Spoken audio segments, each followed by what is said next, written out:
Doamnelor și domnilor, bună dimineața! Bun venit la conferința Romanian Mental Health at Work 2020, unde am reunit specialiști de renume mondial și team leader local pentru a dezbate unul dintre cele mai importante subiecte determinate de actualul context pandemic, și anume sănătatea mentală. Mulțumesc că sunteți alături de noi. Numele meu este Adrian Ion, reprezint echipa Govnet, organizatorul acestei întâlniri. Conform unui studiu din 2017, mai mult de 2 milioane de români suferă de depresie. Pentru aceștia, dar și pentru categoriile vulnerabile, carantina și autoizolarea au fost o perioadă extrem de nefavorabilă. În lunile martie și mai, cazurile de anxietate și atacurile de panică au crescut cu 38% față de cele înregistrate în perioada octombrie 2019-februarie 2020, conform calculelor preliminare realizate de un hub care oferă servicii de consiliere și terapie pentru depresie. Managementul sănătății mentale și al bunăstării la locul de muncă este încă un domeniu nou pentru multe dintre companiile din România, în ciuda impactului negativ al problemelor de sănătate mentală asupra funcției și funcționării personalului, a relațiilor de muncă și a profitabilității afacerii. Sper ca informațiile transmise de vorbitorii noștri de astăzi să vă fie de real folos în identificarea, raportarea și gestionarea problemelor legate de sănătatea mentală la locul de muncă. Puteți adresa întrebări vorbitorilor de astăzi pe tot parcursul întâlnirii. După fiecare intervenție vom avea și o scurtă sesiune de Q&A, așa că vă rog să le adresați fie pe tabul de chat, fie pe tabul de Q&A. O să încerc să le urmăresc și să le adresez vorbitorilor. Avem la dispoziție, de asemenea, traducere simultană română-engleză. În bara de jos, pe tabul Interpretation, puteți să faceți click și să accesați limba română sau limba engleză după cum aveți nevoie. I will switch to English now and welcome for the first presentation Mr. Jeff Mcdonald. Jeff Mcdonald is the former global vice president of HR at Unilever. He's a campaigner and consultant for mental health in the workplace and co-founder of Minds at Work. He's a very active campaigner for breaking the stigma associated with mental health in the corporate world and has participated in a number of campaigns regarding this subject. Welcome, Jeff. Welcome. Thank you very much for being part of our project in promoting the importance of mental health in Romania. So my question to you is, how do we address the issue of mental health and the associated stigma? Wow, that's a big question. But before I try and answer that question, Adrian, I just wanted to say a very big thank you to you and to everybody who has helped you put this all together in Romania. You know, in many ways, although I've spent the last, almost 8 years campaigning, advocating, in trying to address the stigma of mental ill health in workplaces in particular, this pandemic that we have all experienced, which in many ways has been a tragedy, it has been a tragedy across the world. People have lost loved ones, people have lost their social connections, their ability to hug and love people and old people who might be in care homes. I mean, it's been a tragedy. But there has been, in my world, a bit of a silver lining. And that silver lining is that in many ways, the pandemic has democratized mental health. It has democratized the conversation around mental ill health. And I think you in Romania are a wonderful example of that, in our briefing session, I know that you said to me that we're at the early stages here in Romania in being able to talk more openly about mental ill health. And so it is a wonderful example of how I think, you know, the pandemic, because it's had some severe psychological effects on people, you know, nobody is immune from some of the psychological effects. You know, there are all sorts of factors out there around uncertainty, financial insecurity, disruption to social connections, having to work from home and try and work out how that's all going to, I mean, all of these things have had a psychological effect on all of us, And in many ways, it's okay not to be okay right now. And so it has allowed us to have this sort of conversation. Now, your question around breaking the stigma of mental ill health, I mean, that is, I think it varies depending upon the culture and the part of the.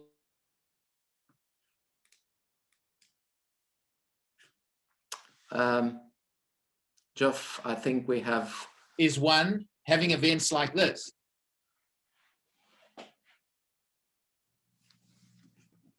Okay, can you see us? Yeah, can you hear me okay? Yeah, now it's fine.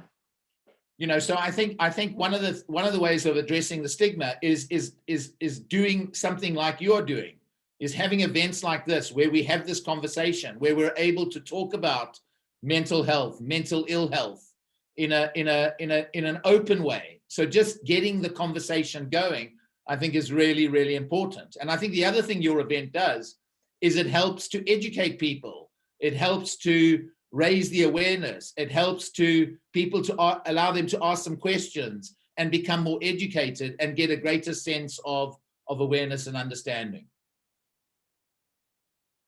Yeah, thank you. So if you could speak a bit about what can you do as a manager to break the stigma associated with mental health in the corporate world?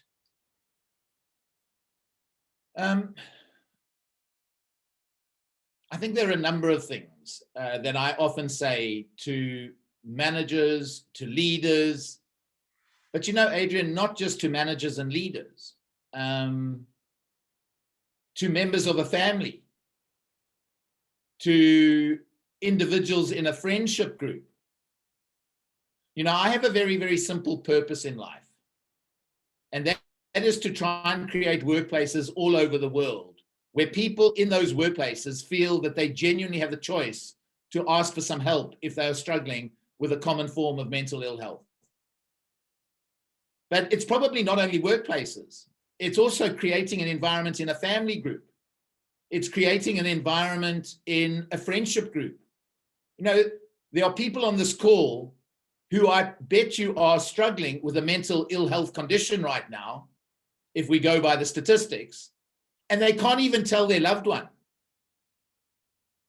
They can't even turn to a friend. And so what is it that we could be doing as individuals, but also what could managers be doing? And the first thing that I say that we could be doing is we could all just be reflecting on our own relationship to mental ill health. What is that relationship? Is that relationship a relationship of intolerance? Or is that relationship to mental health and mental ill health a relationship of compassion and empathy? And what I say to line managers, what I say to individuals, is if you've got a relationship of intolerance, all I ask you to do is go and be curious. Just go and be curious. Go and learn about mental ill health conditions like depression, anxiety. Go and talk to somebody who might have struggled in the past. But just be curious, educate yourself. And as you become more educated and aware and you understand this, your relationship to the illness becomes a lot more compassionate and empathetic. That's the first thing. The second thing any line manager could go and do, any friend in a friendship group, any member of a family, you know what they could do? They could just start a conversation with their team. They could just start a conversation with their team to say, you know what, today, let's talk about mental health, mental ill health. Let's just have a conversation about this. Because I honestly believe that if we can just have the conversation, anything will become possible for that organization. Anything, if you can just start the conversation. And I often draw the metaphor. Robert Kennedy, the American president, once upon a time, he started one conversation, and that was, let's put a man on the moon and bring him back safely. He started that one conversation. Well, guess what? It happened. It happened from just having that one conversation. And you know, the third thing that you as an individual and people could be doing, and line managers, is when you feel ready, when you feel the environment is safe enough, when you feel that you might have been coached to be able to do this, please tell your story, because we've all got a story associated with mental ill health, all of us. I have my own story of getting very, very ill with anxiety-fueled depression back in 2008 and 2010. The only reason I'm talking to you today is because I was able to have a conversation, I was able to ask for some help, and I was able to put myself on a path to recovery. In 2012, I lost a very good friend to suicide. And you know, he couldn't have the conversation. He couldn't redirect the path he was going down to a path of recovery. And instead, we had a tragic, tragic outcome where he took his own life. And you know, the more we can tell our stories, and by the way, if you're going to tell the story of somebody else that you know has suffered, please get their permission first, all right? And I'll give you a good example of that. We had a line manager, we had a very senior scientist, our chief scientist in Unilever. One of the first things that we encouraged people to do in Unilever was to share some stories, to tell some stories. And in telling his story was a story of what is it like to be the father of a daughter who suffers from general anxiety disorder. So he wrote a blog to his 3,000 scientists around the Unilever world, expressing what is it like to be the father of a daughter who suffers from general anxiety disorder. He got permission from his daughter to write that blog. But you know that every scientist, after they read that blog, they knew that they had a leader, a line manager, who had a compassionate, who had an understanding relationship to mental ill health. And every story that we tell, it's like sending a lifeboat out into the ocean, a lifeboat, where the billions of people, not millions, as I talk to you all today, the billions, not millions, the billions of people who are suffering in silence. When they hear that story, when they see that lifeboat, do you know what they do? They cling on to it. And they realize two things. The first thing they realize is they're not alone. They are not alone in their suffering. And you know the second thing they realize is they're just normal. They are just normal. There's nothing right. There's nothing wrong. Something has just happened to them and they're just normal. There are other people out there in the world that have experienced and are experiencing the same thing. So Adrian, simply put, reflect on your relationship. Start a conversation. Begin to share some stories. At an organizational level, invest in education, training everybody. I often say we spend billions in health and safety. Guess what? All the money goes to safety. It all goes to safety in organizations. Why don't we invest some of that money and invest in training every single person in the organization around what is depression, what is stress, what is anxiety, what are the symptoms to look out for? How do I have a conversation with somebody if I notice some symptoms? What does a supportive conversation look like as a peer, as a line manager? How do I reintegrate somebody back into the workplace after they've been ill? So training, investing in educating every single person. Induction program, as you walk into the organization, you get a 90-minute session on mental health. Yes, you get a session on safety as well, but you also get a session on mental health. The other thing that I think organizations can do is run a lot of campaigns. Begin to campaign, begin to talk about, raise the awareness, run some campaigns in the organization around mental health.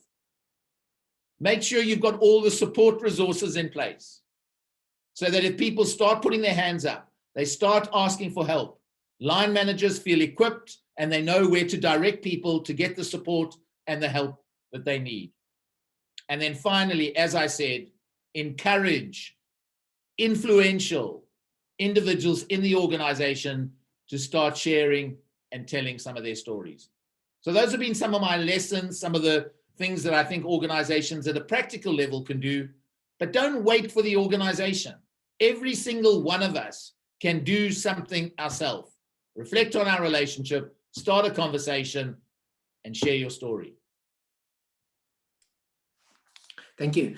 Do you have any practical advice on how to convince the board that this is an important topic to prioritize?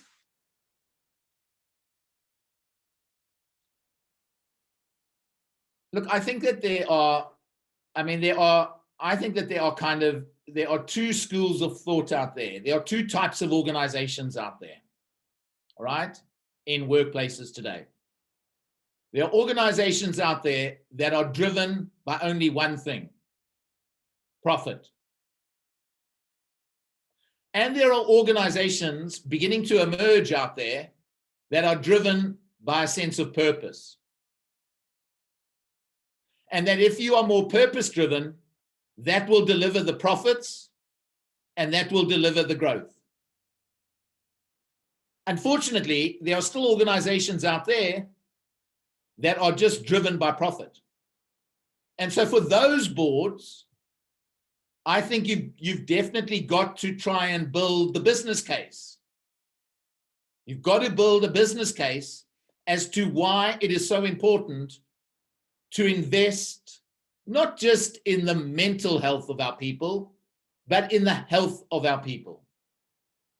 And some of the things that you could be building into that business case would be some of the costs that are associated with long-term absence, some of the costs that are associated with people leaving an organization who they think is making them sick and that doesn't care for them. What is the cost of losing somebody in terms of then having to recruit another person into the organization? Maybe they're going to negotiate a better salary. So what are some of those costs? What are some of the costs of a disengaged organization? How can you also show that if we show and invest in enhancing the health of our people, we become a more attractive place to work? We are able to attract the best talent.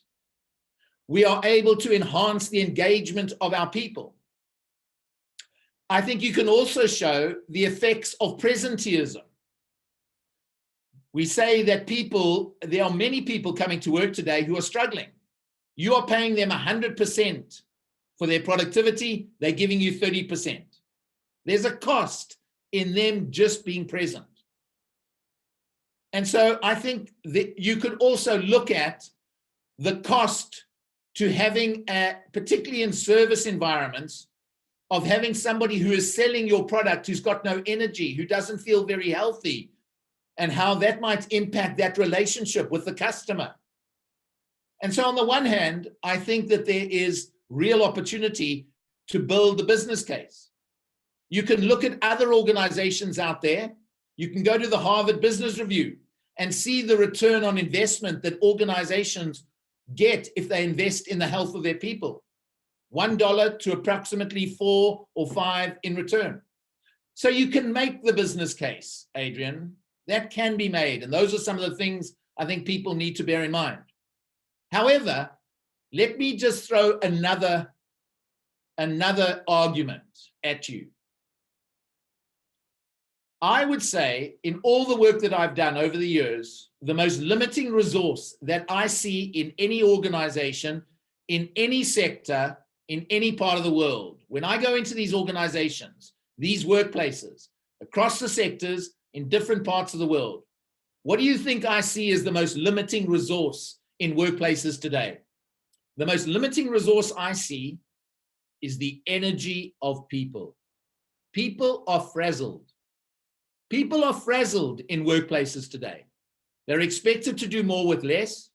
They cannot wait for a Friday afternoon when the weekend is coming. They detest the Monday morning. They don't love Monday mornings when they've now got to go back to work. We have created workplaces where we suck the most important driver of individual performance from people, their energy. Their energy. Think about those teams that perform and upset another team in sport. Why? Because they had more energy. They had more passion on the day. Think about the individuals you love working with. You love working with people who bring energy and passion to their work versus people who, I call them drains. Every time you interact with them, they suck every bit of energy out of you. You don't want to be working with those sort of people. And you know where we get our energy from? We get our energy from our health. We have to be healthy to be energized, physically, emotionally, mentally, and have a sense of purpose in our lives. So Adrian, I put it to you, if the most important driver of individual team performance is the energy of people, then the question I ask the board, the executive team, is why is the health of your people not a strategic priority? Why is it not a strategic priority? Because it's the most important enabler and driver of performance in your organization, people's health and energy. And so I think we've always got to make this link between health, energy, and performance. We've got to make that link. And you know what? If they don't get it, just reference COVID-19.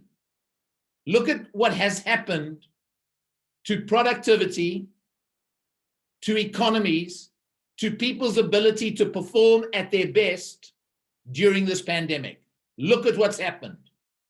We've fallen into the biggest recession, depressions around the world. People are losing their jobs. Why? Because we're not healthy. And so health, COVID-19 is proving that your employees' health, their energy must be the most important driver of performance. And if that's the case, why would you not invest in it? Why would you not make it a strategic priority in your business? Because every other strategic priority is about driving and enabling the performance of that business. Every other one. So why is health not there? Explain it to me.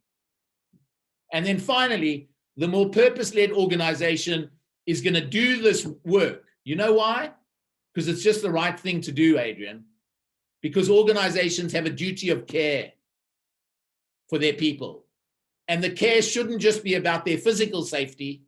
I don't leave my emotions and my cognitive ability at the door when I walk in. Why do you just keep me physically safe when I walk into an office? Why don't you want to keep me emotionally and mentally safe as well? Because I bring my whole self to work. And so it's just the right thing to do. And we've done it for safety. We keep people physically safe at work. Let's now also keep people healthy at work. Imagine an employee value proposition for your organization, which says, come and work for us. You know why? Because we'll enhance your health. I can tell you, most organizations I go into today, people's lives are being diminished by going to work. And if you don't believe me, read Jeffrey Pfeffer's book, Professor Jeffrey Pfeffer, Dying for the Paycheck, from Stanford University. And he's done all the longitudinal research that is showing what impact workplace and work is having on people's lives today. It's being diminished. Imagine an employee value proposition. It'll truly differentiate your organization. Come and work for us because we'll enhance your life. Great. Thank you very much. Thank you, Jeff. And now I would like to give the opportunity to your fellow panelists as well, to the audience, to maybe ask questions and maybe if they feel to add comments to what you have presented earlier. So that's your opportunity now if you want to add something.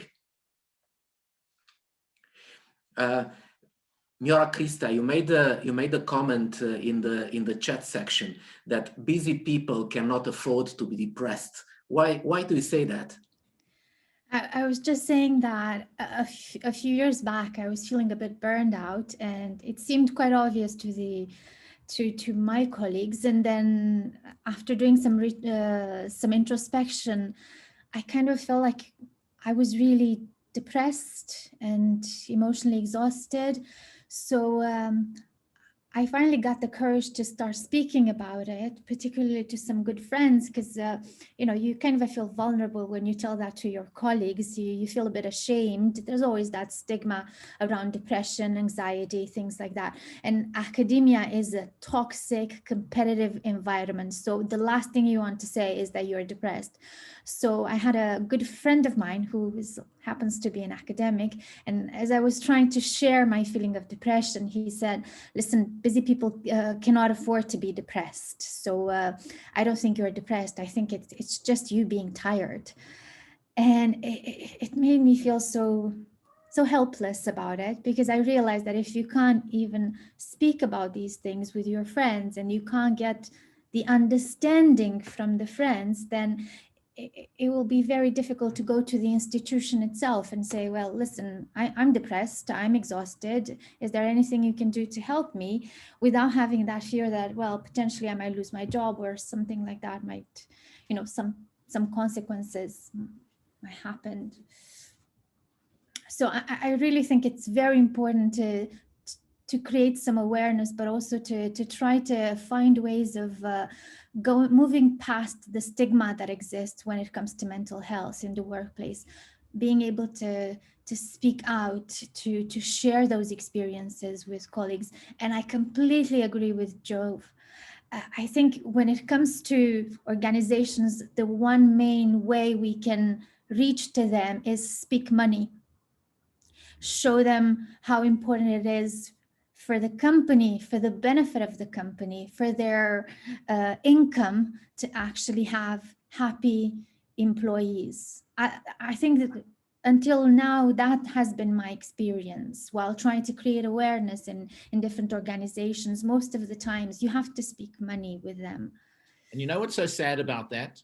Can I tell you what I think is so sad about that? Yes. What is so sad about that is wait for that company to have one suicide. Yeah. And then the phone rings. Can you come in? Can you come and help us? Talk about, you know, there's no way, we never recognized this. This employee seemed so happy. They were fine.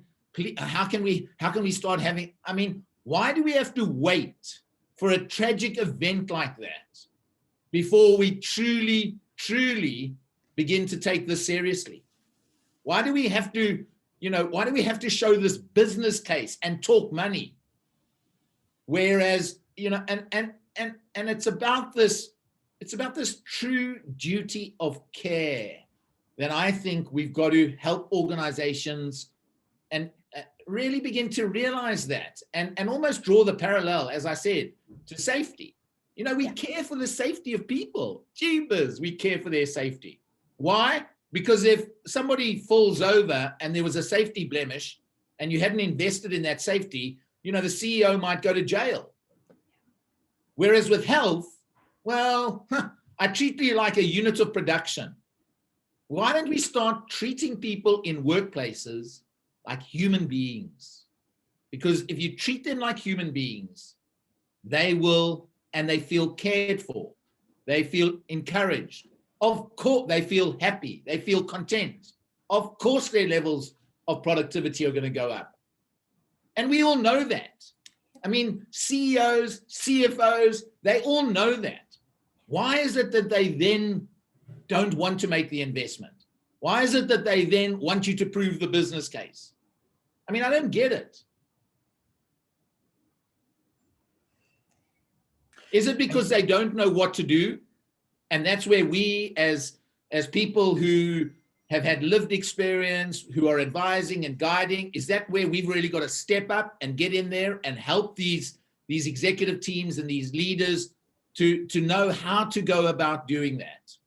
And I think for me, part of the joy in my work over the last 8 years, and Rob, you're going to hear from Rob later, who's been a wonderful, amazing campaigner and has been on this crusade. We've been on this crusade together. One of the most wonderful things that is happening is, 6 or 7 years ago, here in the UK in particular, the question was, why should we care about this? The question now more is, how do we care? Help us understand, how do we go about doing that? And I think that's a big role that we can start playing in organizations to help answer the question, how rather than why. Thank you, Geoff. I don't know if you have seen the question from Rob in the chat section. His question is, what would you say to those who might feel their leadership teams need to see business case for investing in mental health of employees? Well, they'd have to create the business case. I mean, if there's a leadership team that wants a business case, well, then you're going to have to create that business case. And, hopefully I've provided a few pointers in terms of what would go into that business case. Mm-hmm. But of course, and that's why I was saying, you've got some organizations that are just numbers driven, profit. And there are other organizations emerging out there that are more purpose-led, and they see this as a critical part of living that sense of purpose by having healthy, productive employees. And they treat their people as human beings, not like units of production. Yeah, thank you. Thank you very much. There are some other questions coming. So one last question before we move to Tim, because we are now a bit late in the schedule. So the question is, how do you feel about introducing crisis scenarios such as suicide by burnout? Could this be a tool to avoid reaction instead of prevention? Yeah, I think that's a wonderful, wonderful question. And what I say to executives, when I'm trying to present this case. So the first question I ask is, why is the health of your people not a strategic priority? Explain to me, bearing in mind the case that I've just made. And if they can't really get around that question, the second question I ask is, so where is the health of your people on your risk matrix? Where is it on your risk matrix? The health, potentially the suicide, the loss of somebody. Where's it on your risk matrix? And if it's not on your risk matrix, why isn't it there? If it is, are you comfortable with the level of investment that you are putting into this organization to mitigate that risk? And one of those might be exactly what this person is talking about, which is beginning to, as part of mitigating the risk, is having some of these scenarios and creating some of these scenarios within an organization as part of the risk mitigation drive and investing in that. Thank you. Thank you so much. I would like to move on now and invite you to answer the remaining questions that you have in the Q&A section in writing so everyone can see. And now I would like to welcome back to our event Mr. Tim Marsh, Professor Tim Marsh, and the founding partner of Anchor and Marsh. Professor Tim Marsh is considered the world authority on the subject of behavioral safety, safety leadership, and organizational culture. And he was one of the team leaders of the original UK research into behavioral safety in the early 90s. And it's one of the only and few chartered psychologists who are also chartered fellows of IOSH. Tim, welcome back. And my opening question to you is, mental health an important part of health in the health and safety? And why is it important to invest now energy and resources in mental health at work? Welcome. Welcome, Adrian. And as you know, I have a presentation Yes. that I hope answers those questions. So I should switch to that, or I'll run out of time quickly. let's try and do that and go there. Just shout, Adrian, if this doesn't work. I'll just make sure we've got what we've come on. Does that look okay, Adrian? Yes, absolutely. Am I right? Okay. Yeah. In that case, good morning, everybody. Lovely to be invited. Fantastic talk from Jeff to follow. And this, as Adrian asked for, is a kind of companion piece to that, with some data, some practical, proactive strategies for organizations to be investing in, over and above the ones that we'll hear about for the rest of the session, about directly addressing mental health, but some proactive general issues and strategies that underpin a really good holistic mental health approach.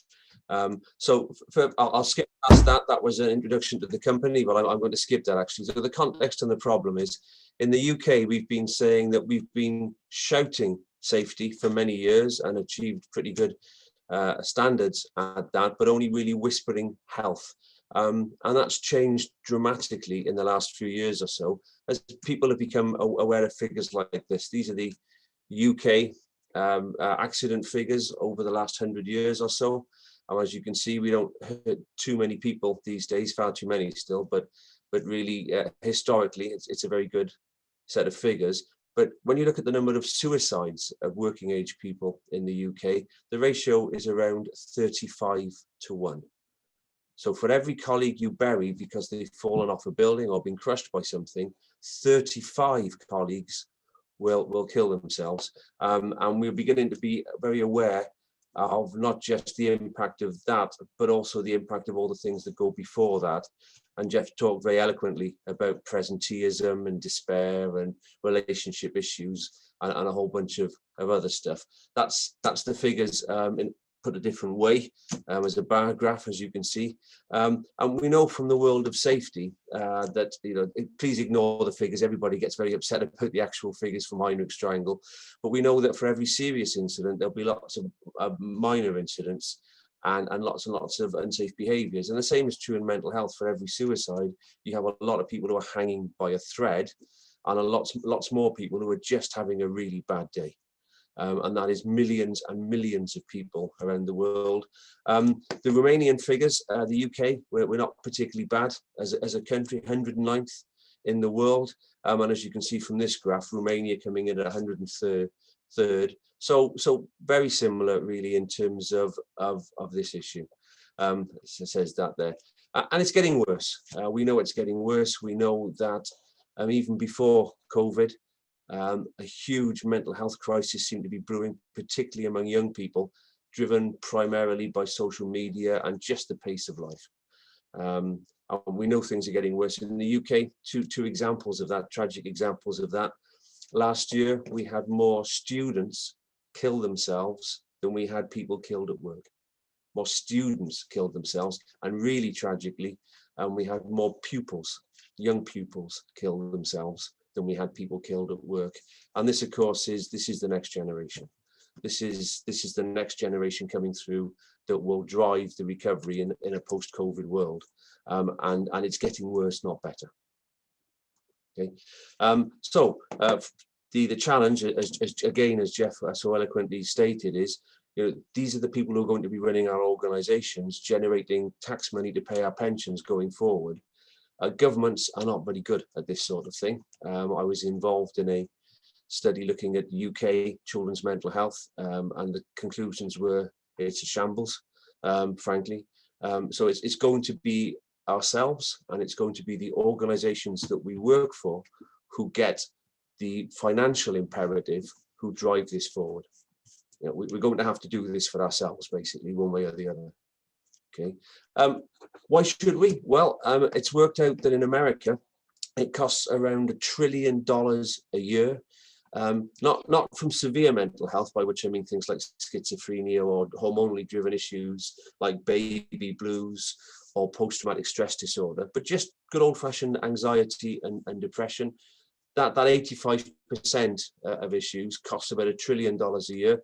Extrapolated to Romania, that's around 12 billion US dollars to your economy. You know, and we know from the world of safety that we can have these things. A step change is to have the problem. It's always viable, and I hope I'll talk about some issues that will address that. That would save you as an economy $6 billion a year. So that there is a financial imperative here. These things can be achievable. This is a very, very simple graph that really illustrates the 85% of issues that the majority of people in work are struggling with. And what it basically says is, look, you know, we all have these emotions all the time. Every single one of us has these emotions. And when we have too many of them, it becomes critical. You know, we have too many of these, it becomes critical. And it could be one of two things. Depression is merely thinking about things that have already happened in a negative way too often. And what a cognitive behavioral therapist would say is, you need to be in the present. You know, worrying about the past is wasted energy. That's gone. Learn from it, move on. Be more in the present. And the other side of the fence is anxiety. And that's thinking about things that haven't happened yet in a negative way, you know, fear, stress, worry, tension, and so on. And again, a cognitive behavioral therapist would say, thinking about things in a negative way that haven't even happened yet is stealing time from doing something proactive to make sure that it doesn't happen. Again, be in the present. And that's where all this mindfulness stuff comes in, you know, be in the present, be in the moment, focus on the now. And I really think it's as simple as that. You know, obviously we bounce back and forth between the two at all times. You know, we worry about stuff because it did happen and we're still stressed about it and so on. But the basic model is sound, and really a strategy for an organization is twofold. I think the first one is, this is happening. You need to spot who it's happening to and help.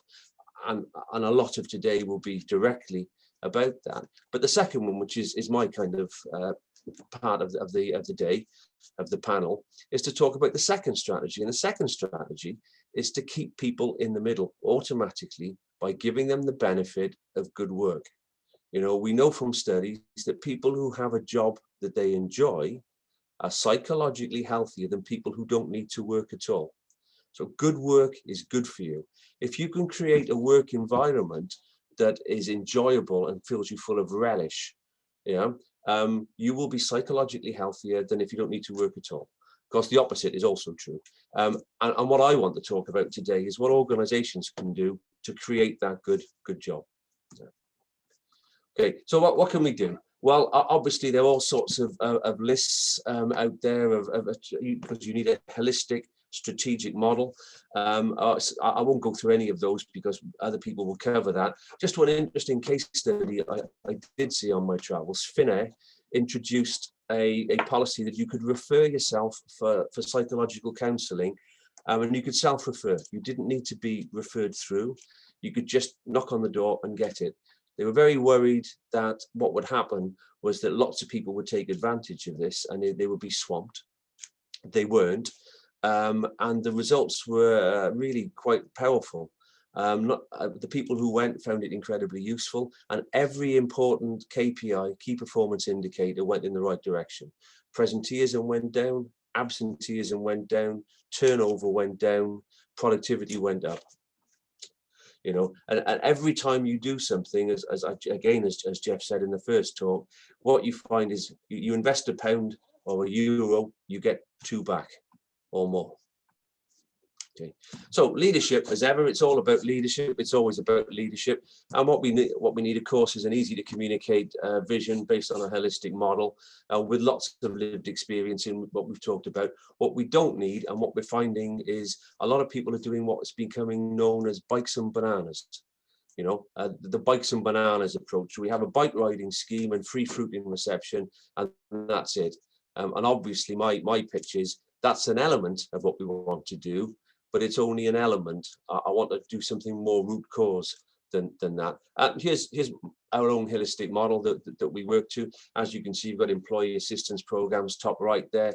You've got encouragement for people to be healthy and look after themselves bottom right, don't have any accidents, of course. But the stuff I want to talk about is here. You know, the stuff that we can control as organizations, and we have to, because we are the ones leading the fight here. Does the job itself enrich you or depress you? You know, do you work in a culture that is supportive and caring and empowering, or a blame-filled toxic one? And what are the non-technical or soft skills of your frontline managers like? You know, are they emotionally intelligent, or the opposite? So, and I want to talk about that. And of course, when you go into an organization, if it's toxic with bad emotional intelligence and so on, all sorts of vicious circles can be set off. And so what happens is you go home in a bad mood, you argue with your family, you drink too much, you eat badly, you don't sleep very well, and repeat. And what we want, of course, is lots of virtuous circles where you go home in a good mood. You're thrilled to see your children, you eat well, you exercise, you sleep well, and repeat. So how do we do that as organizations? Very interesting study by Vitality, who looked at bike riding schemes in the UK.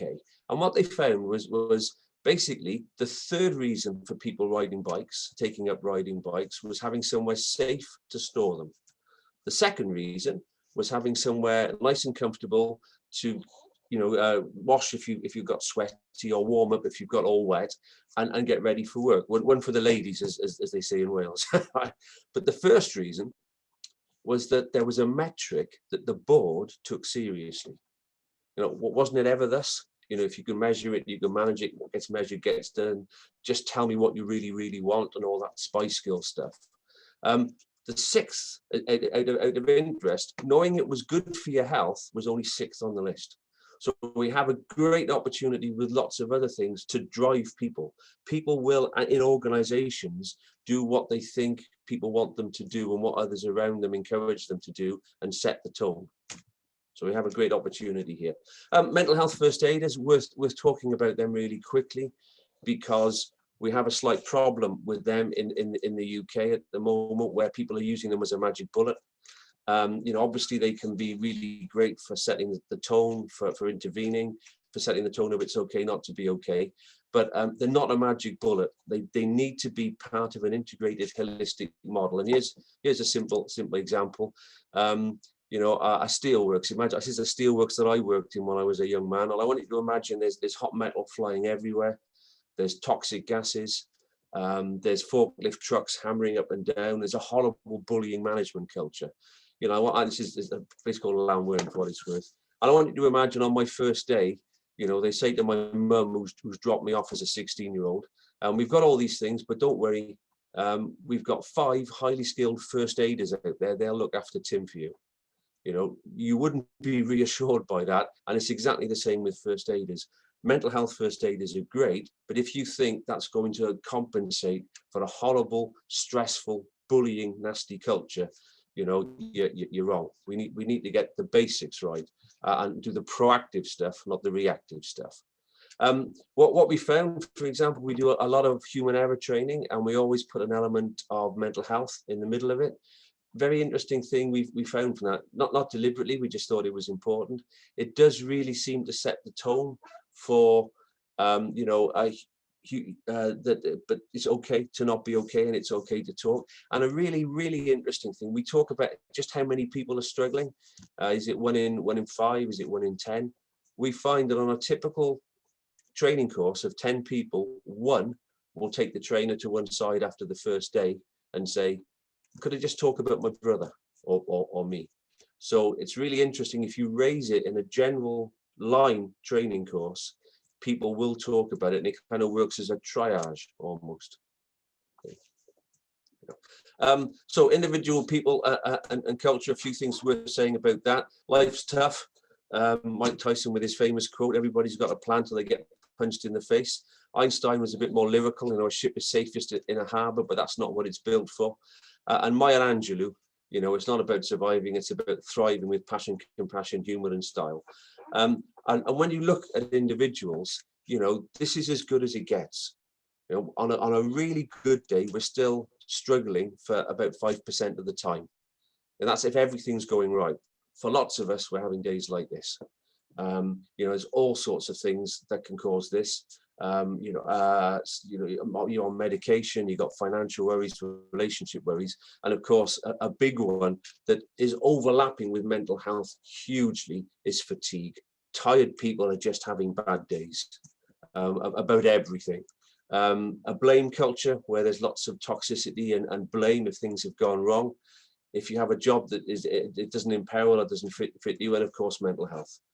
And really what we spend a lot of time doing as an organization is trying to work with organizations to say, look, if you can just, we want great people to be even better, but take your average person having an averagely bad day and halve the size of the blue pie, and you're probably going to be achieving all sorts of things for productivity as well as mental health and relationships.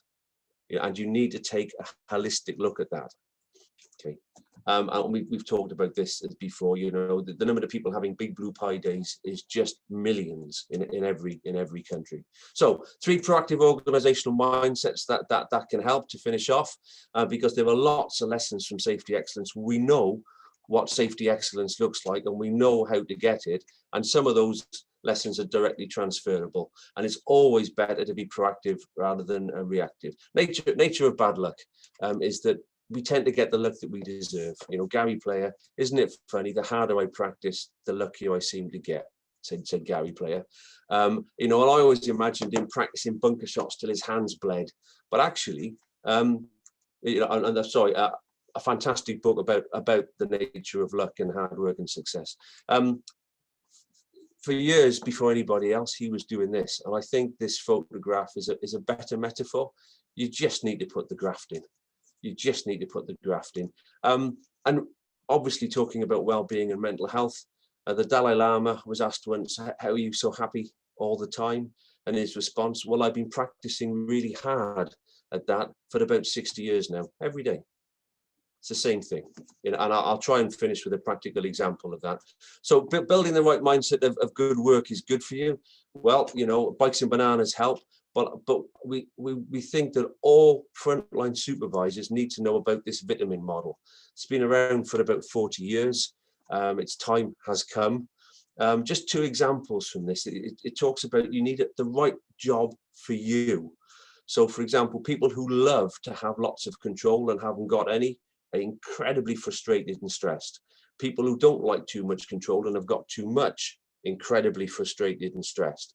People who like lots of interpersonal skill, interpersonal contact, and haven't got any, isolated, and so on.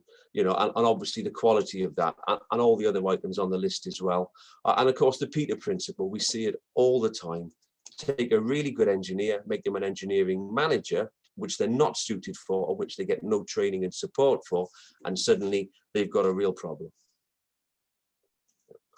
The card that I bought a few days ago kind of eloquently sums all that off. And this is our little model. This is a really famous model. I've seen this used in every sphere of life. Recently, I saw it at a drug rehabilitation course. How to help people with drug issues. Certainly adaptable to mental health. And we know that the more holes that are open, the more often they're open, the more likely they are to line up and something awful to happen. And if you can have the benefits of good work is good for you right in the middle there, it almost works like a blank. So two practical examples. In the UK, we have a real problem with people who used to be cricketers. Like we have a problem with people who used to be in the army. It's not being, cricketers do not kill themselves, ex-cricketers do. As a rule, not many people, unless it's a problem in basic training, which is what my PhD was based on, looking at mental health in recruits being trained. But once you're established in the army, being in the army is great. It's not being in the army anymore that causes a problem. Okay. And so a simple example from the world of safety. I want you to imagine that you are having a date, and across the table, somebody says to you, look, I've really enjoyed the date, and you're a really nice guy, but they don't need to finish that sentence because you're in trouble. We all know back brain, this is Kahneman's thinking fast, thinking slow, and subconscious and so on. We all know that the meat of a sentence is after the but. Anything before the but is so much flannel. We call it the magic but. And obviously we spend a lot of time in the world of safety saying, whatever you do, don't say, I want this job doing safely, but by Friday, because what will happen is you'll get it by Friday as safely as possible. You know, and so on. And this is an example of all the subtlety of cultural communication. Why is that important? Well, we're back to the Dalai Lama. You know, the Dalai Lama has been practicing being positive and mentally healthy all his life. And one of the things that he does is, instead of saying, you know, this person is normally all right, but they're really winding me up today, which points you at confrontation and irritation, he's trained himself to say, this person is really winding me up today, but normally they're all right. And that points you at analysis and empathy and dialogue. And it's just getting into those habits, those good habits, like safety, upholding the handrail, wearing your hard hat. It's just getting into the good habits that set you up to create an environment around you that is positive and nurturing and encouraging for your co-workers. Asking the right questions, as I'm sure, and listening to their answers, as I'm sure every other speaker will say today. And I've quoted that already. So the nature of error and blame. Very last short story. I wanted to imagine a jockey. I shared a stage with this guy, an Irish jockey, and he introduced himself as the worst jockey in history. He said, "I have the record for losing as a professional jockey more in the whole world. Nobody has lost more races as a jockey than I have.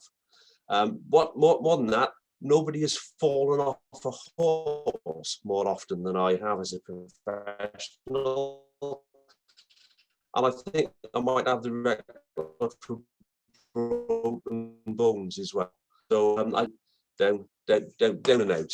And so I want you to imagine that you have a nice big bet. In the UK, we have a thing called an accumulator. So you have a 10-to-1 bet rolls onto a 3-to-1 bet, rolls onto a 2-to-1 bet. So a pound can turn into £1,000 quickly. And I want you to imagine your 10-to-1 has come up, and your 3-to-1 has come up, and your 2-to-1 has come up. So that takes you to £1,000. And you have an evens bet on the last of the 4 races, and this guy is up. You know, I'm hoping you're thinking anybody but this jockey, anybody at all but him, because my £1,000 either goes to 0 or to 2,000. Because this is the worst jockey in history, the losingest jockey in history. Because the punchline is, at the end of the presentation, he says, "Oh, but I'm also the winningest jockey in history. Might have lost 14,000 times, but I've won 4,200 times, which is a world record too." And of course, his punchline is, you cannot succeed without failing. The more you strive, the harder you try, the more you fail. You know, and that's us, isn't it? As a, you know, we fall. It's not about the fall. It's about the bounce. It's about resilience, because we are going to have problems, and it's how we deal with it. And obviously this whole talk has been around, how do organizations help prepare proactively for people to deal with it and provide an environment that's supportive, encouraging, and caring. And I promise you, this is the best book written about safety in the last 30 years.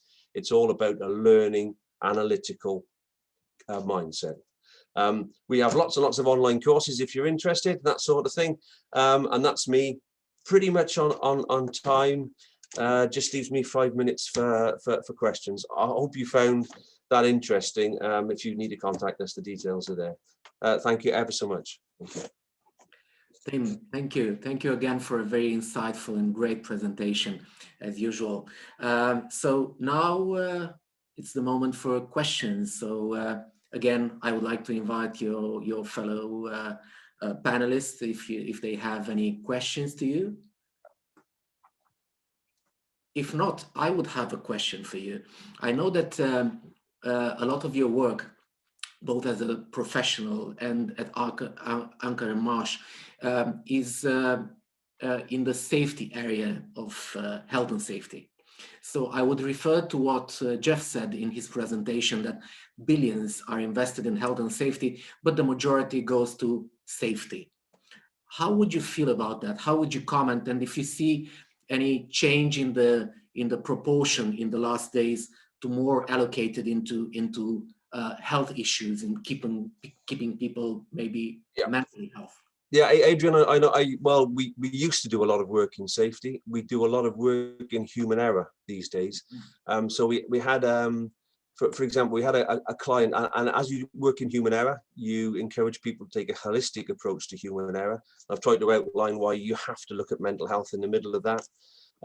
So we had a client that was involved in switching off a major airport. A man basically was distracted, pressed the wrong button. Our job was to stop people being distracted and pressing the wrong buttons. And they what part of the brief was, well, look, he's alone in this building overnight as a maintenance engineer. What happens if he falls down, the stairs, and he can't press the buttons when he needs to press the recovery buttons? I said, well, I wouldn't worry about, I talked about the 35-to-1 ratio. So he's in there on his own all night. He's an introverted engineer. I wouldn't worry about him falling down the stairs. I would worry about him throwing himself down the stairs if I were you. And I talked through the figures. I said, and worse than that, what happens if he spends 10 minutes with an axe before he does? And the board of this particular company said, well, show us the figures. Whoops. And suddenly mental health was front and center in the human error training, along with fatigue and soft skills for frontline supervisors, as well as safety.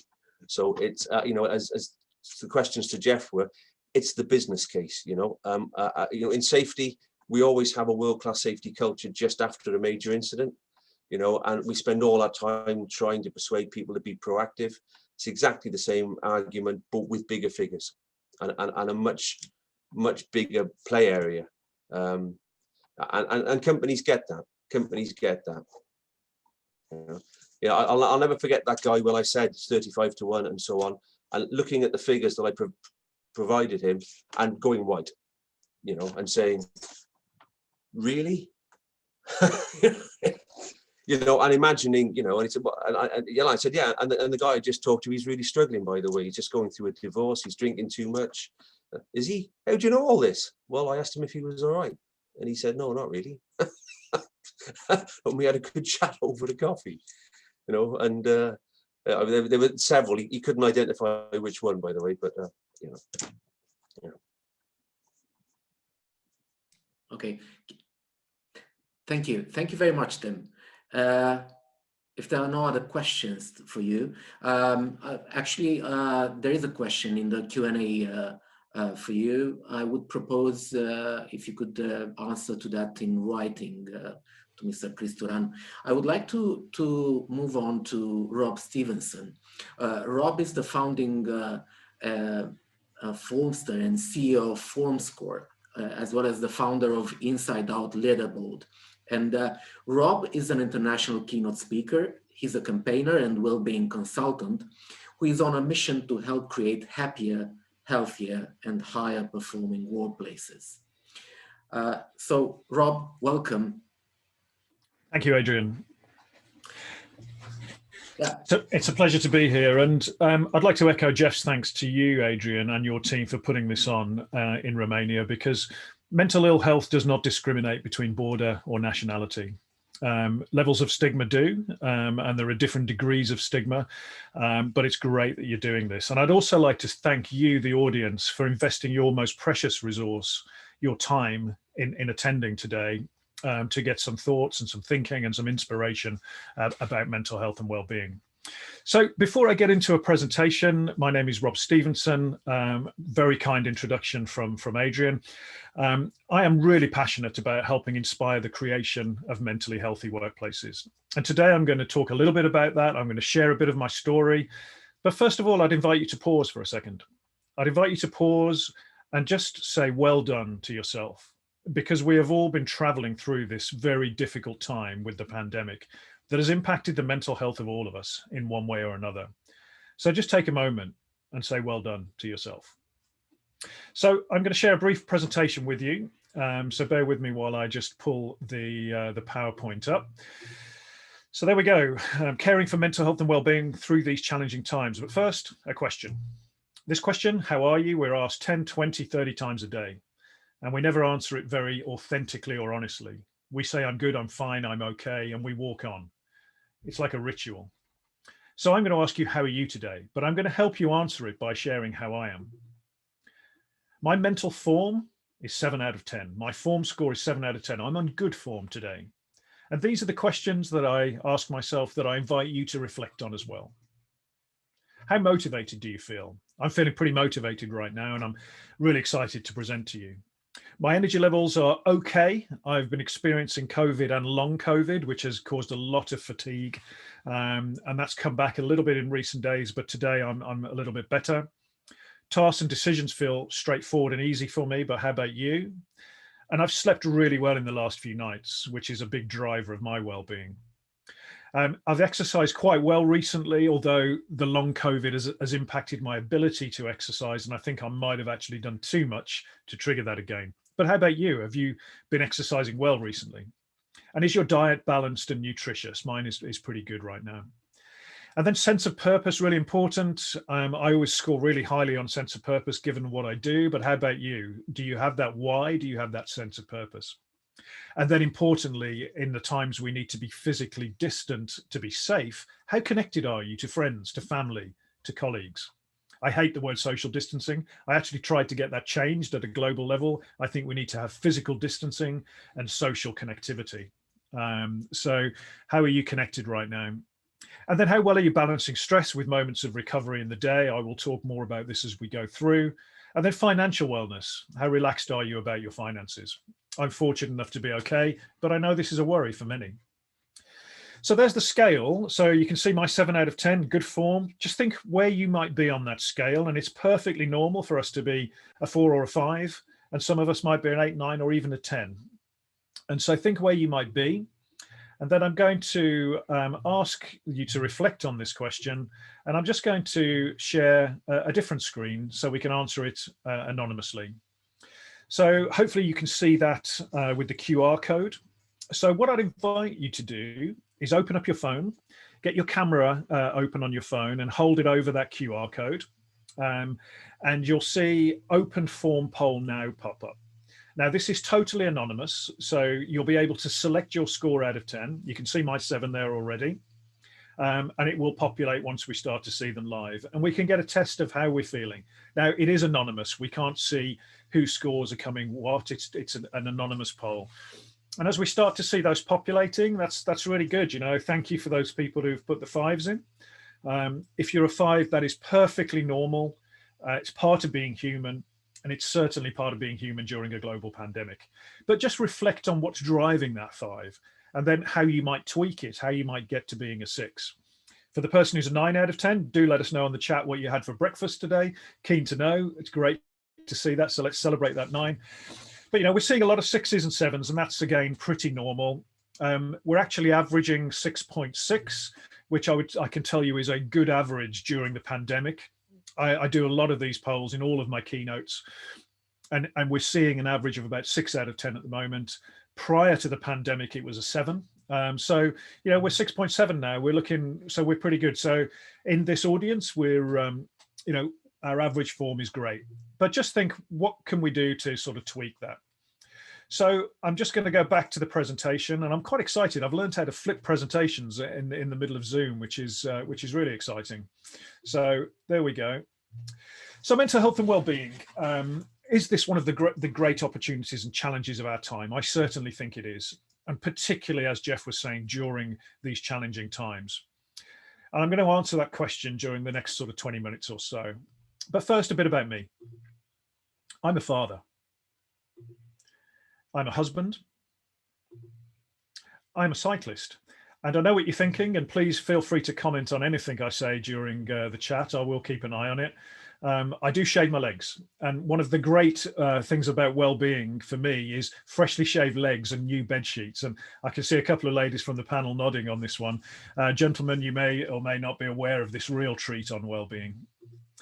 I'm also a friend, and I'm a son. I am a public speaker. I'm a teammate. I'm a social entrepreneur. I'm a DJ. I'm particularly proud of that one. I like to unwind by DJing, actually. That's my mindfulness, because I'm very focused on making the music. I am successful. Like all of us, there are many little I's that make up the big I. No one thing defines me. And I'm bipolar. I experience bipolar disorder, which is a mental illness. And it is a mental illness that is characterized by extremes of mood, from deep, dark depression, where at its worst, I cannot get out of bed, I cannot do my job, I cannot look after my children, through to periods of hypomania, where I can take risks, I can make bad financial decisions. I believe that I'm always right. Invariably, I'm not. But I also, hopefully you noticed, I use the words experience rather than suffer. I do suffer, but I also experience periods of drive, periods of creativity, an ability to challenge the status quo. And I think it's really important that we acknowledge with our mental differences comes strength as well as challenges. Really important. Now, if I had a bit more time, I could tell you some stories of what it's like to live and work with this condition. But briefly, on my 30th birthday, I remember the night, the celebration was around a big table at a restaurant, a Moroccan restaurant, and the cake was brought out, and all my best friends were around this table. And it was brought out in a procession of singing and dancing and sparklers. And it was given to a very handsome man at the head of the table that looked a lot like Adrian, actually. And this man wasn't me. He was my best friend. The night of my 30th birthday, I was alone in somebody else's flat, not being able to face being out, and later found out that I had depression. And my 20s, if I look back, I could see the signs of it. I was either the life and soul of the party, complete exhibitionist, or I was locked away thinking I didn't like people.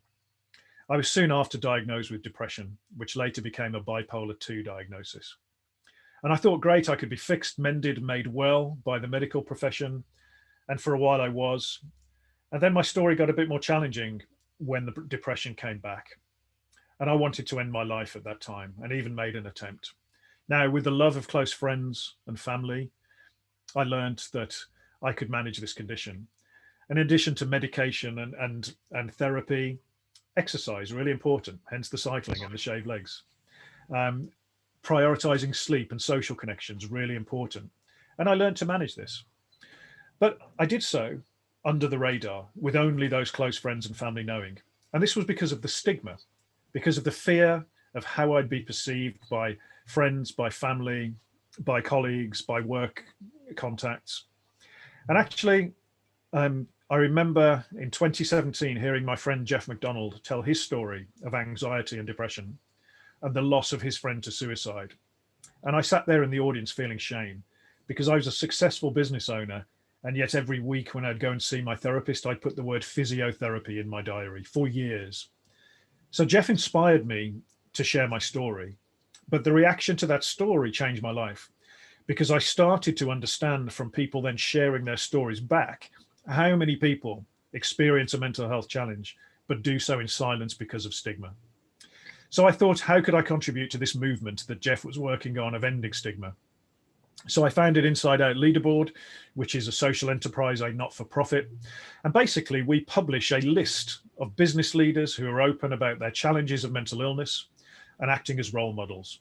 Because at the time, we'd got, in our country, Ruby Wax, Stephen Fry, and Alistair Campbell being open as celebrities, but we didn't have many business leaders. And here we've got CEOs, chief financial officers, managing directors, partners in law firms and accounting firms, all saying it's okay to talk about mental illness.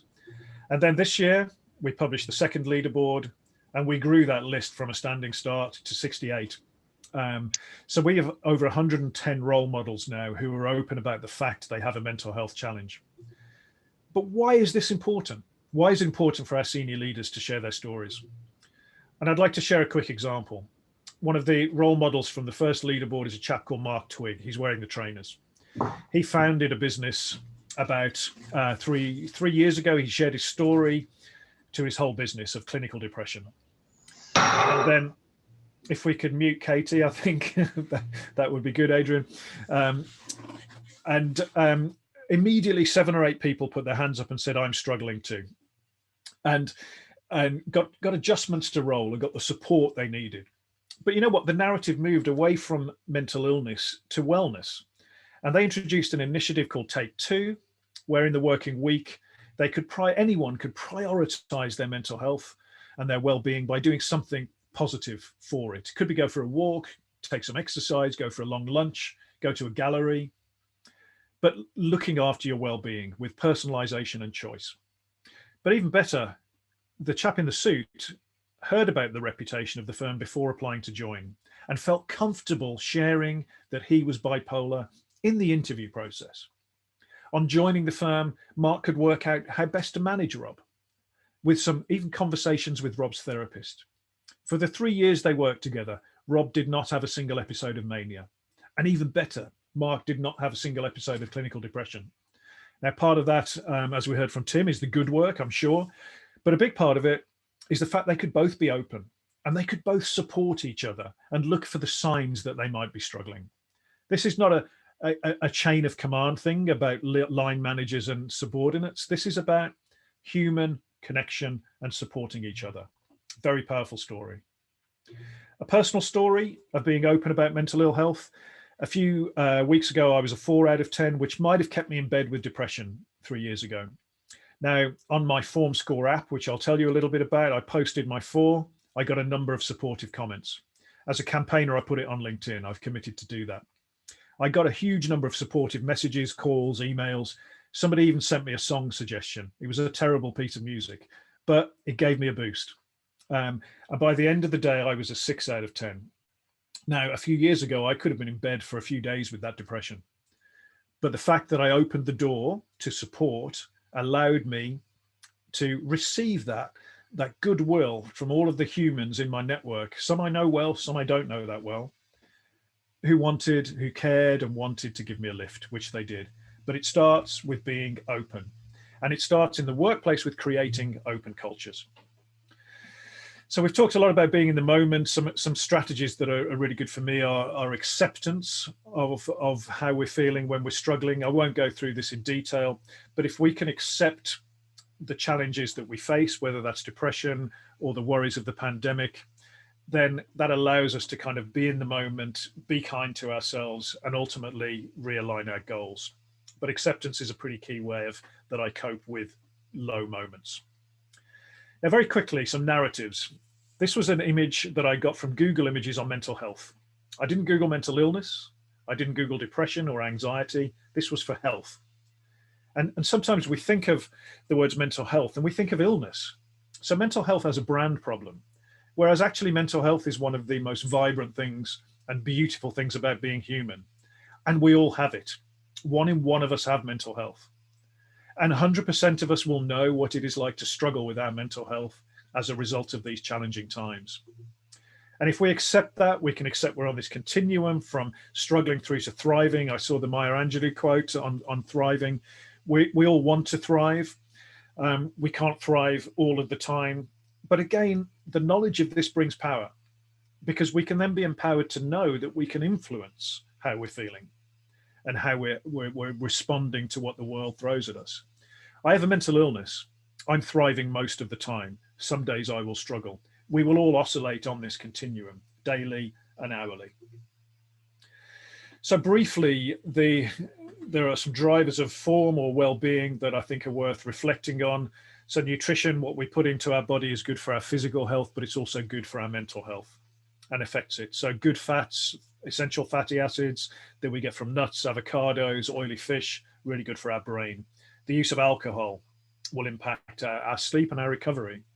Sleep is one of the underpinning drivers of our well-being. And the beautiful thing about sleep is that if we get a good night's sleep, we feel better immediately, whereas physical fitness can take a time to build up. Exercise that can get our heart rate up and that gets us out of breath 3 or 4 times a week can actually be more effective combating depression than antidepressants. So finding exercise that's enjoyable and preferably gets us outside, really important. I've spoken about social connections. We are assaulting our social connections right now because of the need to remain physically distant. So we need to find ways to connect, whether that's a simple phone call, a letter to someone we know that is alone right now, but finding ways to connect as humans because we crave it as human beings. Stress management, super important. A lot of us are working remotely. We're not commuting, yet we're working long hours, longer hours than we were before. It doesn't make sense. So can we replicate that commute with a little walk outside or some exercise? Can we take breaks between the endless Zoom calls we have each day? Can we prioritize our hobbies? These are really important right now because actually we are creating an epidemic of burnout in the way that we're working because we don't have those enforced breaks that we get from walking to a meeting room, commuting, going outside to get our lunch. Really important. Helping others is a big driver of our own well-being, and sense of purpose. A lot of us get our sense of purpose from work, but that could have been eroded by the way that we're working.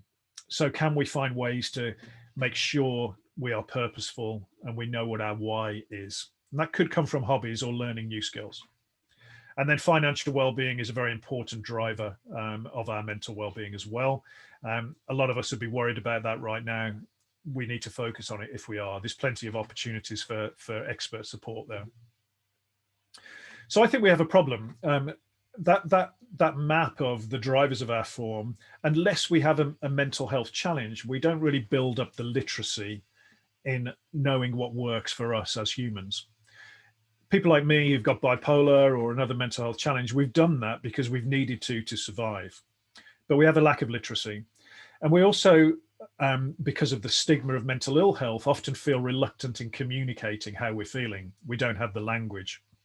So I've developed the form score to do two things. One, provide a very simple language of communicating in that score out of 10, and then provide a mobile application, an app that allows people to connect with those around how they're feeling. So it looks a bit like this. You put your form score in each day, you learn a little bit about what's driving form, but importantly in the center there, you would see close friends, contacts, work colleagues that you would choose to connect with, and you would see their scores. And really that prompts us to be there for individuals who might be struggling and allows us a mechanism of connecting. So this isn't a sales pitch, but if you're interested in checking out Form Score, do check it out on the Google Play or the App Store. I'd like to touch back to the workplace on what does an integrated mental health and well-being strategy look like? So Jeff talked about the need and it's the right thing to do. How do we do it? And if anybody's interested, I can share a long form article on this in the chat afterwards. But a lot of us, when workplaces go on the journey of improving mental health in the workplace, they start with awareness. They'll get people like me or Jeff in, we'll share stories, we'll make it clear that it's okay not to be okay. It's okay to talk about mental illness. It's okay to ask for support. And then whilst we do that, we need to make sure that support is in place. So addressing the health part of health and safety, EAP schemes, in-house counsellors, resources that people can go to when they're struggling. But really then what we often see is a few years later, organisations realise that actually our EAP scheme is getting, and that's employee assistance program, if we need to know that terminology, is getting 5% usage. And what about everybody else? Because the great performance opportunity that Jeff was talking about is actually moving everybody towards that thriving end of the continuum. And if we can do that, investing in tools and literacy around prevention, then that can help reach everybody in the workplace. Because as I say, we all exist somewhere on that continuum. And as Tim was saying, it's very rare for us to be thriving completely, and we're certainly not thriving all of the time. So building up the literacy and giving people the permission to prioritize well-being in the workplace can lead to happier, healthier, higher performing employees. So what is my call to action to you? And I'll spend a little time talking about this. On an individual level, can we make a personal investment in our well-being? Can we choose to do something differently based on what you've heard today around your personal drivers of well-being? And it'll be very different for all of you. So for me, I know if I'm not exercising, I'm getting poor sleep, or I'm not connected to people I care about, my form score will drop. And that can lead ultimately to me not managing my mental health as well as I could.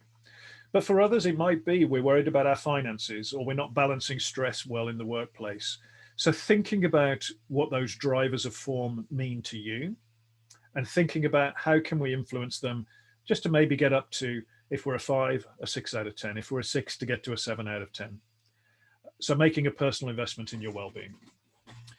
And then can we treat, and I notice a typo there, can we treat mental health and well-being as the strategic priority in the workplace that Jeff was talking about? So the return on investment, and Tim referred to this, but I've seen numbers from Deloitte estimating the return on investment in investing in mental health and well-being above 5 to 1. Now, what CFO wouldn't take a 5 to 1 return on investment? And that's the business case. But it's also the right thing to do, because actually right now, as a result of the pandemic, our people need to be supported on our well-being and mental health. Because as I say, every single employee and everybody here, including myself, will have had our mental health tested as a result of the pandemic, without fail, some more than others. So it's both the right thing to do, and it makes good business sense. So why are we not investing in this? And I think a lot of organizations are starting to understand that. Certainly in the UK, where we've been doing this for a number of years now, we are seeing more investment, and this on the boardroom agenda, with leaders taking a strong interest. So we have something else called the Inside Out Leadership Charter. Again, I can put some details in the chat afterwards, but it's a set of principles that organizations can adhere to that really get leadership engaged in this. So I'll share that afterwards. And then, can you use that "how are you today" question and that score out of 10 to check in with colleagues? Because right now, where we're more physically distant, or we're needing to be more remote, we're working in a more remote way, it's much harder to see those visual signs. So can we use that to keep an eye on how our colleagues are doing? And then role modeling healthy behaviors. We are all role models in our workplaces and in our family groups and our friend groups. Can we talk about what we're doing to prioritize well-being? Can we talk about the fact that we've taken those breaks in the day, that we've prioritized sleep in order to recharge? Because that can then be infectious, okay? But I think if we can talk more generally about mental ill health and mental wellness in the workplace, then it creates a ripple effect. So you can see Jeff sharing his story influenced me. I'm influencing other people. You're all here listening to this. So take this back to your workplaces and start a conversation about mental health and well-being. So before we move to a Q&A, I'd like to share some advice from my 6-year-old daughter. And as I was being more open about my own challenges of mental illness a few years ago, I realized I needed to be open with my children. So I sat my daughter Gabby down and said, and Gabby was 6 at the time, and I said, "Gabby, let's have a chat about mental health." And she put a little L above the word mental. So she's more concerned about the health of our lentils. I don't know the Romanian word for lentils, but she wanted to have a chat about our lentil health. So I said, "Okay, how do we look after it?" And she said, "No accidents, wear your helmet on your bike." I said, "Okay, good literal answer from a 6-year-old. What about our brains then, Gabby? How do we look after our brains?" And she said, "Think a lot." Now, sometimes I think too much, and if you're suffering from anxiety, thinking is not always the right answer. We need to stop the thoughts occasionally. So I realized I needed to ask Gabby a more specific question. I said, "Gabby, if you woke up one day and you didn't feel yourself, you didn't want to get out of bed, you felt sad, you didn't know why, and you didn't want to play, what would you do?" And Gabby looked at me like I was asking the most obvious question in the world. She said, "Daddy, I would find someone who I love and I would tell them. I would talk. Find someone who you love and tell them. Talk." And then I said, "Gabby, if you went to school one day and you saw someone sitting off to the side, not playing, looking sad, looking withdrawn, what would you do?" And this time Gabby looked at me like I was a complete and utter idiot. She said, "Daddy, I would go over and I would ask if they're okay. I would see if they're okay." So 2 things that we overcomplicate as adults and in society. If you are struggling with your own mental health, and we will all struggle right now, find someone who you love or trust and talk. because talking is the start of the process to recovery. But more importantly, in the workplace, we get to see behaviors 8-10 hours a day. Now we have to look harder at the moment, but we still see them and we see behavior change. And if someone looks like they're struggling, ask if they're okay and tell them that you're there for them, that you're available to chat if they want to. Because I can tell you this, at the worst parts of my depression, I didn't always want to talk, but it was super, super helpful to know that there were people available to listen. So thank you for listening to me today. There's my LinkedIn code if you want to scan that. It's Rob Stevenson on LinkedIn. I'll follow up with any of you that have got any other questions. But Adrian, over to you. Thank you so much, Rob. Thank you for an exceptional presentation and for sharing your personal story. I think it's appreciated equally by our audience, as we have not lost even one participant since the beginning of the conference, which is a first. So I hope we keep it like this until the end. Thank you, Rob. My pleasure. Again, if you have any questions, please address them in writing. Rob will answer. And now we move over to Phillips. Katie, actually. Katie is a mental well-being at work coach and trainer, and she's the founder of KDP Coaching and Consulting. And after 15 years of managing projects and strategic communications in government, corporates, and startups, Katie has seen the good, the bad, and the ugly of mental health, and she decided to be the change that she wanted to see and set out on a mission to eradicate burnout from the world of work. She now supports overwhelmed humans and businesses to avoid burnout and nurture mental health at work. So welcome, Katie, and thank you very much for being with us today. You will be speaking about burnout, yes, and how to keep yourself and your team healthy. Exactly. Good morning. Good morning. Thanks for that lovely introduction. Good morning, everyone. I'm just going to share my screen.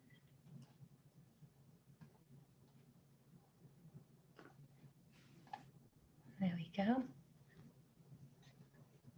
Can you see it okay? Yes, it's all fine. Fantastic. So, as mentioned, I'm Katie. I'm here to talk to you about burnout. A little bit about me. I'm of Caribbean blood, British passport, and Spanish residency for the last 9 years. And as Adrian mentioned, before I set up my own business, helping people with mental well-being in work, I was managing projects, communications, and business strategy for the majority of my career. So during those 15 years, like he said, I saw all sorts of different aspects of well-being in the workplace, the good, the bad, and the ugly. And the ugliest of that was, unfortunately, about 2 years ago, when I myself started to suffer with my mental health, with my mental well-being. I went through a pretty aggressive burnout, which left me unable to work, unable to move actually for many months, but I was out of work for 8 months whilst I recovered. And once I got back on my feet, true believer in being the change you want to see, I decided I was going to tackle a weird and wonderful relationship we have with our well-being and work and the impact that work has on it and vice versa. And essentially my goal is to try and make burnout extinct. I do not want anyone to have to go through what I did a few years ago. So burnout, what exactly is it? It might just be one of the most used terms of 2020 after COVID and you're on mute. But what exactly is it? It's nothing new. That's where we can start. Back in 1974, Herbert Freudenberger was already speaking about it. And he described it as having 3 key elements. And this is exhaustion. I put emotional in there because it's very often emotional exhaustion, but physical too. Depersonalization and a decreased sense of accomplishment. So it's not counted as a mental illness per se, but instead it's seen as a syndrome that stems from chronic workplace stress that's been left unmanaged. So this exhaustion is a fatigue that comes from caring too much for too long, and it leaves us feeling depleted, completely shattered. Depersonalization, this is where we feel negative or cynical about work, detached from work, the kind of thoughts that, you know, what's the point? Why am I here? What is it achieving? That sort of detachment that we sometimes experienced. And then the last is decreased sense of accomplishment. So this is a sense that we're ineffective or incompetent at work. This is that kind of negative self-talk, self-doubt. And in 2019, the World Health Organization defined burnout as purely workplace stress, i.e. not personal. Although in 2020, the line between the two is very difficult, in my opinion. We're working from home for such long periods of time in many companies or in many countries as well. And it's these long periods of stress, and working from home is quite stressful. You can see I'm currently at home because we don't have our usual routine, our usual kind of, even desk space makes a difference. It's exactly this prolonged change and stress when left unmanaged that pushes us towards burnout. And it doesn't happen overnight. It's not like we instantly go from being healthy and then all of a sudden being burnt out. It's a gradual thing. This image here is my kind of adaptation of the Thriving at Work report, a pretty extensive piece of research about mental well-being in the workplace. So as you can see, this inverted triangle, very simplified version of the research, and it represents our mental well-being and how it's a decline. We decline towards burnout. It's gradual. You know, and the logic would tell us that the further we go down the triangle, the harder it is to come back up to the top. And we want to be at that top. We want to be in that healthy part, that bit where we're thriving. You know, Rob mentioned this word as well, and that is, you know, when we're doing our best. And companies, when not all companies, but many, do focus on this area, on this top area. You know, it's kind of like the fruits and Pilates approach, or maybe ping pong tables and free beer if you're working in a startup. Really depends on what your business is like. And it's lovely to have these things in our organizations, and they really do feel like a perk. But when you're struggling, one yoga class a week isn't going to make a difference. You know, we really need to be looking at what we can do to support ourselves when we aren't feeling great, which is where so many of us are, unfortunately, at the moment. This year has been horribly difficult for the entire world, and some more than others. So let's add some context to this triangle. So you can see here, pre-pandemic, before the chaos, before all these changes, our average day would have been somewhere in this top third. It would have been in the healthy area. We would have been feeling pretty good. You know, life comes along, this wiggly red line, very scientific, and we have bad days, we have stressful days, we have things that make us maybe not feel so happy and healthy, but we know, and we go down towards the struggling part. But we have a good day, the stress hormones fade, we feel good again, and we go back up, and then our average day is pretty much healthy. And we're back on an even keel, and we can kind of cope with most things that come our way. Then during the pandemic, chaos, as I put here, again, very technical illustrations on my part. So as you can see from that wiggly red line, life has gotten very stressful, and the stress is kind of relentless at the moment.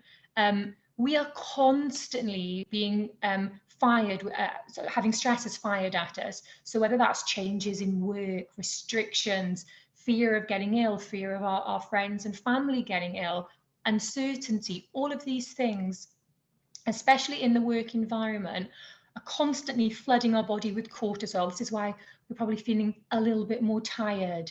We're a little bit less able to cope with the normal bits of our days, the normal stressors. And what's happening is we're spending more time in that middle grey section. And the longer we spend there, the lower our average day comes down that triangle. So we start to move, our normal day becomes pretty stressful, and that's the status quo. And that's why we're struggling so much at the moment.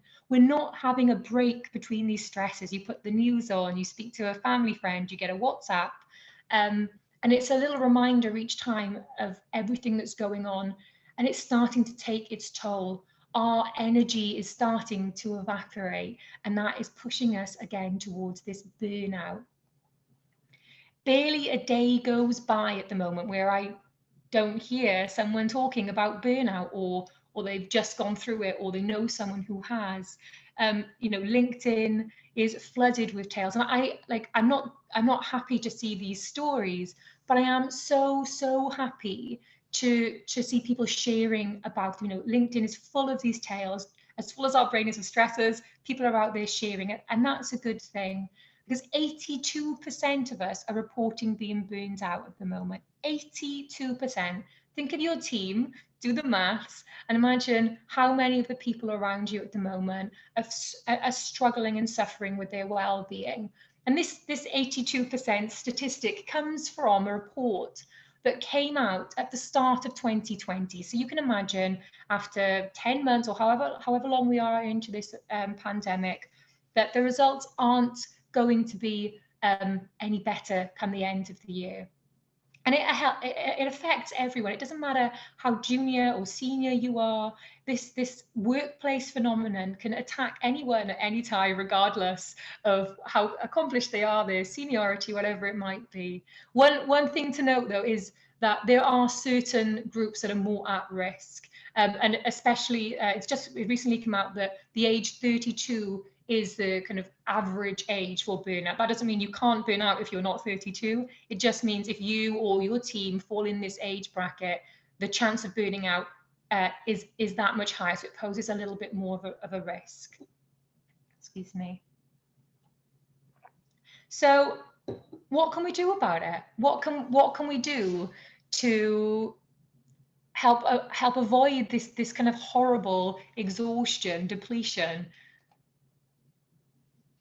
First thing, the most important thing is awareness, is to really understand what the signs are so we can spot them and we can stop them.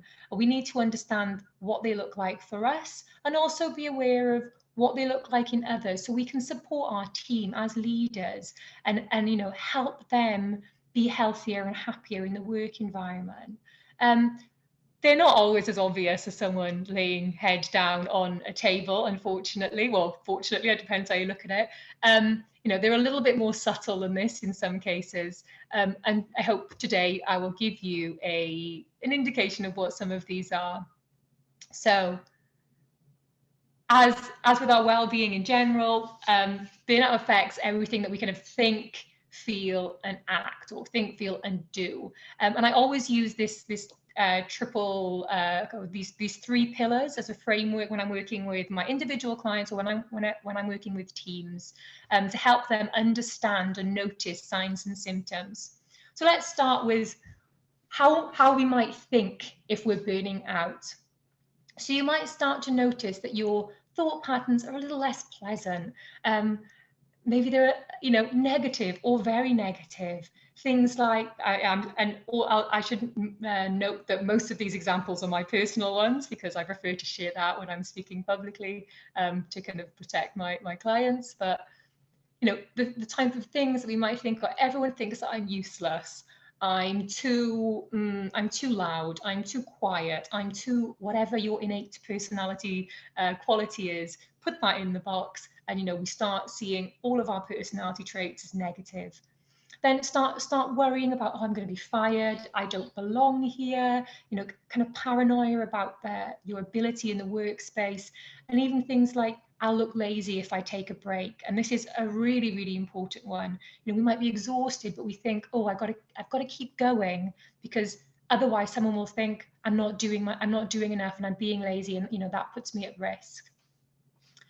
Physically, the feeling part of it. So you touched on this at the beginning, this feeling of exhaustion, inexplicable tiredness for no reason, apparently. Perhaps you've got nausea, gastritis, digestive issues. It can be your stomach can be really, really sensitive. This is typical of stress, and stress is just burnout is an accumulation of this stress. So the symptoms can be very similar. Constant headache, muscle tightness. So it can be, a muscle spasm in your neck, in your shoulders, in your back. I suffered really badly with jaw. I started clenching my jaw a lot, and that damages your teeth as well. So if you're noticing those sorts of things, these are telltale physical signs your body is sending you to let you know that something isn't quite right. And then the last one, act, so how we behave, what we do in our day-to-day. Are we a little bit more restless? Are we, twitching around? Maybe we're impatient. I'm not a particularly patient person generally, but I noticed that my patience was, minus 10 when I was in this burnout phase. Maybe you start to want to over socialize, or you withdraw. Perhaps you're emotional, tearful, overeating, undereating, making lots of mistakes, being forgetful. All of these things are signs that we are struggling. Unfortunately for me, I had pretty much every single one of those symptoms. In fact, every one of those symptoms I've mentioned, but my ego just wasn't open to this sort of feedback. I didn't want to see it. I didn't want to admit that I was burning out, that I couldn't handle the stress. I'd been stressed before. I'd experienced some of these things, but I thought that, once I'd finished the project, had the weekend off, got a bit of a pay rise, I genuinely thought that I would just magically feel better. We're conditioned to think the work has to be hard to be worthy, and that feeling exhausted is normal. Workaholism, struggle, they're all glorified these days. Hustle culture, hashtag hustle culture.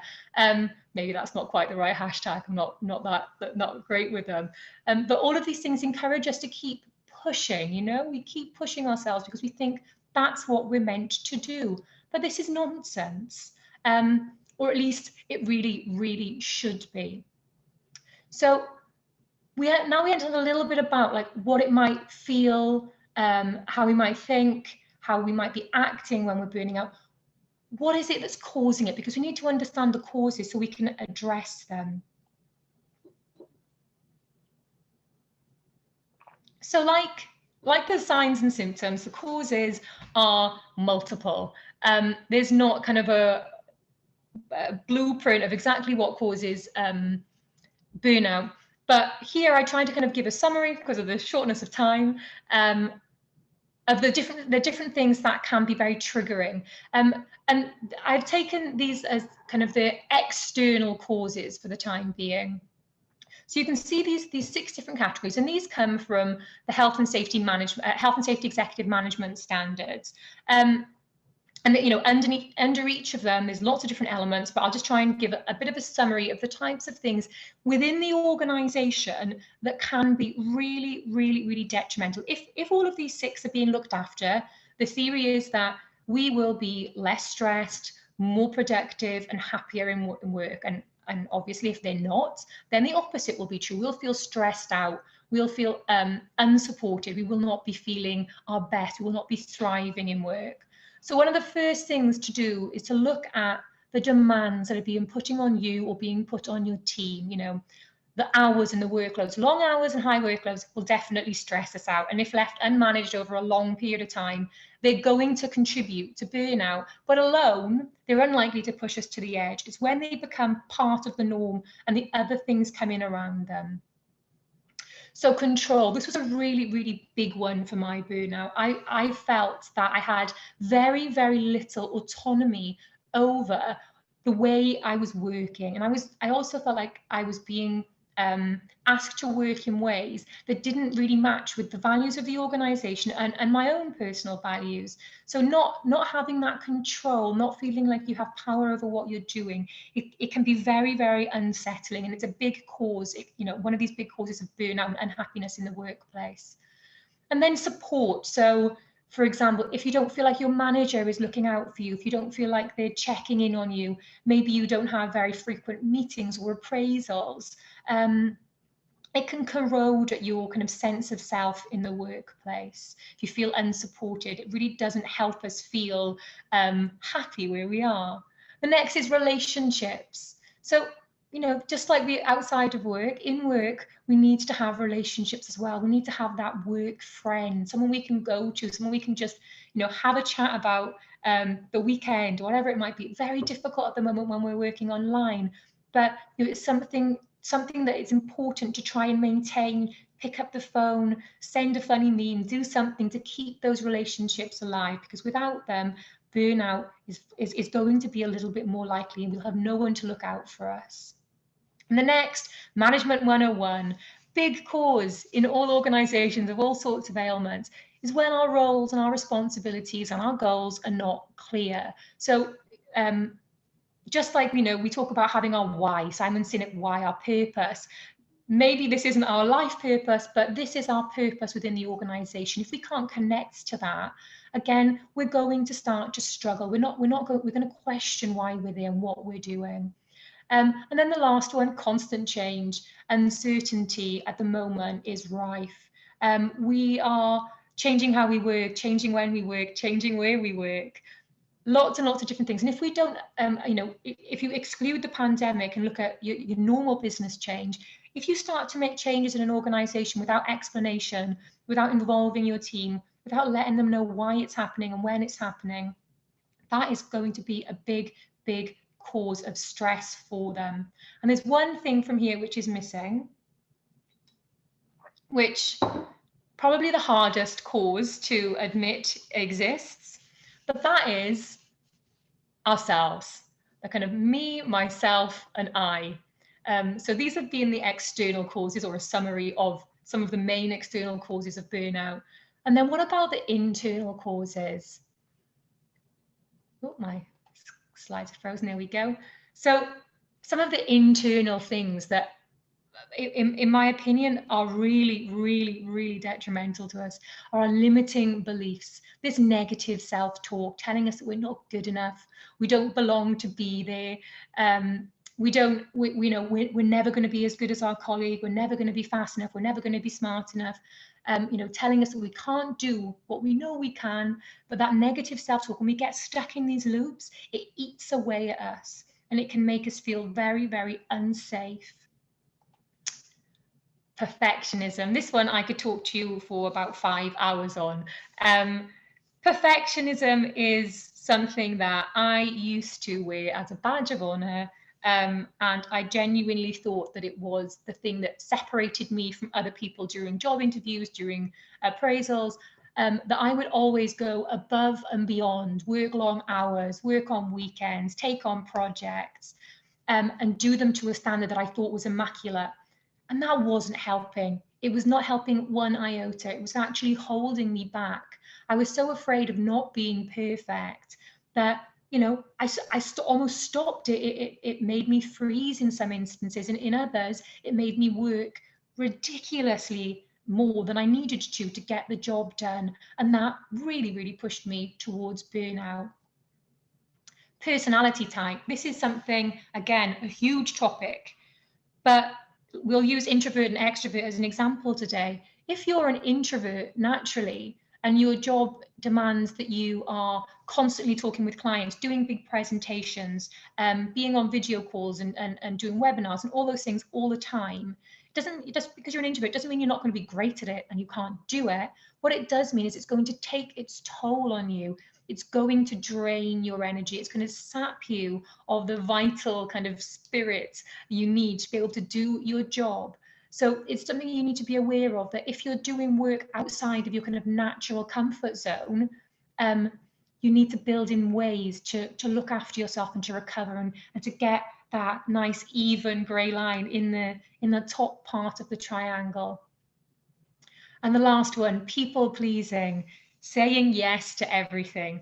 Inside and outside of work, I think this is a disease that many of us suffer.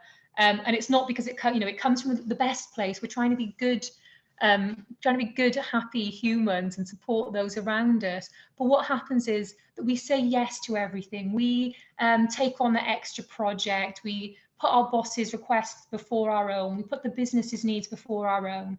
And it means that we're telling our mind, we're telling our brain that we're second best, that we aren't worthy of our own time and energy. And after a while, we start to kind of, believe that and think that there is no other option. There is no way to say no, that we must always be giving. And again, that is exhausting. If you're not putting yourself first, you can't ever get back on that even keel. You can't feel healthy if you're constantly giving things to other people. So now we looked at the internal causes, we've looked at the external causes. What can we do to fix them? What can we do to really, really stop these things in their tracks in the workplace so we can be healthier and happier and avoid burnout? So addressing the causes seems a little bit obvious, but I wanted to put it in. I really, really suggest that you look at the demands that are being put on you, being put on your teams, the amount of control you have or you give on the way people work, how you're supporting them and how you're supporting yourself. Are you doing everything that you need in the workplace to make sure that you can do your job in a way that works for you? The relationships. Remember what I said about having that workplace friend. This doesn't just mean not allowing bullying in the workplace or addressing bad behavior, which is essential, but this means building friendships, building someone that you feel safe with, that you can, hopefully you feel safe with all your colleagues, but someone that is really, your best friend, your bestie in work.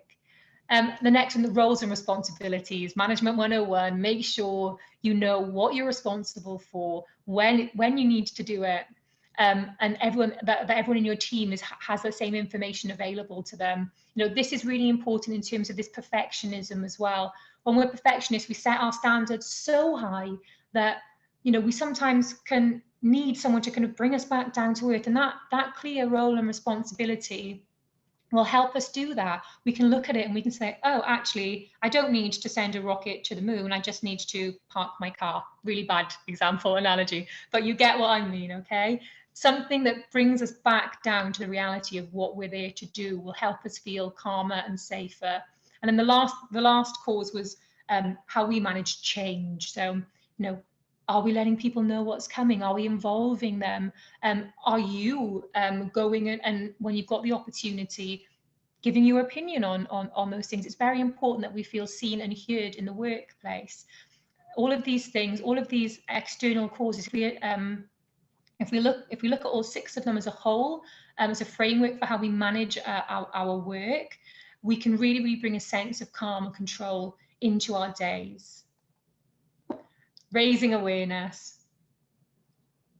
So very much that top part of the triangle, but very, very, very important. Most organizations start here, and it's because it's super important.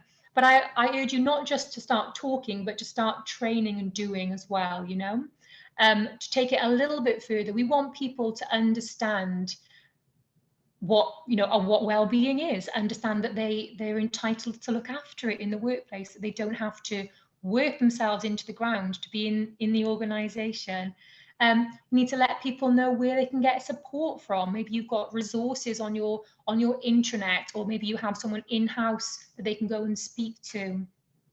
And again, then the next step is that helping them understand the signs and symptoms, helping them know when maybe they're a little bit stressed out, or maybe they're going towards burnout.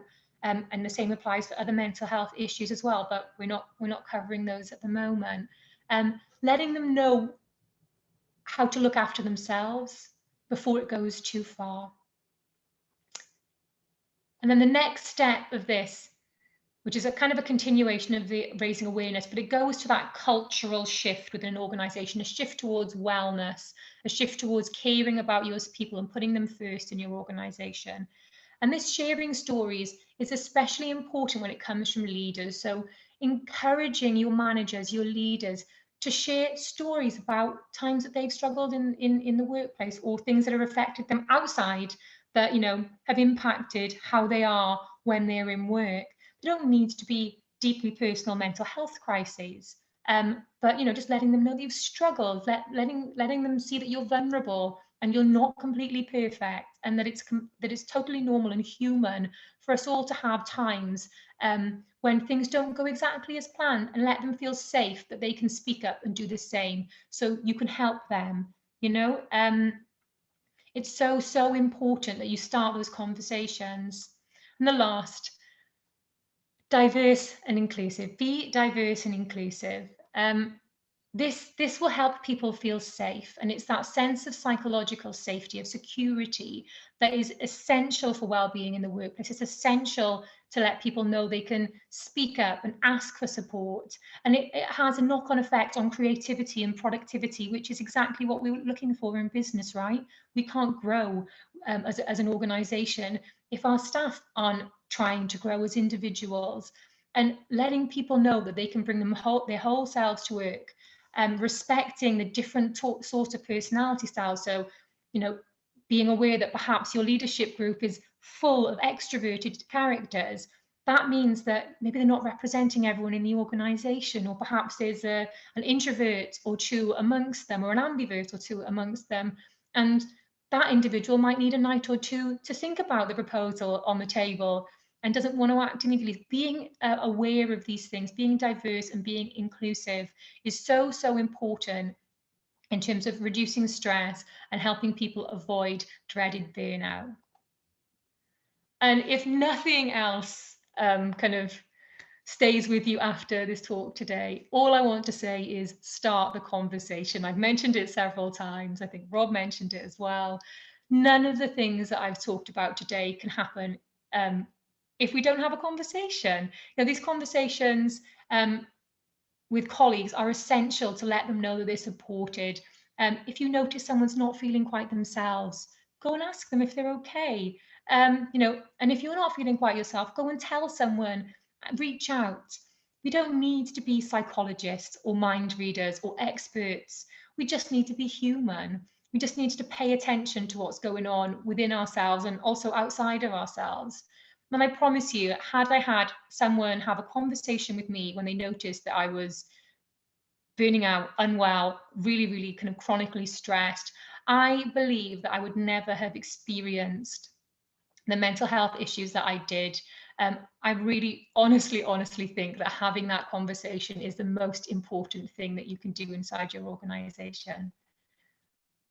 And if you need someone to help you start that, you are so welcome to contact me. You can email me, you can go visit my website, you can find me on LinkedIn, and you can also see me on Instagram, where I share more of my kind of the internal work that I do with one-to-one clients. Thank you so much, And Katie. that's it. I'd love to answer any questions if there is anything. Yes, and we will share for sure your contacts with the audience in case they want to get in contact and benefit from your expertise. Thank you so much. I will switch to Romanian now, so I invite everyone from our English-speaking audience and colleagues in the panel to switch to English in the interpretation. O invit acum pe Nevenka Doca, People Experience Senior Executive Director în cadrul Băncii Transilvania, să ne oferă o prezentare. Nevenka este director executiv, așa cum spuneam, în cadrul grupului financiar Banca Transilvania, unul din cele mai mari grupuri bancare din România, cu peste 10.000 de angajați, și Nevenka coordonează activitățile de resurse umane, inclusiv învățarea în cadrul companiei, iar principala ei preocupare este de a crea un mediu în care fiecare coleg să fie încurajat și ajutat să-și atingă potențialul profesional maxim, să se simtă protejat și susținut. Iar astăzi prezentarea Nevenkei se concentrează pe importanța prevenției și implementarea programelor de well-being și sănătate mentală. Bună ziua, Nevenka! Bine ai venit! Bună ziua și mulțumesc mult pentru introducere. Mulțumesc antevorbitorilor mei pentru insight-urile pe care le-au împărtășit. Mi-am luat multe notițe și vom dezvolta programele pe care deja le avem implementate. Într-adevăr, am ales să vorbesc despre prevenție, probabil că din două motive. Odată pentru că am o pregătire medicală, nu știu cât e de publică informația aceasta, dar da, îmi doream să fiu medic și am urmat un liceu sanitar și facultatea de biologie medicală. Îmi doream să fiu medic pentru că la vremea aceea, în adolescență, credeam că doar oamenii bolnavi au nevoie de ajutor, oamenii bolnavi fizic, că la vremea aceea nu mă gândeam la boli mentale. Am făcut și un master de neuropsihologie, iar în școala medicală se punea accent acum câteva zeci de ani, se punea accent mare pe prevenție. Ăsta este unul dintre motive. Celălalt motiv pentru care am ales să vorbesc despre prevenție este că cred că poate fi util pentru audiența noastră atunci când se hotărăsc să-și construiască un business case, să audă ce am făcut noi și poate să le fie de folos. Și o să merg mai departe, vorbind despre un program de prevenție început în 2017, care nu se referea la sănătatea mentală, ci la sănătatea fizică și care a fost construit împreună cu partenerul nostru de servicii medicale, în urma unor observații în 2016, cum că numărul de îmbolnăviri de cancer în organizație, în rândul colegilor noștri sau a membrilor de familie foarte apropiați, a crescut. Și aveau nevoie de ajutor și cereau ajutor și îi ajutam, dar eram extrem de frustrată și mă simțeam neajutorată că nu putem să facem ceva mai mult decât să fim reactivi, ci să încercăm cumva să ajutăm la prevenirea situațiilor respective. Și atunci am construit un program de screening, mergând pe cele mai frecvente tipuri de cancer, după protocoalele Organizației Mondiale a Sănătății, un program de screening care este oferit tuturor angajaților noștri, plătit integral de bancă și care are în vedere, cum spuneam, cele mai frecvente 5 tipuri de cancer, de col, de sân, de piele, de colon și de prostată pentru bărbați. L-am lansat în martie și am pus aici cifrele pentru ca să vedeți ce s-a întâmplat. Am avut în perioada asta, din martie 2017 până acum, peste 5.000 de colegi care au beneficiat de una sau mai multe dintre testele de screening. 81% au răsuflat ușurați după ce au primit rezultatele testelor. Cel puțin la momentul acela au fost considerați sănătoși pe cele 5 tipuri de cancer despre care vorbeam. În schimb, 19% aveau celule modificate. În mare parte benigne, s-a dovedit a fi benigne la analize ulterioare. În schimb, 115 aveau cancer instalat, în multe cazuri în stadii 3-4, despre care nu știau. Raportul pe care l-am primit și pe raportul trimestrial pe care îl primim de la furnizorul nostru se încheie cu o frază care de fiecare dată când o citesc îmi face goosebumps, mi se face pielea de găină. Și de fiecare dată se termină cu numărul de vieți salvate. Și am pus aici rezultatul pe întregul program. 115 vieți au fost salvate. Celelalte unde au fost transformări benigne au fost probabil s-a evitat acolo instalarea unor transformări maligne, au fost îmbunătățiri ale vieții sau prelungiri ale vieții lor. Și de câte ori primesc întrebarea care este programul sau inițiativa cu cel mai bun return on investment, îmi este foarte, foarte simplu să răspund. Fără niciun fel de dubiu, acesta este programul la care nu știu dacă scara este 5:1, cum spunea Rob, pentru că nu știu să cuantific o viață. Știu cât ne-a costat, dar nu știu să spun 115 vieți salvate cât înseamnă.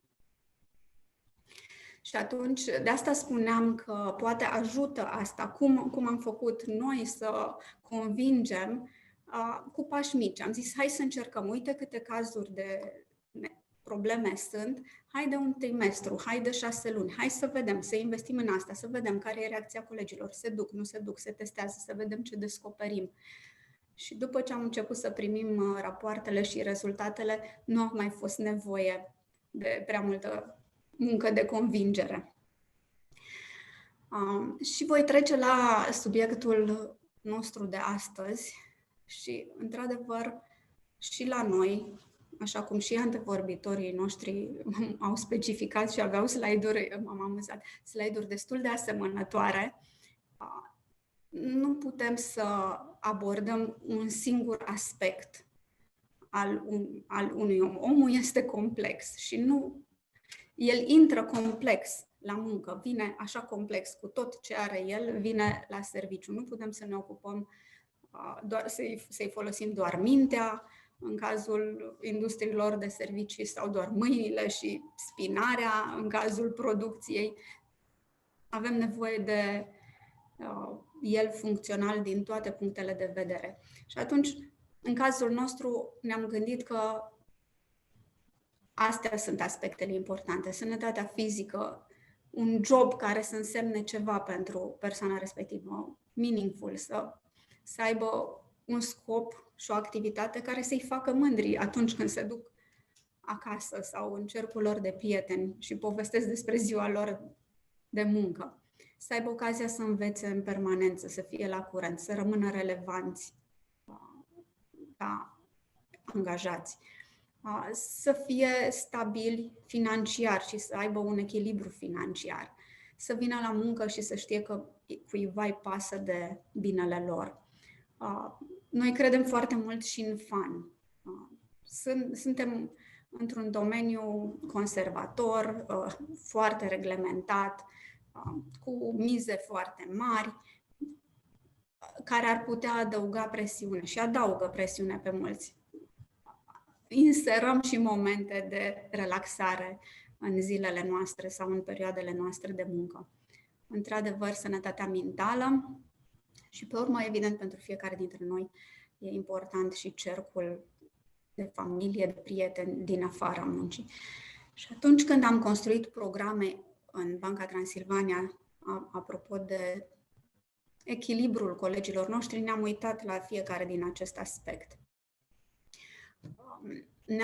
Ne uităm și la ce se întâmplă în alte părți și chiar ieri am primit un studiu cerut de o companie de asigurări din Europa, AXA, unde am fost surprinsă să văd că înainte de pandemie 34% dintre cei care au fost subiect în studiu au declarat că sufereau cel puțin de un fel de tulburare sau, mă rog, de o stare mentală, siguranță, anxietate, depresie, singurătate și așa mai departe. Și mai trist este că 1 din 4 apelau la tratament, iar 30% au declarat că nu-și permiteau tratamentul. Chiar dacă știau și acceptau și înțelegeau că suferă de așa ceva și ar avea nevoie, nu-și permiteau pur și simplu. Și tot zilele acestea am văzut un scurt rezultat al unui survey organizat de Facultatea de Psihologie din Iași. În România, 42% dintre cei care au participat au declarat că suferă de anxietate și aproape 30% de singurătate. Deci, cifrele acestea sunt deja în perioada pandemiei și probabil că sunt accentuate de ce se întâmplă acum. Deci, uitându-ne la toate astea, voi încerca să vă spun ce am făcut noi. Și pentru prevenție, s-a menționat și anterior, nu ajunge să faci ceva cu o zi înainte sau, eu știu, o singură acțiune ca să nu intri în nivelul acela de struggling, ca să rămâi în nivelul de healthy, despre care vorbea Katie, trebuie să faci lucruri constant și înainte să ajungi în criză, înainte să fii bolnav. Ce am făcut noi, foarte concret?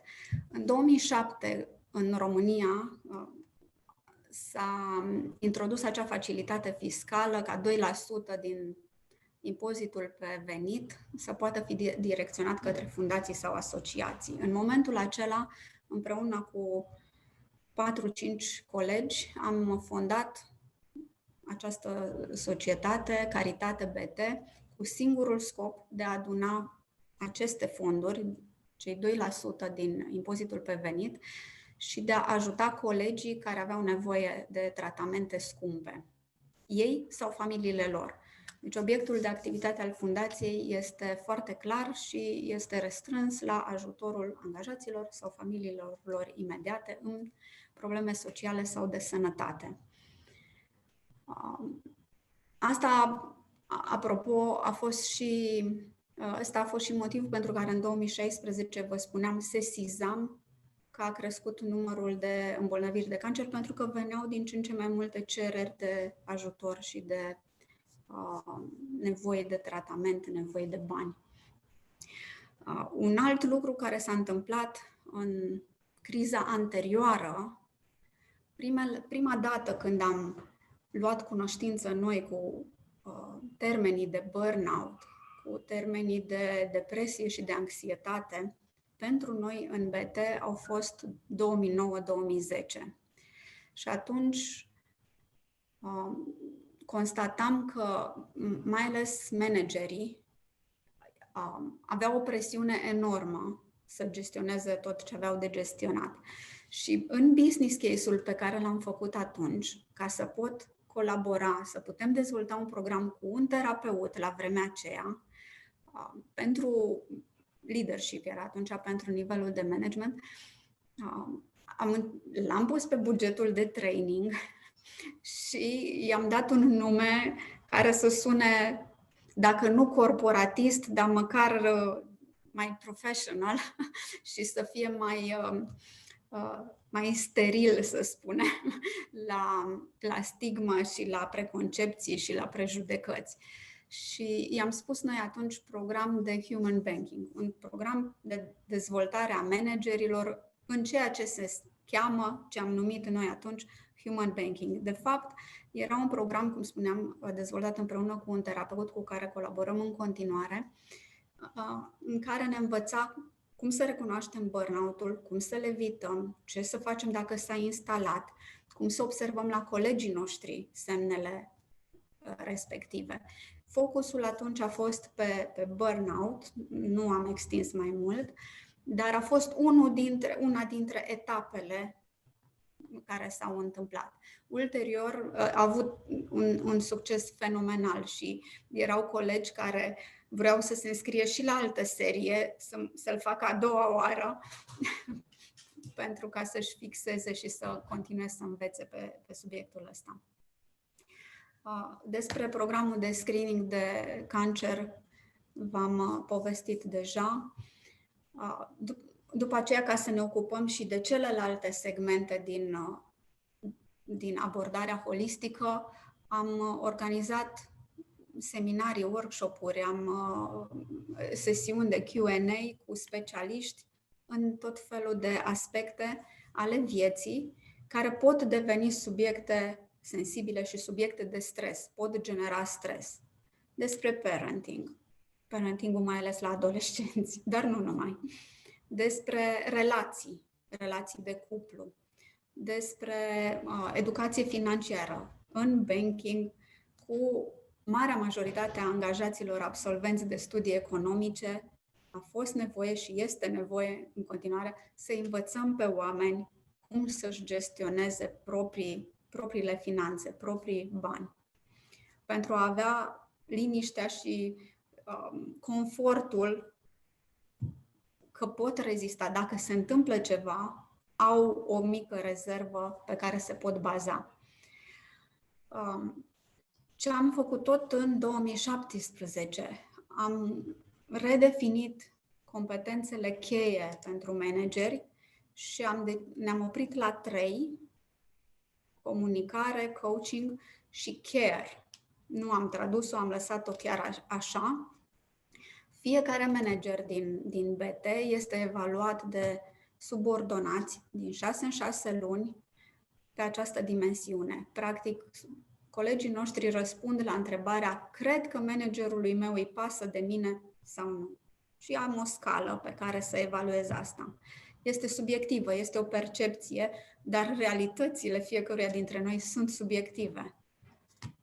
Și considerăm că ce am decis noi este că vrem să creăm acest mediu safe în care oamenii să se simtă în siguranță și să fie încurajați. Pentru asta, evident, au nevoie de manageri care sunt conștienți de impactul pe care comportamentul lor îl are asupra subordonaților. Și, evident, i-am instruit pe manager ce înseamnă, cum arăți, cum se traduce în acțiuni concrete, în comportamente concrete, această competență de care. Pe urmă a venit pandemia. Și abia în perioada aceasta am făcut din sănătatea mentală o prioritate și ne-am ocupat distinct de ea. Unul dintre lucruri a fost să comunicăm, să vorbim despre asta. De la început, de când a început starea de urgență, din lockdown, am pus la dispoziție colegilor noștri 3 dintre colegele de la resurse umane care sunt psihologi și care au formări în sensul acesta și care pot face o consiliere de specialitate pentru cazuri subclinice, pentru persoane care pur și simplu au nevoie să vorbească cu cineva.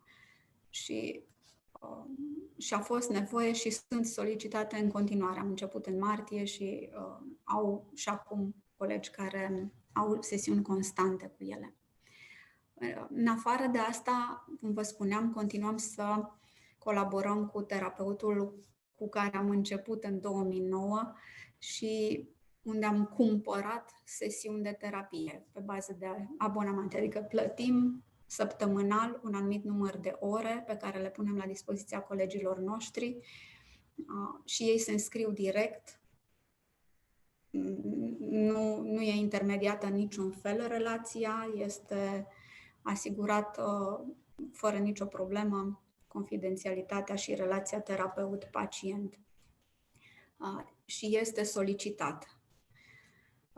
Dar convingerea mea personală, și am văzut că și Rob a menționat și Katie a menționat, convingerea mea este că nicio instituție, nicio organizație, niciun angajator, niciun guvern, niciun sistem, indiferent cât de bine intenționat este și de generos este, nu va avea grijă mai mare de o persoană decât poate avea ea însăși.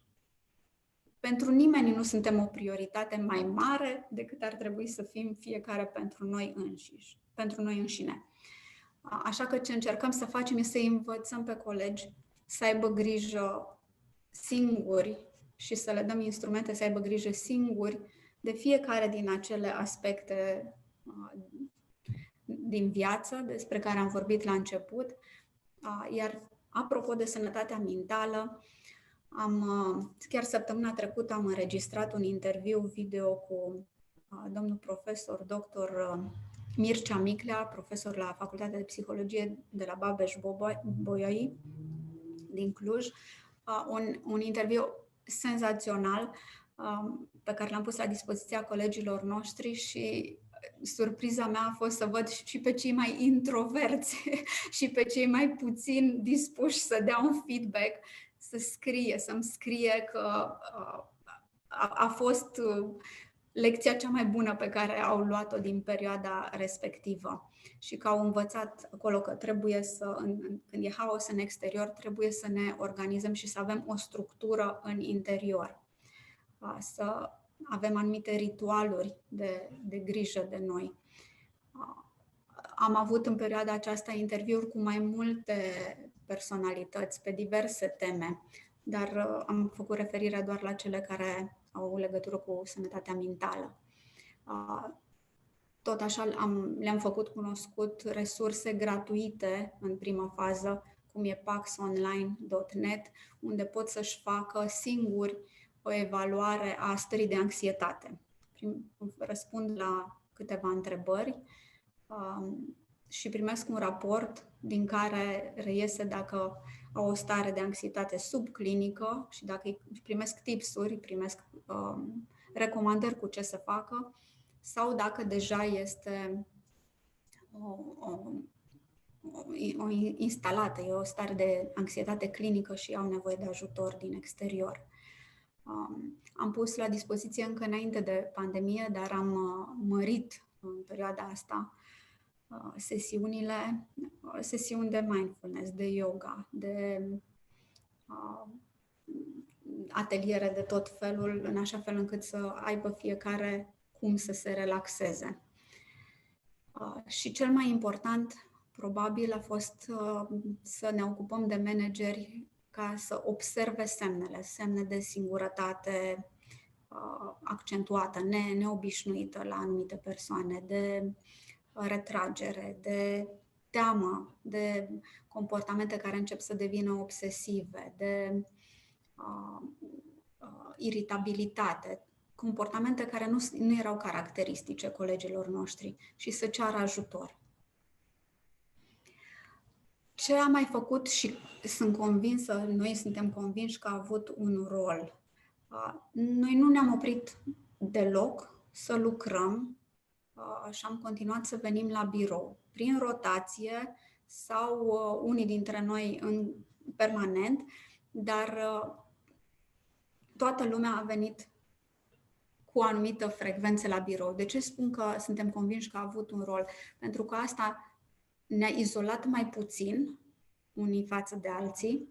Pe de altă parte, ne-a păstrat o anumită structură, o anumită disciplină în viață, anumite ritualuri, în așa fel încât să nu ne pierdem în haos. Am continuat să avem obiective pentru colegi, dar am pus acolo cuvântul reasonable, obiective dimensionate la momentul acesta. Nu cele mai ambițioase obiective, dar suficient cât oamenii să fie preocupați și să aibă ce să facă. Am avut la fiecare 2-3 luni câte un eveniment pentru toată organizația. Spre exemplu, am avut în vară, într-o vineri, am avut Pizza Day și toată banca a comandat și am mâncat pizza și am făcut poze și le-am împărtășit și a fost un eveniment pe care l-am făcut pentru a înlocui, aveam noi un eveniment live în iunie, la sfârșitul lui iunie, la mare, în fiecare an, pe care nu l-am putut face anul acesta și l-am compensat parțial cu această Pizza Day. În toamnă, tot așa, aveam un eveniment foarte așteptat de colegi pe care nu l-am putut organiza și unde era o petrecere, la finalul evenimentului era o petrecere mare de câteva mii de oameni și se consumau mulți burgeri de obicei noaptea respectivă, așa că am organizat într-o vineri Burgers Day, BT Burgers Day și toată lumea a comandat burgeri și tot așa am făcut poze și am sărbătorit și creează și conexiune, și engagement, și relaxare, și senzația de apartenență și tot ce s-a vorbit până acum. Am pus la dispoziție și pregătim în continuu și lansăm în permanență cursuri, webinarii, tutoriale care nu au legătură numai cu jobul, pe teme pe care le colectăm de la colegi că îi interesează. Evident că ne-am onorat toate commitment-urile, toate promisiunile financiare, am plătit toate primele, n-am înghețat nimic, n-am tăiat din beneficii, dimpotrivă am adăugat la asigurarea medicală de sănătate, am inclus și situațiile de COVID, care au început să apară la un moment dat și în bancă. Și avem 3-4 colege care se ocupă zilnic de colegii noștri care s-au îmbolnăvit de COVID. Deci avem cazuri, evident, avem 10.000 de angajați, statistic, suntem în cifrele pe care le vedem la nivel național și avem colegi care verifică, stau de vorbă cu ei, verifică dacă au nevoie de ceva. Am cumpărat butelii de oxigen medicinal și am trimis la domiciliu unor colegi care nu găseau loc în spital. Încercăm să ajutăm cum putem în zona asta. Ce rezultate vedem până acum? Avem 2 cazuri clinice. Când spun clinice, mă refer la faptul că sunt cazuri care au nevoie de psihiatrie și de medicație și unde psihoterapia nu este suficientă, și 14 colegi care fie cu colegele noastre din interior, fie cu terapeutul angajat de noi pentru asta, fac sesiuni de terapie în constant și regulat și sperăm să le fie de ajutor. Și cu asta am încheiat. Pot să răspund la întrebări dacă mai avem timp. Mulțumesc foarte mult, Nevenka, pentru această prezentare de la Firul Ierbii. Într-adevăr, inițiativele voastre sunt un bun exemplu de urmat și cred că rezultatele pe care le-ați avut sunt un bun punct de plecare și pentru următoarele programe în încercarea de a convinge și managementul băncii că, evident, aceste programe desfășurate înseamnă o investiție pe termen lung care se întoarce până la urmă și în rezultatele financiare ale companiei. Mulțumesc! Dacă sunt întrebări, evident, te invit să faci follow-up la întrebările de pe chat. Și aș propune să mergem mai departe. O invit acum pe dr. Mioara Cristea, directorul de program în psihologie în afaceri din cadrul Facultății de Științe Sociale a Universității Heriot-Watt din Edinburgh, Marea Britanie, să ne spună despre consecințele psihologice ale sindromului impostorului în rândul liderilor de organizații. Dr. Mioara Cristea are printre principalele interese aceste cercetări ale sindromului impostorului, epuizare emoțională, leadership în timpul COVID-19. Bun venit! Hello, everyone. Thank you very much, Adrian, for this introduction. Is everyone seeing Yes, the shared screen? Perfect. Yes. I'm just I apologize for just a second. It seems that I have some translations and I can hear myself being translated in Romanian, so I apologize for that. So, thank you very much for this invitation. It's a great pleasure to be here and to share some of the research that I've done in the last couple of years. My name is Mioara Cristea, and for the last couple of years, well, for most of my life, I've been an imposter. I went to elitist high school where I never really felt like I belonged. I had the impression everyone was smarter than I was, though I did go through a whole examinations screening before actually going into high school. Later on, I went to the university. I was the first in my family to go to university, which was a big deal, but somehow it didn't feel like I deserved that either. And I was the second highest grade in my cohort. And that made me feel like I wasn't good enough because I could have been the first one, but somehow I ended up the second one.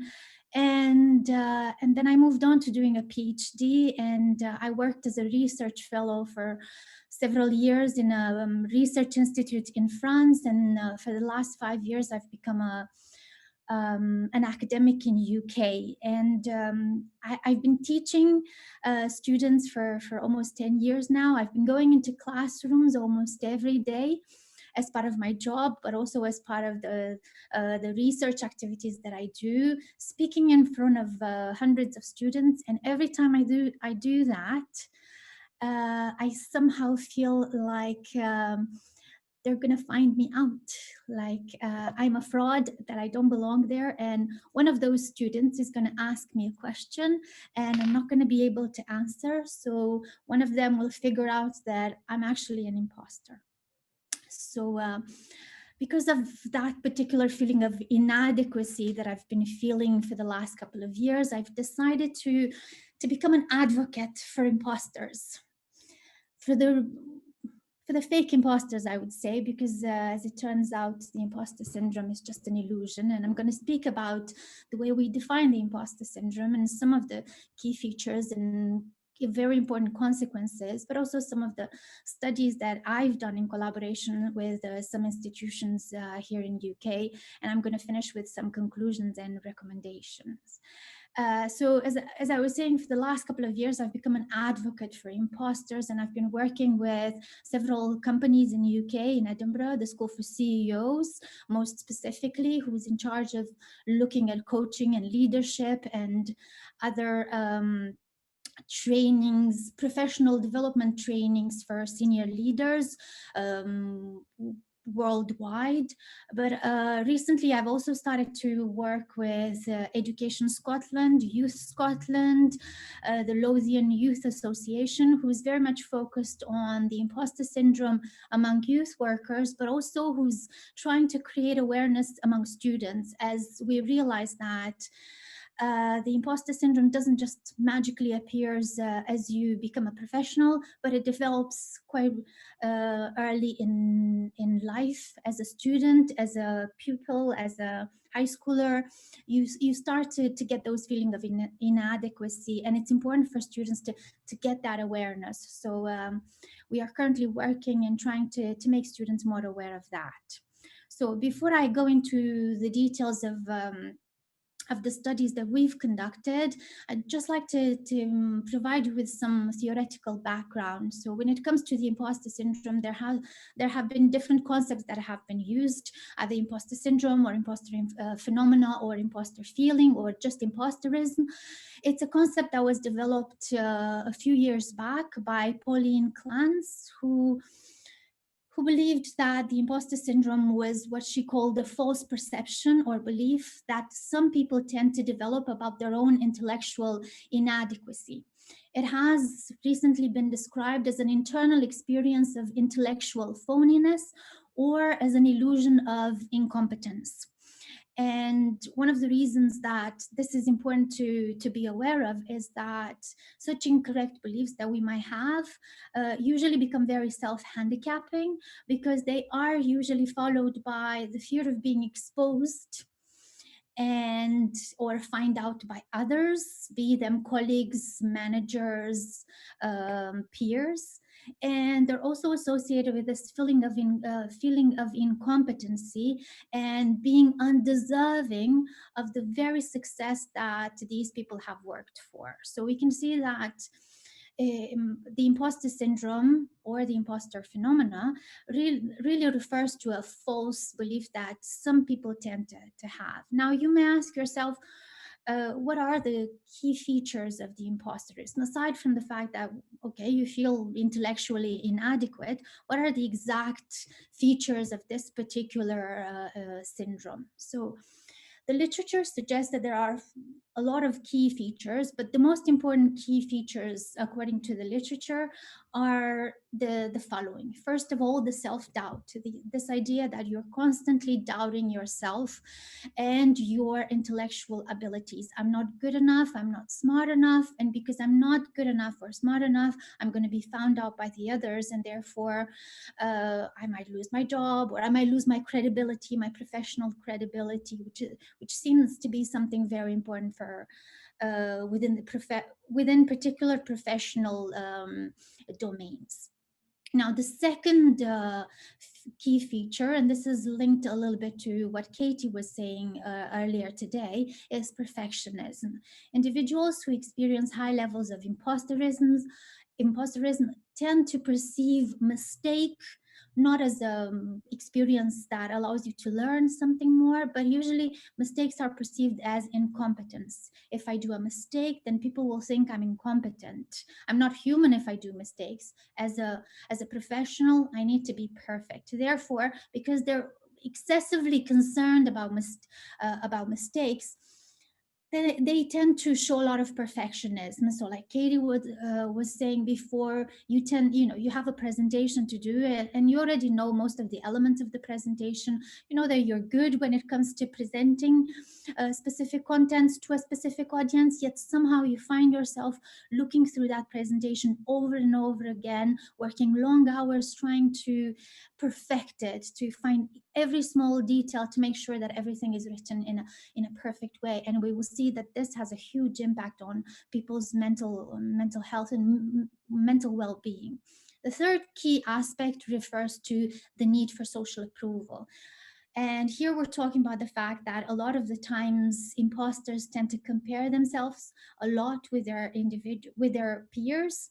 And most of the time, they tend to perceive the others as smarter than they are, although professionally speaking, others together with them as well, they tend to have equal, if we can say that, equal amounts of success, but somehow the others are more successful, are smarter, etc., etc. And once again, because there's this constant social comparing to others, there's also a constant need for social approval, making sure that the others believe we are good, although we ourselves don't believe that and don't trust that.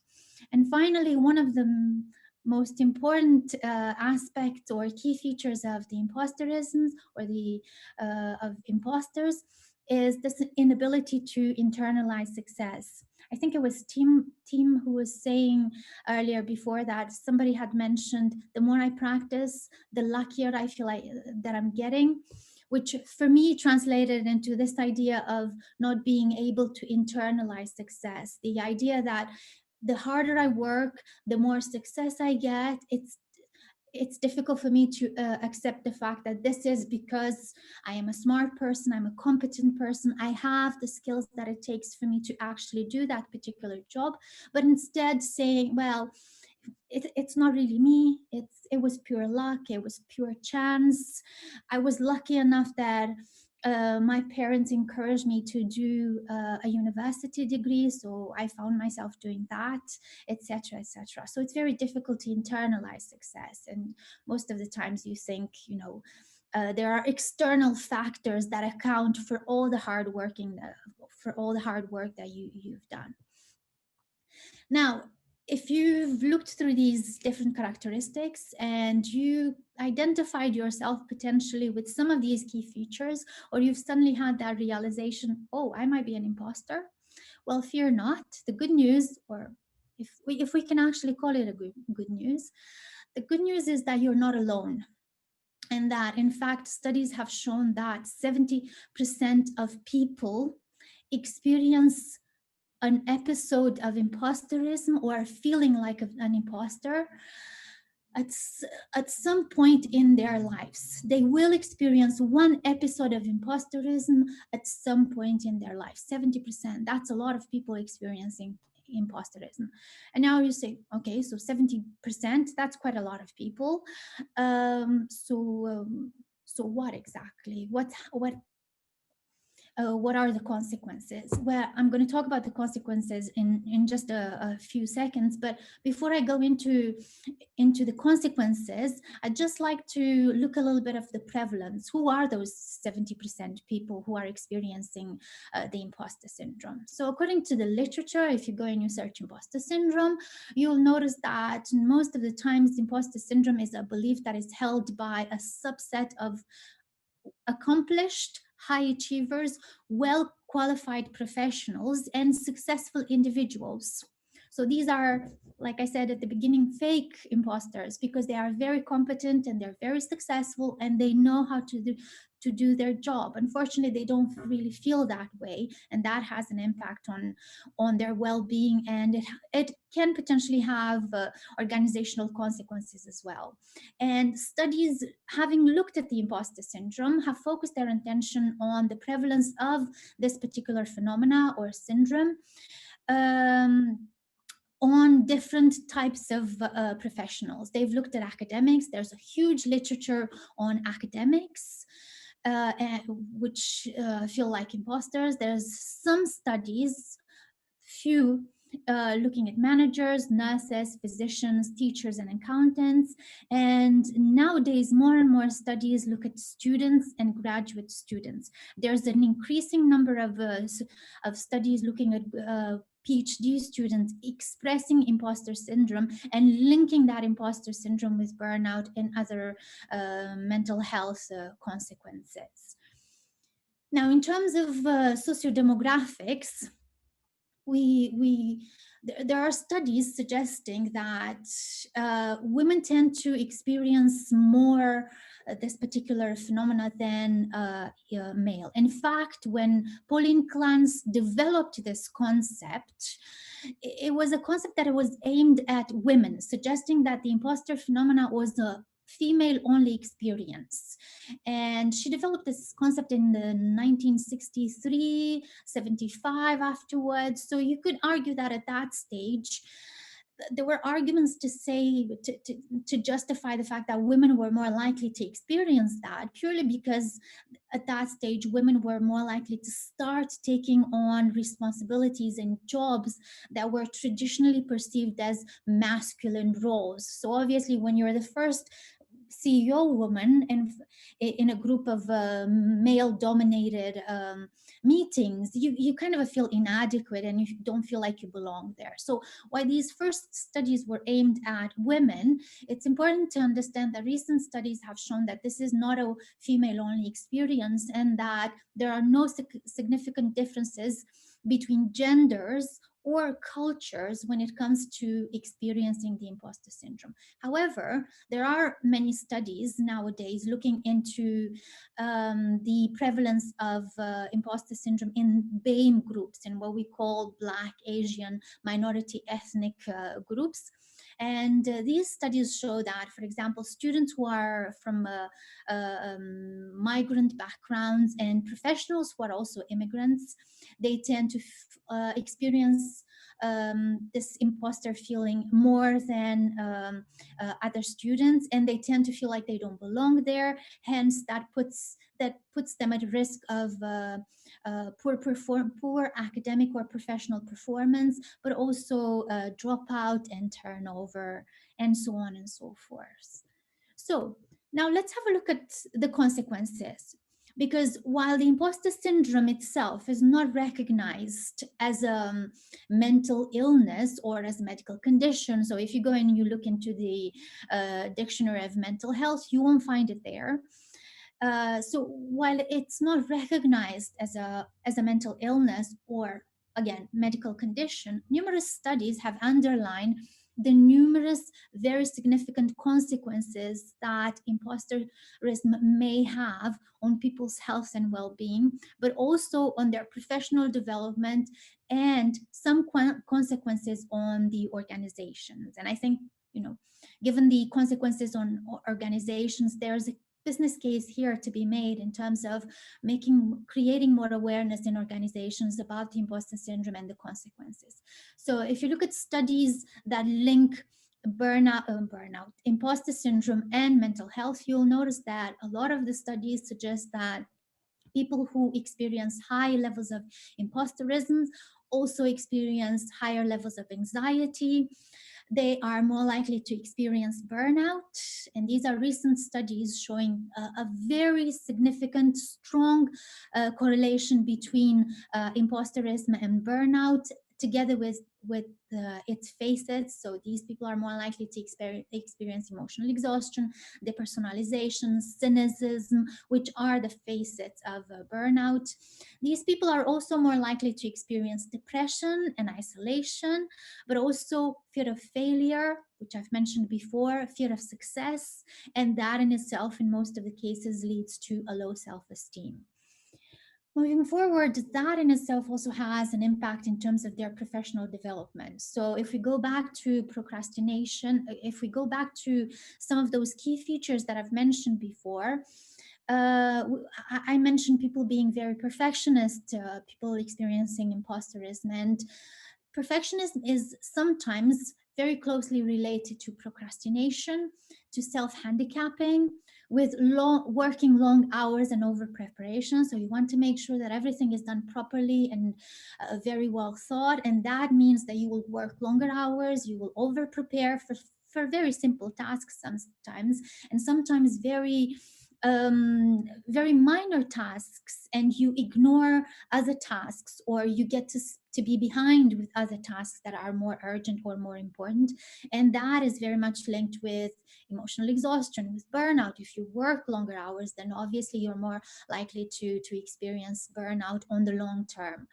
Other consequences in terms of professional development are the fact that, well, if you're an imposter and you doubt yourself, you're more likely to make choices for easy attainable goals. So instead of going for challenging projects, you're more likely to take on goals that you know that you will be capable of achieving. Because let's remember, if you fail is a sign of incompetence among imposters.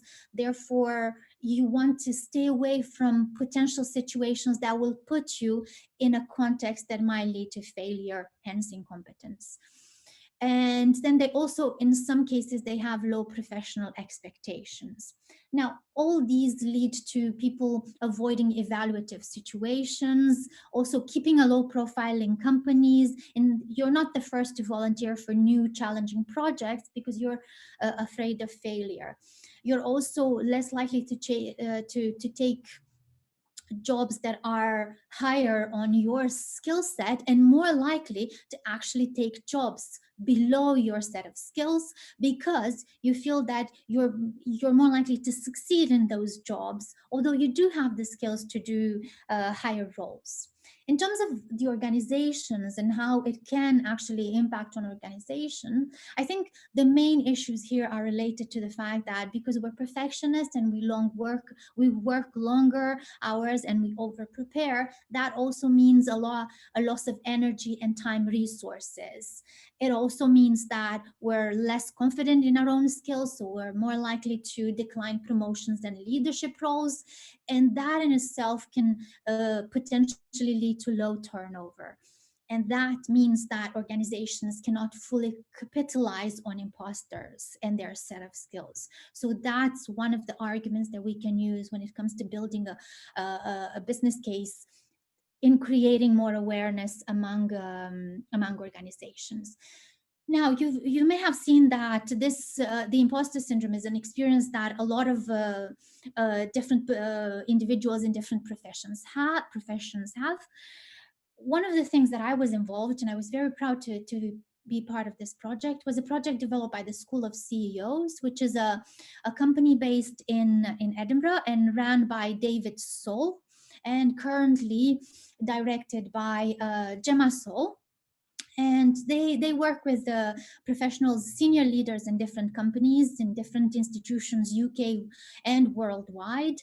And they had noticed in some of the trainings, some of the leadership trainings, but also coaching sessions, they had noticed that a lot of these senior leaders kept talking about feeling like frauds, kept talking about feeling like they were imposters, like people were going to figure out that they don't deserve those senior positions, and so on and so forth. And that became like a surprise to them, because when you talk about senior leaders, when you talk about CEOs, CFOs, and chairmen, you usually see them as very confident.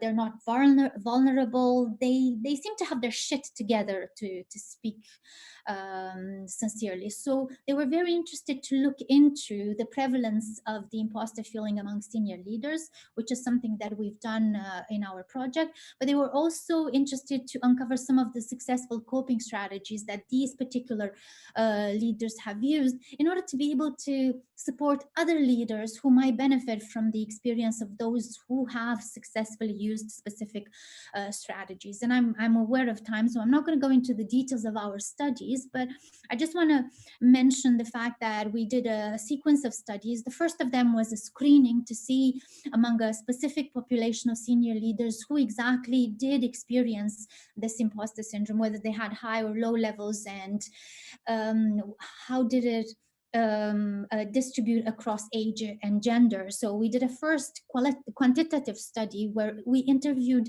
320 participants, senior leaders that were either chairmen, CEOs, managing directors, managing partners, CFOs, in HR directors in different companies across UK. And eventually we only got 290 complete responses. So those were the ones that we used in our study.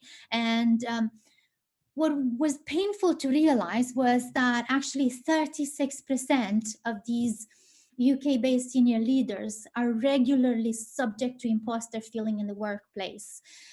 And when I say 36%, I mean frequent and high levels of imposterism, because the other the other 64% actually experienced low or moderate imposter syndrome. So they still had some episodes of imposterism. And I remember in one of the interviews we done later on, there was one of the senior leaders who mentioned, I walked in through the doors of work every day, having this sinking feeling that today was going to be the day when I was going to be discovered. And that stayed with me, because having to walk every day with that sinking feeling that you're going to be discovered is very powerful, and it's a huge stone to keep dragging with you every day to work, keeping in mind that these are senior leaders and they have a lot of tasks, a lot of responsibilities. So on top of that, they also had to carry this big stone with them.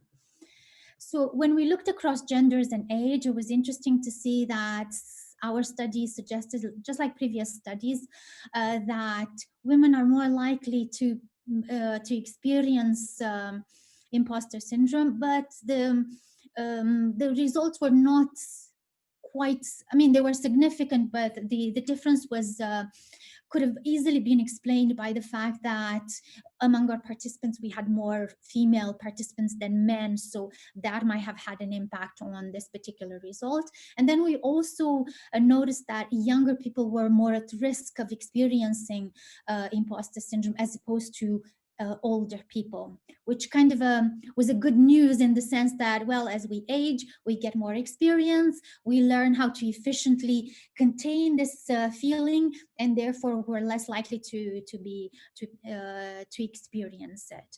And then using these results, we went and did a second study where we did qualitative research. We did interviews with people who had scored very high on the imposter scale, but also people who had scored very low. So we wanted to see what were the different experiences that they had with the imposter feeling. Why was it that some of them experienced that high level, and how it impacted on their personal life, and why is it that the others had quite low imposterism levels? So we did thematic analysis, and I spent a lot of months looking over 20 interviews that we did, and it was such an enriching experience, because you get to be part of these people's life, and they get to share their vulnerabilities with you, and that doesn't happen every day. So I really appreciated that, and these are some of the things that stroked me, and it made me realize how important it is for us to make these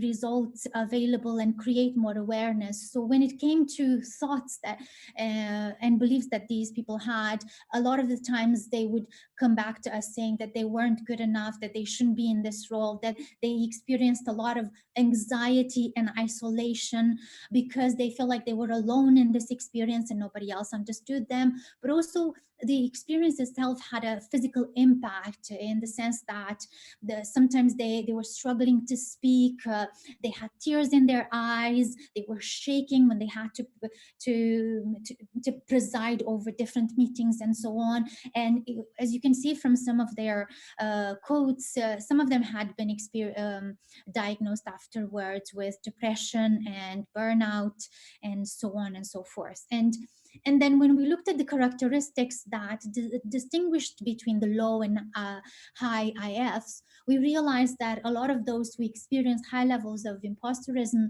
mentioned the lack of authenticity, this idea that they would go to work every day and wear a mask, pretend to be very strong, very invulnerable, very powerful, very in control of their shit, and that created a lack of authenticity with their colleagues, with their employees, and so on. And that was also linked with a lack of self-confidence, with this idea of perfectionism that I mentioned before, and self-doubt, which was not the case for the others.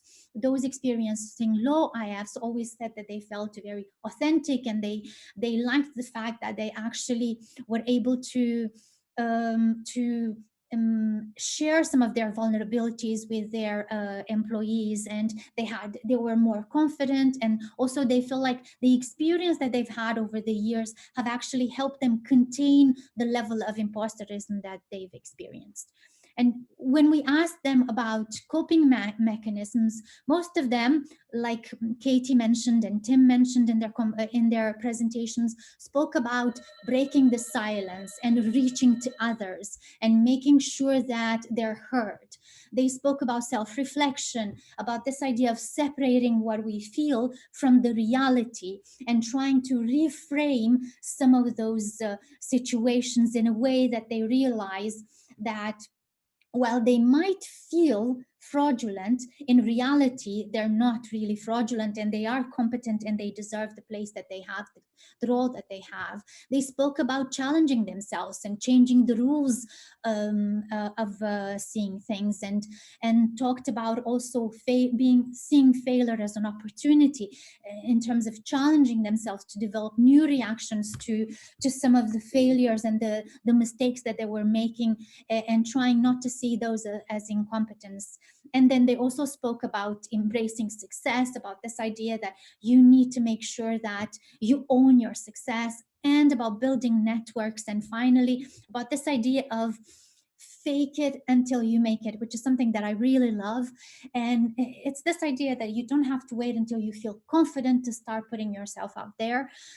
You have to try to feel confident, and if you feel confident, that in itself over time will actually build your confidence, and you will start seeing things differently. So these were the kind of things that they've mentioned. Now, if I had to go back and look at some of the conclusions and recommendations that I would have, and that I usually present to some of the companies, most of the times I talk about the fact that while women express higher levels of imposterism compared to men, it is important to notice that half of the studies also reported that there are no gender differences in terms of men and women, and therefore clinicians and employers and organizations should alert all the population about the imposter feeling. So it shouldn't be just focused at women, but also women and men.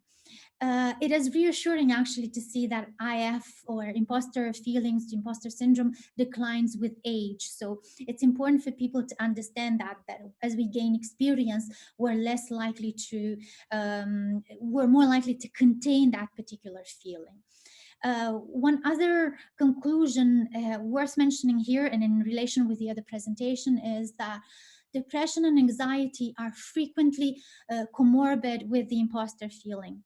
And in the absence of specific treatments or recommendations for imposter syndrome, I think it's important for people with imposter feelings to be rigorously screened for depression and anxiety, and at least be treated for those specific conditions with evidence-based therapies that will allow them to actually contain better their feelings of imposterism as well. Another recommendation is that in most of the cases, individuals who experience imposterism feel like they're the only one having these feelings, and that makes them feel isolated, and it forces them not to speak to. Well, it doesn't forces them, but they usually don't tend to speak to others. So in this particular case, I think it's important to refer them to group of therapy in which both peers and co-workers can discuss their feelings of doubt and failure, and that in itself, discussing, breaking the silence, understanding that other people can experience the same as you do, may be particularly therapeutic for these people. And I'm going to finish quite quickly. Another important aspect refers to normalizing and destigmatizing imposter syndrome. A lot of the times, clinicians and other high achieving professionals like myself, for example, are reluctant to participate in group therapy unless they are actually carefully designed to normalize and destigmatize imposter feeling, because it provides them with a safe environment where they can actually feel that they can share their experiences. Finally, harmful associations between imposter syndrome and job performance or job satisfaction and burnout among employee populations have already been supported or have already been shown by different studies. And I think it's important to encourage professors and employees to incorporate this recognition or the recognition of this phenomena in the development of both structured but also unstructured mentoring, coaching, learning experiencing, and career development activities. And I would finish this presentation with the imposter syndrome should be considered or should be included in the DSM. I would absolutely recommend for the imposter syndrome to be considered for inclusion in the Diagnosed and Statistical Manual of Mental Disorder, so that the approach to patients with these particular symptoms can be codified for behavioral health providers, and so that we can actually make sure that these people benefit from appropriate treatments. And with that, I think I am done, and I apologize for being over 4 minutes over the time that was allocated to me. Thank you very much. Indeed, a very interesting presentation, interesting finds. And my question to you, would you say that the results of your study would be also relevant for the people working in Romania? Yes, absolutely. I think, as I mentioned before, some studies have been done across cultures. So some studies are done in Japan, some of them are done in more individualistic or more collectivistic countries. There's this idea that, in individualistic countries, we're more likely to be more competitive, more individualistic. Therefore, researchers believed that there's a higher prevalence of imposterism in those particular cultures compared to more collectivistic countries such as Romania, such as Eastern Europe countries, other Eastern European countries, or Japan, for example. But the studies suggest that that's not the case. Independently of the country, people seem to experience that. And one of the things that I mentioned in my presentation, well, it was on the slide, but I didn't manage to mention, was that we need to shift from this individualistic perspective that we have on the imposter syndrome towards a more societal or collectivistic approach, in the sense that a lot of the times when you talk about imposters, we talk about it being something that it's individual, it's my responsibility. It is up to me to, start changing the way I think, start changing the way I feel, adopt all these efficient coping strategies. But in reality, it's not just up to me. In reality, the fact that I feel like an imposter is not purely because of me. It's because of toxic competitive environments such as academia, for example. It's related to societal stereotypes that, some BAME group members don't belong in some specific jobs, that women shouldn't do these kind of jobs or the others, and so on. And the fact that we're imposters all these are related to all these different aspects that are embedded in our societies, in our organizations. And I don't think that's particular to the UK organizations. I think that's very likely to be happening in Romanian institutions, in Ukrainian institutions, in any other institutions. So I absolutely believe, I'm very confident that if we are to start a study together soon, I hope, in Romania, we would get pretty similar results. Thank you very much, Miora Krista. Thank you again. And I invite you to look over the questions that are for you in the Q&A section. I will switch now to Romanian back. Aș dori acum să invit pe doamna Felicia Andrei, director în cadrul Rompetrol Rafinare și coordonatorul departamentului de QHS în cadrul rafinăriilor Rompetrol Rafinare, Petromedia, Năvodari și Vega Ploiești, pentru a ține prezentarea care se intitulează Un bis, conștientizare și adaptabilitate. Scuze. Vă rog.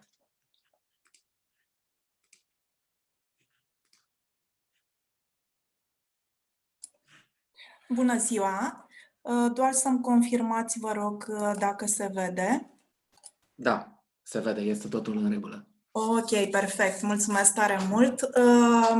Mă numesc Andrei Felicia, gestionez zona de QHS din cadrul rafinăriilor Rompetrol Vega, rafinărie situată la poalele Munților Carpați, și rafinăria Petromedia la malul Mării Negre. Așa cum spunea Nevanca mai devreme, o zonă turistică, de obicei vânată pentru concedii, dar nu și anul acesta. Ce este interesant, zona noastră de QHS are preponderent această atenție, produsul de calitate, fabricat de oameni sănătoși, fizic și mental, într-un cuvânt, cum uzităm noi în zona de safety, apt pentru muncă, într-un mediu operațional sigur și fără a dăuna mediului înconjurător. Acum, despre prezentările de până acum nu pot să spun decât wow! Pur și simplu au fost absolut fascinante.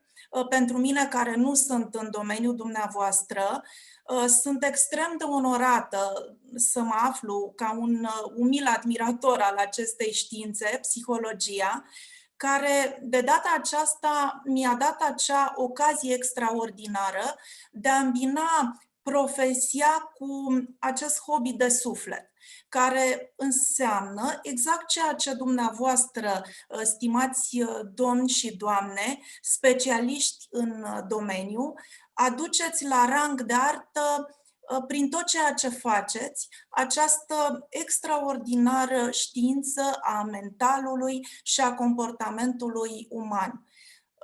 Pot să vă spun, ca un exercițiu de onestitate, că m-am simțit ca după vacanța mare, când, mai ales în clasele primare, trebuia să povestim cum ne-am petrecut vacanța. Majoritatea colegilor mei povesteau despre vacanța la bunici. Eu n-am apucat să-mi cunosc bunicii, drept pentru care sorbeam fiecare cuvânt. Cam așa, aceeași trăire am simțit-o și astăzi, pentru că au fost atât de interesante toate prezentările și au mers la casa sufletului. Deci un feedback absolut real. În ceea ce privește safety, noi tindem spre comportamente care să ducă în final la obiectivul pe care îl avem, acela de 0 accidente.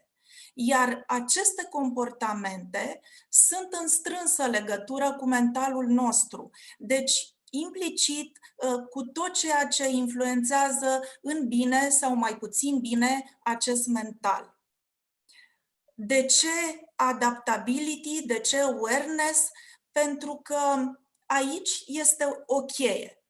Conștientizezi un context, un pericol, acel ceva care poate să-ți supere instinctul de conservare și găsești acele căi miraculoase uneori de a te adapta și de a merge înainte. Din nou, de ce awareness, de ce adaptability? Pentru că am experimentat atât conștientizarea unui context extern, extrem de încărcat, cât și adaptabilitatea, începând cu data de 15 martie, când în România s-a declarat stare de urgență în contextul pandemiei. Și la noi în organizație s-a adăugat contextul intern, și anume o revizie generală a rafinăriei. Trebuie să vă spun că o astfel de revizie generală este programată odată la 5 ani și prin definiție este grea.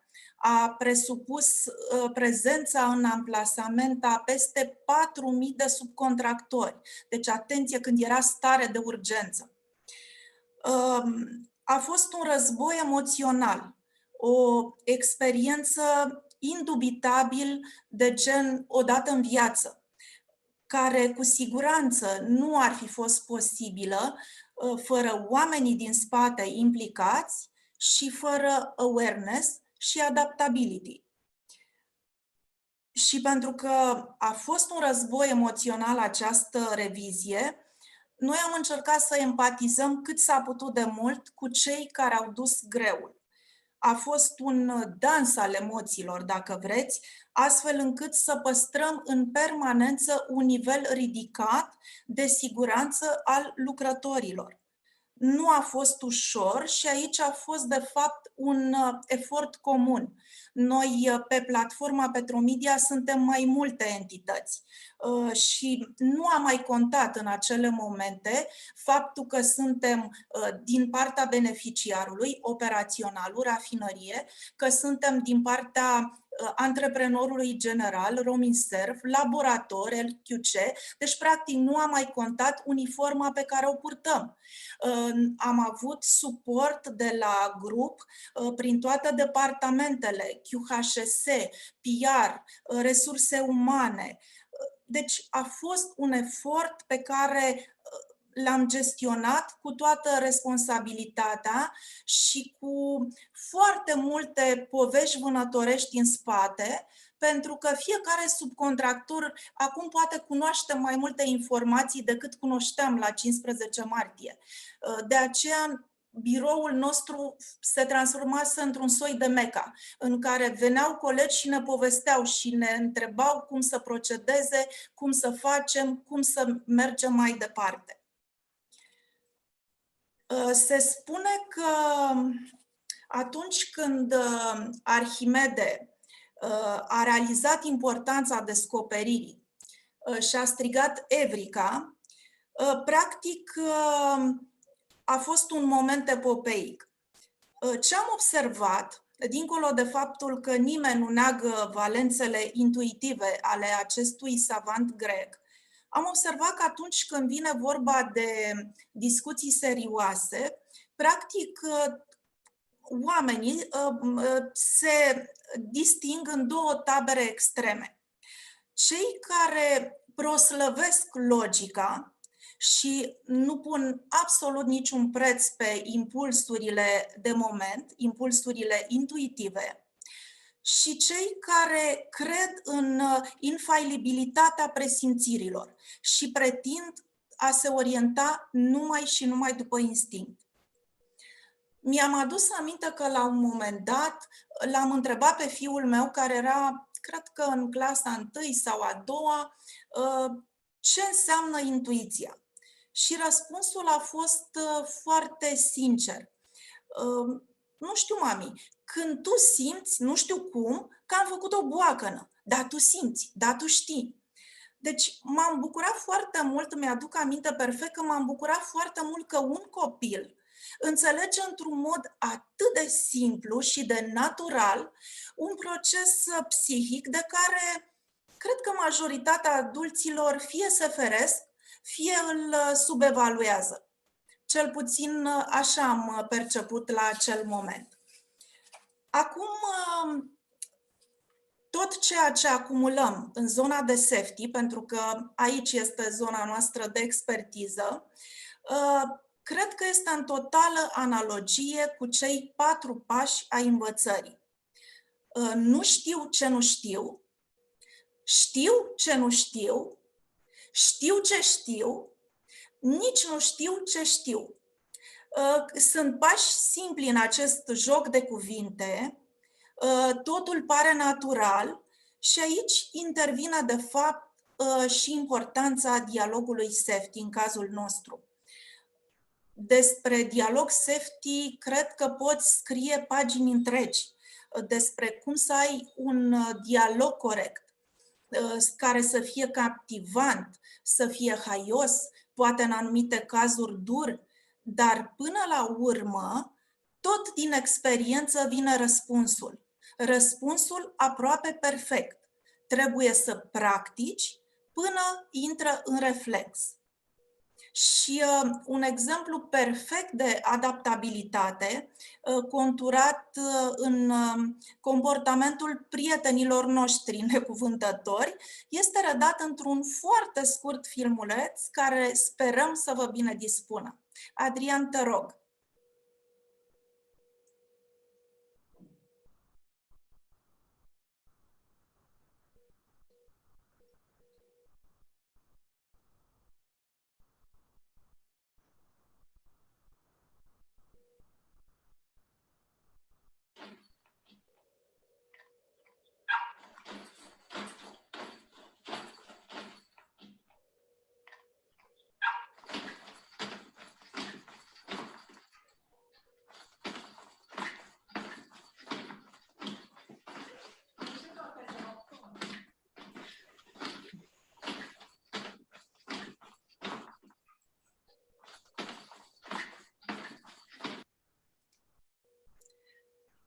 Deci, adaptabilitatea funcționează indiferent că suntem oameni sau că suntem în zona de necuvântători. O secundă, să revenim acum. E ok? Se vede? Da. Bun.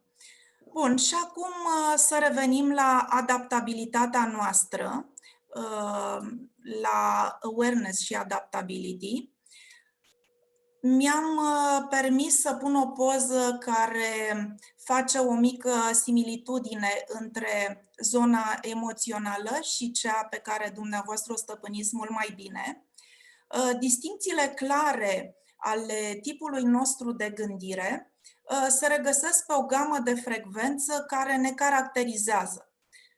Din ce am citit, ar putea fi interpretată de un specialist pe o encefalogramă. La o ședință, de exemplu, când te concentrezi pe cifre și statistici, neocortexul inhibă celelalte părți din creier. Apoi, gândirea este preluată de modul reptilian când suntem obosiți, când nu mai suntem foarte mult atenți la acea ședință, iar în momentul în care toată atenția este focusată pe noi, cumva toată lumea ne privește pentru că noi suntem vinovatul de servici pe un anume task, modul mamelian este cel în care avem emoții puternice.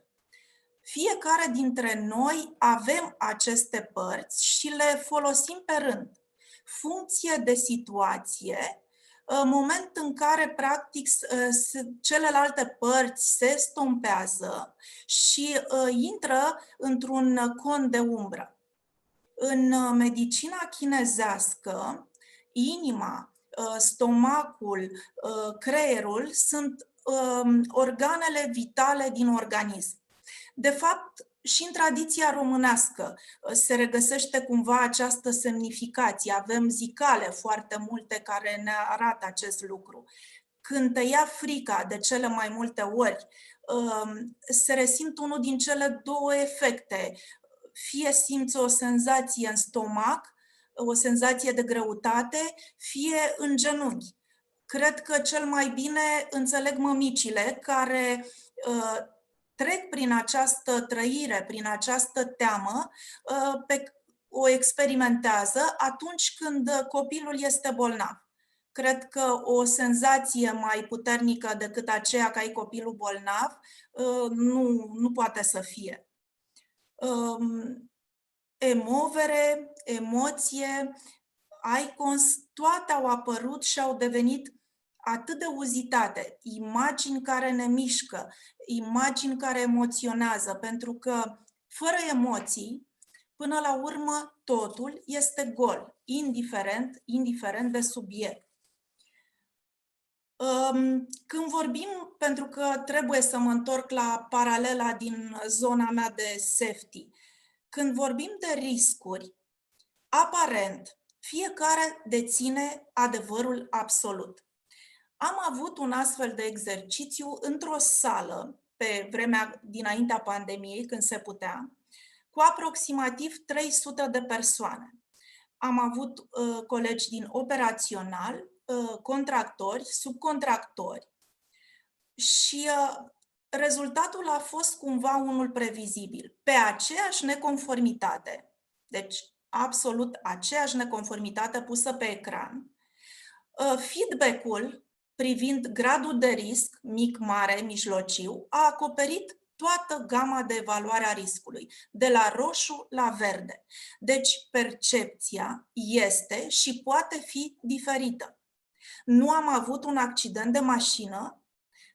Mulți dintre noi considerăm că centura nu este mandatory decât din perspectiva legislativă, fără a crede neapărat în utilitatea ei, pentru că nu ni s-a întâmplat. Nu am avut un accident. Și atunci impactul unui accident este cu atât mai mare cu cât este mai aproape de noi. Cel mai ușor exemplu este contextul pandemic. La început, cum era chiar și în martie când am avut noi revizia, nu prezenta credibilitate 100% toată această nebunie în care ne aflam. Dar pe măsură ce ai început să ai colegi, să ai cunoștințe, să ai familie care a luat contact cu ce înseamnă a fi pozitiv, ce înseamnă a fi contaminat, atitudinea se schimbă. Deci, capacitatea aceasta de învățare, de acumulare de know-how, ține într-o foarte mare măsură de ceea ce au menționat și antevorbitorii mei, de relaționare. Relaționare cu colegi, relaționare cu cei apropiați. De aceea, chiar și în safety, sunt foarte importante workshop-urile, acele întâlniri dedicate pe safety, unde comunicarea se face cu toate mijloacele disponibile, verbale sau non-verbale. Nu cred că poate cineva evolua doar prin e-mail-uri, fără a relaționa cu ceilalți. Într-un fel sau altul, cred că fiecare dintre noi a trecut prin experiență de genul parcă am știut că ceva nu e în regulă. Ar fi trebuit să-mi ascult intuiția în situația respectivă. Dar când realitatea nu se mai lasă modelată și măsurată așa cum eram obișnuiți, o cale de a avansa este să simțim. Să simțim mai mult ce e bine și ce e rău. Să îngăduim intuiției, alături de deciziile raționale, să ne arate calea. De fapt, să conștientizăm și să ne adaptăm, fie că ne place, fie că nu. În rafinărie, de exemplu, au fost situații când un proiectant a venit pe un echipament cu calcule verificate și răsverificate, dar simțul practic al colegilor din operațional a sesizat o eroare. Cortexul poate greși suntem oameni, este firesc, poate greși ceea ce este foarte corect și accurate venit dintr-un calcul, dar la fel de bine poate să intervină acel professional judgment care să-ți dea clopoțelul de alarmă când ceva nu este în regulă. Tot ceea ce facem, de fapt, noi în auditurile în safety, acele audituri comportamentale, acele workshop-uri, toate duc, de fapt, la creionarea unei culturi safety. Cultură este cuvânt pe care l-am auzit foarte des pronunțat în prezentările de astăzi. Pentru a avea această cultură safety, de fapt, trebuie să înțelegem, cred, în primul rând, că fiecare dintre noi este minunat pentru rolul său. Unii sunt mai puternici pe emoțional, alții sunt mai puternici pe neocortex. Nu înseamnă nici că e bine, nici că e rău. Înseamnă că trebuie să ne găsim fiecare locul, astfel încât să dăm ce este mai bun din nou și să fim well-being pe acel post pe care suntem. Pe rând, așa cum spuneam, problemele sunt rezolvate de o altă zonă a creierului. Și aș vrea să ne oprim doar câteva minute pe exemplu clasic al Titanului, judecat din perspectiva safety de data aceasta. Deciziile de nu a avea bărci de salvare pe Titanic au fost luate la rece, din punct de vedere safety. S-a dovedit că aceste decizii au fost greșite. Ele au fost decizii greșite la nivel de neocortex. Pe de altă parte, capitanul, care a relaționat în cei 60 de ani de viață foarte mult cu milionari, a luat la un moment dat decizia, de data aceasta emoțională, de a închide anumite culoare, astfel încât să nu se aglomereze partea de la clasa 1.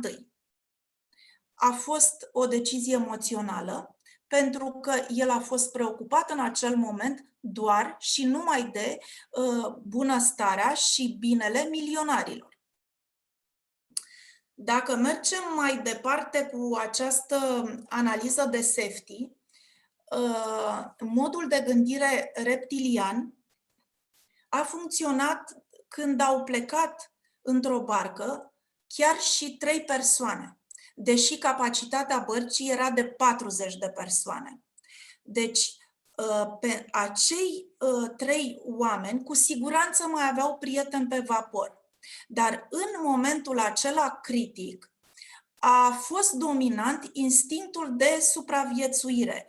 A funcționat judgmentul de tip reptilă. A pus în umbră orice alt tip de gândire.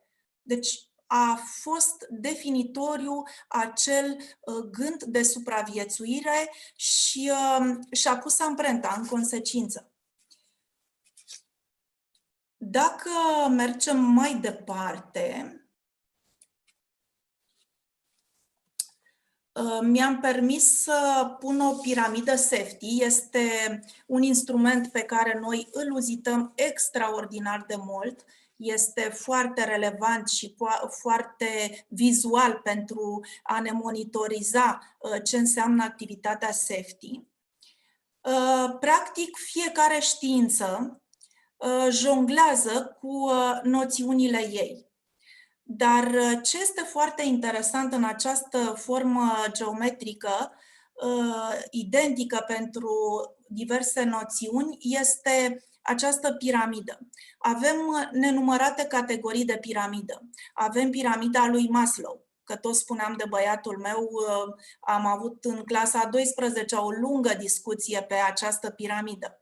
Avem piramida alimentară, avem piramida emoțiilor și exemplele de acest gen cu piramide pot continua. Ce este și mai interesant în contextul nostru este că trebuie să utilizăm la maxim acele unelte prezentate la vârful piramidei Train Brain pentru a ne menține în zona de confort care este la baza piramidei safety. Deci, cum putem asigura această, hai să zicem, concordanță între cele două piramide? Prin dialog și comunicare, care în activitatea noastră specifică se materializează în ceea ce spuneam mai devreme, safety meeting-uri, safety audituri. Încercăm să mișcăm și să educăm acea zonă a creierului care ne dictează comportamentele sigure și ne ajută să evităm incidentele. Pentru acei dintre dumneavoastră care sunteți familiarizați cu noțiunile safety, este de fapt firescul evoluției prezentat pe curba Bradley. Și aici mă refer la cele 4 paliere: reactiv, dependent, independent sau interdependent. Și în funcție de zona în care se află la un moment dat compania în urma unei evaluări, trebuie să dezvolți programe, proceduri, să implici din ce în ce mai mult managementul și să crești conștientizarea angajaților, la început prin constrângeri formale de genul decizii, ordine, regulamente și mai apoi prin guideline-uri și workshop-uri, toate cu rolul de fapt de adaptare la niște practici de lucru sigure.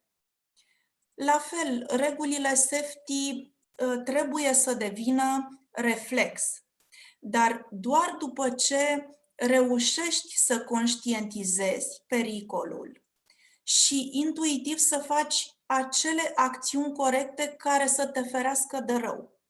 Deci să cunoști perfect regulile, să te adaptezi, fără a mai fi necesară supervizarea pentru o muncă sigură. Până la acel moment, însă, este foarte multă muncă. Foarte multă muncă ce nu poate duce la rezultatul scontat fără a trece prin acest abis, awareness and adaptability. Așa cum se menționa și mai devreme, stresul este unul din principalii factori psihologici, inclusiv în accidente. Dacă o persoană este supusă unui stres continuu la servici sau vine deja cu o problemă în minte de acasă, acest lucru afectează nu numai productivitatea, ci inclusiv siguranța persoanei respective și a celor din mediul imediat înconjurător. Și dacă ne referim și la stresul din timpul muncii, cu deadline-uri, cu bugete, este foarte bine să organizăm din timp în timp acele întâlniri, acele workshop-uri prin care, dincolo de analize și rezultate, de statistici, să încercăm să ne exprimăm, de ce nu, recunoștința față de munca colegilor, să avem în vedere acțiuni motivaționale și să ajungem, de fapt, la partea emoțională a fiecăruia. De ce? Prin dialog și comunicare? Pentru că numai așa putem să creăm o cultură safety sustenabilă, bazată pe awareness and adaptability. Pentru că, până la urmă, indirect, de fapt și de drept, tindem să atingem acel well-being care a fost atât de frumos descris în prezentările anterioare. Deci, cam atât a fost o scurtă prezentare din perspectiva cuiva care nu este de specialitatea dumneavoastră, dar, repet, sunt un mare fan a ceea ce faceți. Mulțumesc tare mult! Mulțumesc și eu, doamna Felicia Andrei, pentru iarăși prezentarea plină de emoție și în numele vorbitorilor anteriori pentru cuvintele frumoase adresate. Mergem mai departe și spun bun venit lui Mihai Bran. Mihai Bran este psihiatru, psihoterapeut și fost profesor asistent de psihiatrie la Universitatea de Medicină și Farmacie Carol Davila, București. A fost implicat în programe internaționale de cercetare în domeniul sănătății mentale și a publicat mai multe articole în reviste naționale și internaționale de psihiatrie. Mihai este un promotor activ al educației pentru sănătate mentală și al intervențiilor digitale în domeniul psihologiei și psihiatriei. Iar astăzi Mihai ne va vorbi despre avantajele și rentabilitatea investițiilor digitale în domeniul sănătății mentale pentru angajați. Bună ziua, Mihai, bine ai venit! Bună ziua, Adrian, ție și participanților la conferință. Foarte interesante prezentările de până acum. Mă bucur că am și eu prilejul să vin cu câteva idei, cumva de la filul ierbii. Cum spuneai, sunt medic primar psihiatru, fac asta zi de zi, văd zilnic pacienți, am și o formare în psihoterapie, deci cumva înțeleg și partea mai soft a sănătății mentale și în același timp am reușit să dezvolt în ultimii 5 ani o soluție care vine cumva în întâmpinarea nevoilor din companii de a le pune la dispoziția angajaților o soluție prin care ei să poată avea acces la specialiști în sănătatea mentală. Imediat să dau și share.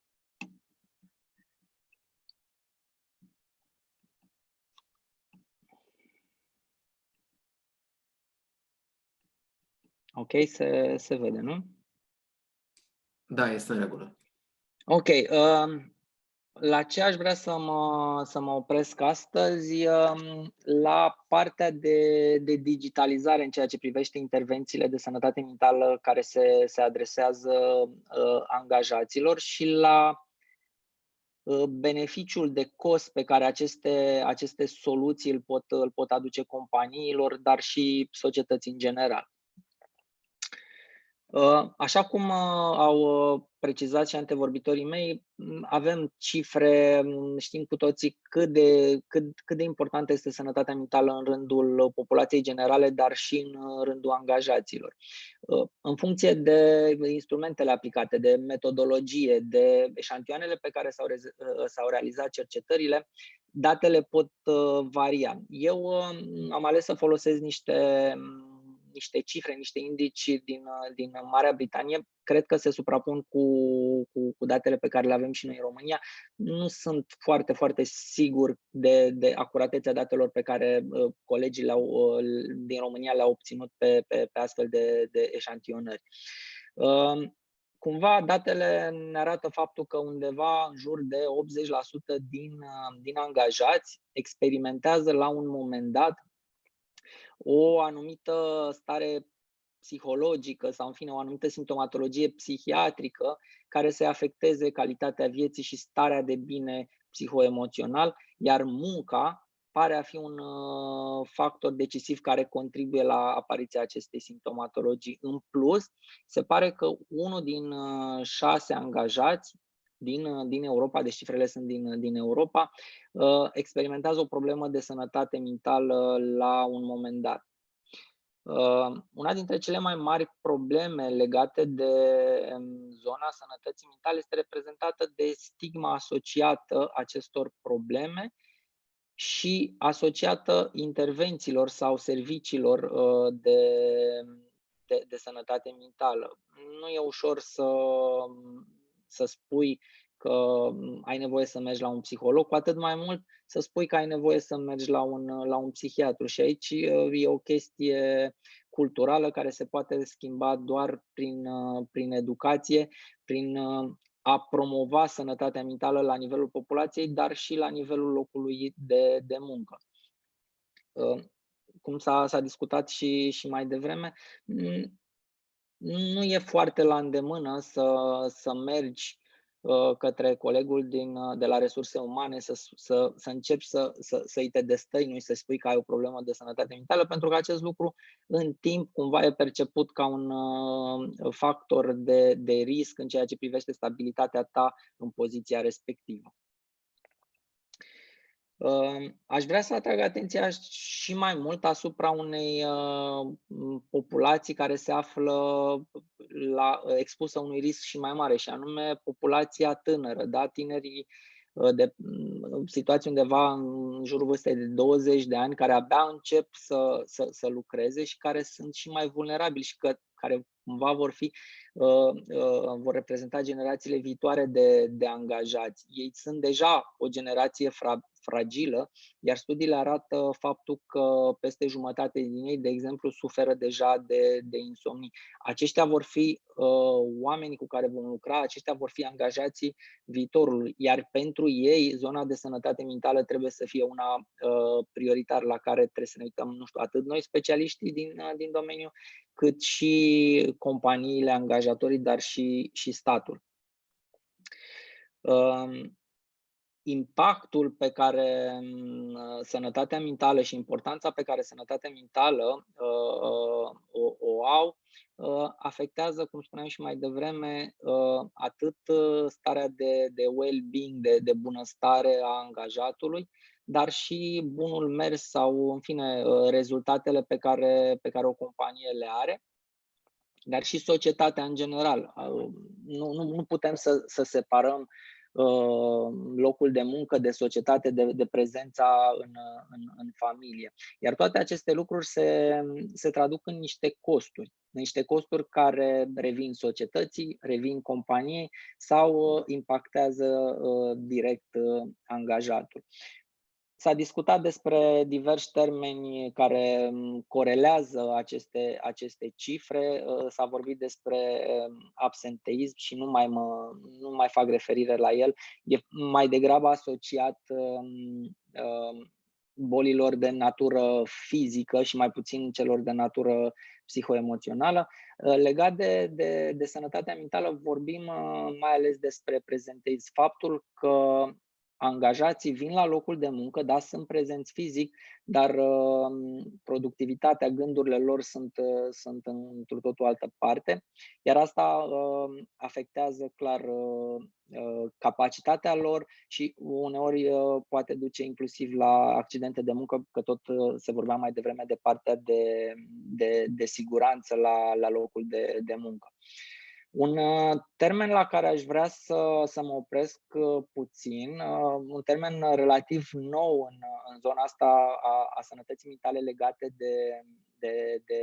de angajați, de companii, este acela al livismului. Este un termen care definește faptul că angajatul este din ce în ce mai conectat cu mediul de lucru prin intermediul tehnologiei, prin faptul că avem acces la telefon, la laptop pe care îl folosim și în momentul când plecăm de la serviciu și, nu știu, la 10 seara, în loc să ne relaxăm, să ne odihnim, nu știu, să avem clipe plăcute cu familia sau cu prietenii, începem să răspundem la mail-uri.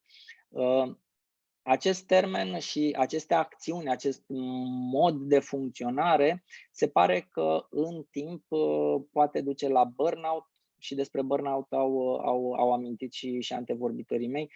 Burnout care, și din punctul meu de vedere, în viitor va fi o problemă din ce în ce mai mare în piața de muncă și în același timp în cabinetele de psihiatrie sau de psihologie, de psihoterapie.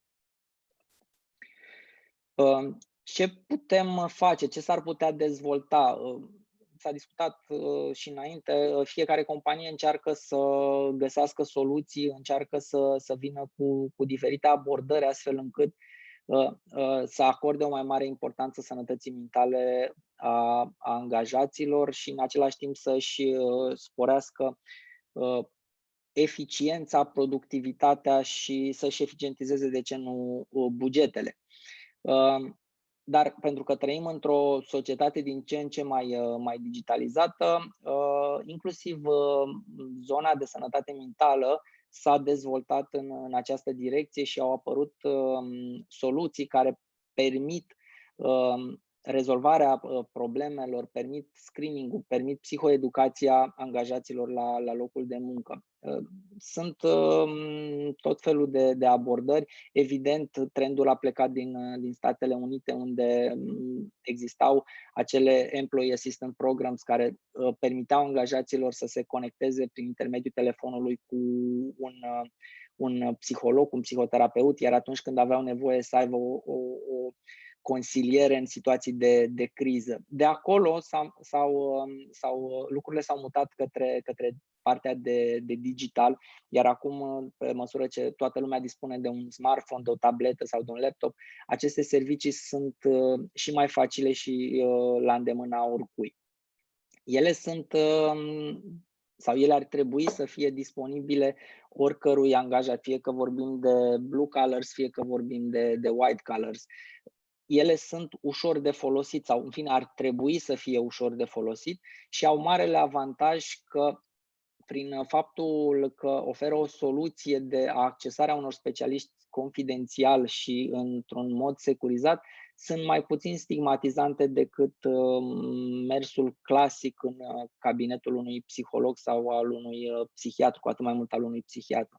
Și aici bănuiesc că cu toții aveți experiența din cadrul programelor sau fiind abonamentelor de sănătate pe care le aveți integrate și știți faptul că nu există un consum foarte mare pentru ședințele care se desfășurau la cabinetele de psihologie. O astfel de intervenție cumva care să asigure confidențialitatea și să nu existe un mod de raportare către companie pot crește rata de utilizare și sunt mai plăcute și mai utilizate de către angajați. O altă zonă importantă pe care o pot aborda aceste soluții de intervenție digitală este zona de prevenție. Foarte importantă, așa cum spunea și Nevenca, este foarte important să prevenim și faptul că investim în programe de prevenție, avem un return of investment mult mai mare și o să vedem într-un slide ulterior. Prevenția ce presupune? Presupune să întreprinzi niște acțiuni de screening prin care să evaluezi anumite probleme, tulburări de anxietate care sunt în această perioadă printre cele mai frecvente lucruri pe care noi le vedem în practică, probleme de somn, simptomatologie depresivă, de ce nu burnout. Și există instrumente care pot face acest lucru la fel foarte, foarte simplu. Tot componenta de prevenție vine și cu partea de psihoeducație. Workshop-uri, conținut care poate fi scris, care poate fi sub forma unor materiale video sau doar audio, cumva cresc apetitul și cumva stimulează angajații să fie mai aware despre sănătatea lor mentală și în momentul când identifică anumite probleme să le adreseze, să vorbească despre ele, pentru că acesta este primul pas pe care îl pot face. În plus, soluțiile de intervenție digitală în zona de sănătate mentală ar trebui să aibă și niște instrumente de intervenție, da? Ședințe de psihoterapie, de exemplu, ședințe de consiliere psihologică. Toate acestea se pot desfășura online, așa cum ne vedem noi la această conferință, poți vorbi cu terapeutul, dar foarte important este faptul că formarea sau abordarea în aceste ședințe ar trebui să fie una bazată pe știință și aici cumva o atenționare, există multe tipuri de abordări, multe tipuri de terapii, nu toate în schimb sunt validate științific și au și un return sau în fine o urmărire corectă din punct de vedere al rezultatelor obținute și clar companiile își doresc să evalueze și impactul acestor soluții pe care le implementează pentru angajaților, pentru că e normal să avem și niște obiective de business în momentul când oferim angajaților astfel de intervenții. Cum spuneam, foarte important să vedem, ok, investim într-un astfel de program, care poate fi digital sau poate fi într-o abordare clasică, ce câștigăm? Se pare că investiția în sănătatea mentală a angajaților este foarte importantă pentru bunul mers al companiei și din perspectivă financiară lucrurile arată pozitiv. Un studiu început de Deloitte undeva prin 2016 pe piața de muncă din Marea Britanie arată faptul că aceste investiții în sănătatea mentală a angajaților au un return de 4 până la 8 ori investiția în programul implementat. Iar cu cât ne ducem mai mult către zona de prevenție, cu atât evident return-ul, câștigul este mai mare pentru organizație. Ca și caracteristici ale acestor intervenții pe care ei le-au monitorizat, foarte importantă partea de tehnologie. Cu cât sunt mai tehnologizate, sunt mai ușor de folosit de către angajați și atunci lucrurile pot scala și poți oferi aceste soluții către un număr mai mare de angajați și evident este foarte important, cum spuneai și mai devreme, ca aceste intervenții să fie focusate pe prevenție și ulterior să aibă și o componentă reactivă, adică în momentul când identificăm când un angajat are o problemă să oferim și o soluție. Având în vedere contextul actual, sunt mai multe lucruri de avut în vedere, de considerat și faptul că trecem printr-o perioadă de pandemie, acest lucru poate, de fapt nu doar poate, asta am și observat concret în cabinet, a crescut incidența problemelor sau în fine a manifestărilor de natură psihoemoțională. Iar în viitor acest lucru cred că va fi și mai important, pentru că lucrurile nu par să se relaxeze într-un timp foarte scurt.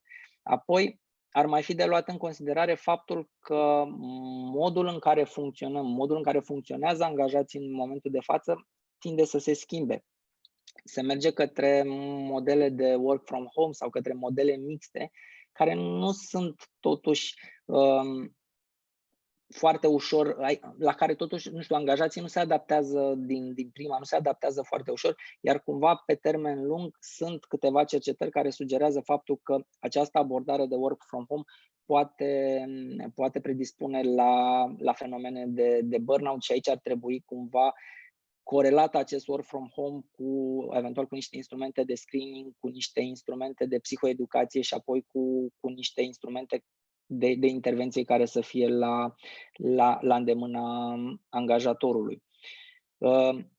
Ce ar mai fi de menționat? Faptul că soluțiile digitale pe care puteți să le implementați pot lua presiunea care în momentul de față vine către HR. Faptul că anumiți colegi sunt aleși de către angajați pentru că, nu știu, sunt mai empatici, sunt mai deschiși, sunt aleși de către angajați să-și descarce cumva încărcătura psihoemoțională, problemele de acasă, nu știu, problemele de la birou, să-și descrie simptomele. Lucrurile acestea pot fi gestionate mai ușor și pot fi preluate de aceste programe, de aceste intervenții, astfel încât colegii de la resurse umane să facă altceva.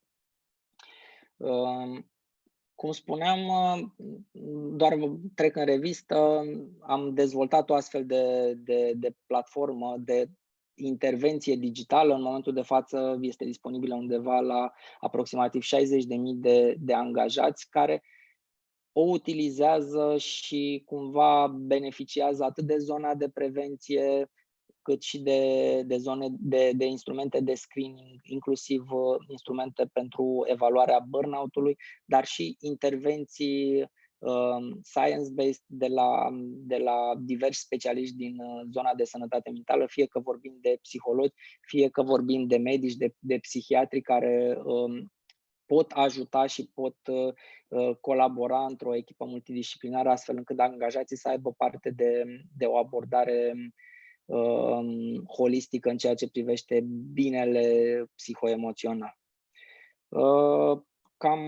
Cam atât am avut de povestit cu dumneavoastră astăzi. Aștept cu nerăbdare întrebări dacă există. Vă mulțumesc.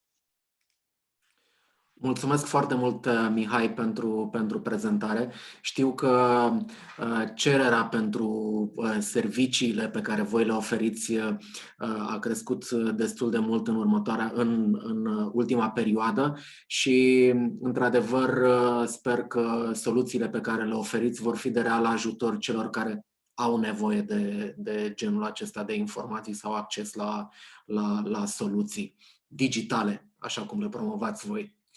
Mulțumesc încă o dată și te rog, urmărește secțiunile de chat și de Q&A pentru întrebările din partea audienței. Trecem acum mai departe. Îl invit acum pe Vlad Mixic. Vlad este director executiv la Observatorul Român al Sănătății, un grup de cercetare și analiză care funcționează în Europa Centrală și de Est, concentrându-se pe cercetarea în domeniul sănătății, comunicare și educație. De asemenea, este membru al Consiliului de Administrație al Agenției Europene pentru Securitate și Sănătate în Muncă, EUOSHA, din octombrie 2019.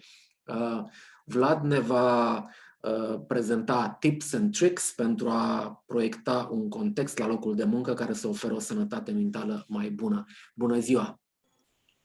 Bună ziua! Mulțumesc frumos pentru invitație. Voi avea o prezentare foarte concisă și sper concretă, mai degrabă din zona de punere pe gânduri decât din zona de încercare de a da rețete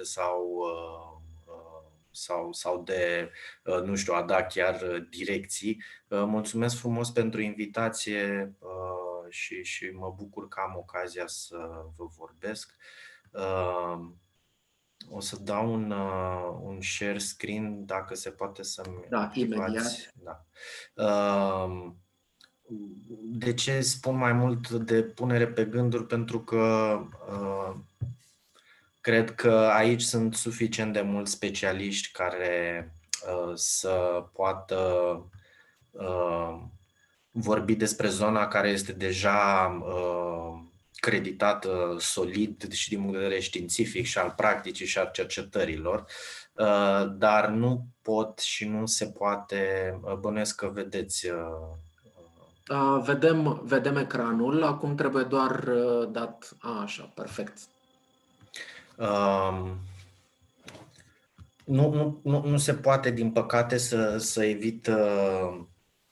evit contextul pandemic, pentru că, cel puțin în zona în care lucrăm noi și în zona în care lucrați dumneavoastră, în general în zona de sănătate, a schimbat foarte mult lucrurile. Vorbim despre ceea ce e cea mai mare criză de sănătate publică a secolului și este firesc ca lucrurile să fie atât de mult schimbate. Abordarea și ceea ce vreau să vă aduc în atenție și să vă pun pe masă vine mai mult dintr-o perspectivă de sănătate publică și de politici de sănătate. Prezentarea are două părți, cum am zis, e concisă și foarte la obiect. Prezentarea are două părți, una clasică, cea cu care încep, și una mai puțin clasică, unde încerc să aduc în discuție o posibilă abordare nouă. Știm că în ceea ce privește sănătatea și la locul de muncă și partea de sănătate mentală, în acest moment și în această perioadă trebuie să fim mai atenți cu aceste categorii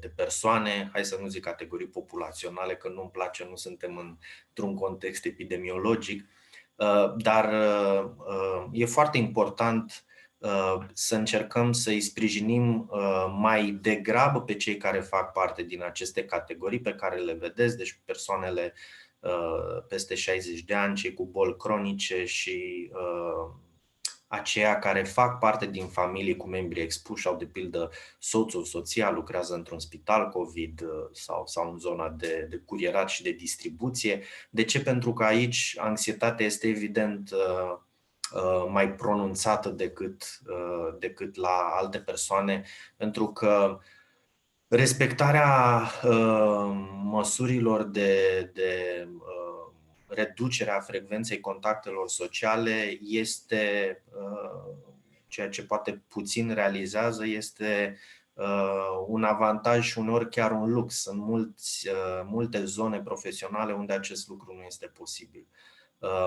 Evident că persoanele care suferă de boli cronice trebuie abordate în mod special în această perioadă, pentru că anxietatea este mare acolo.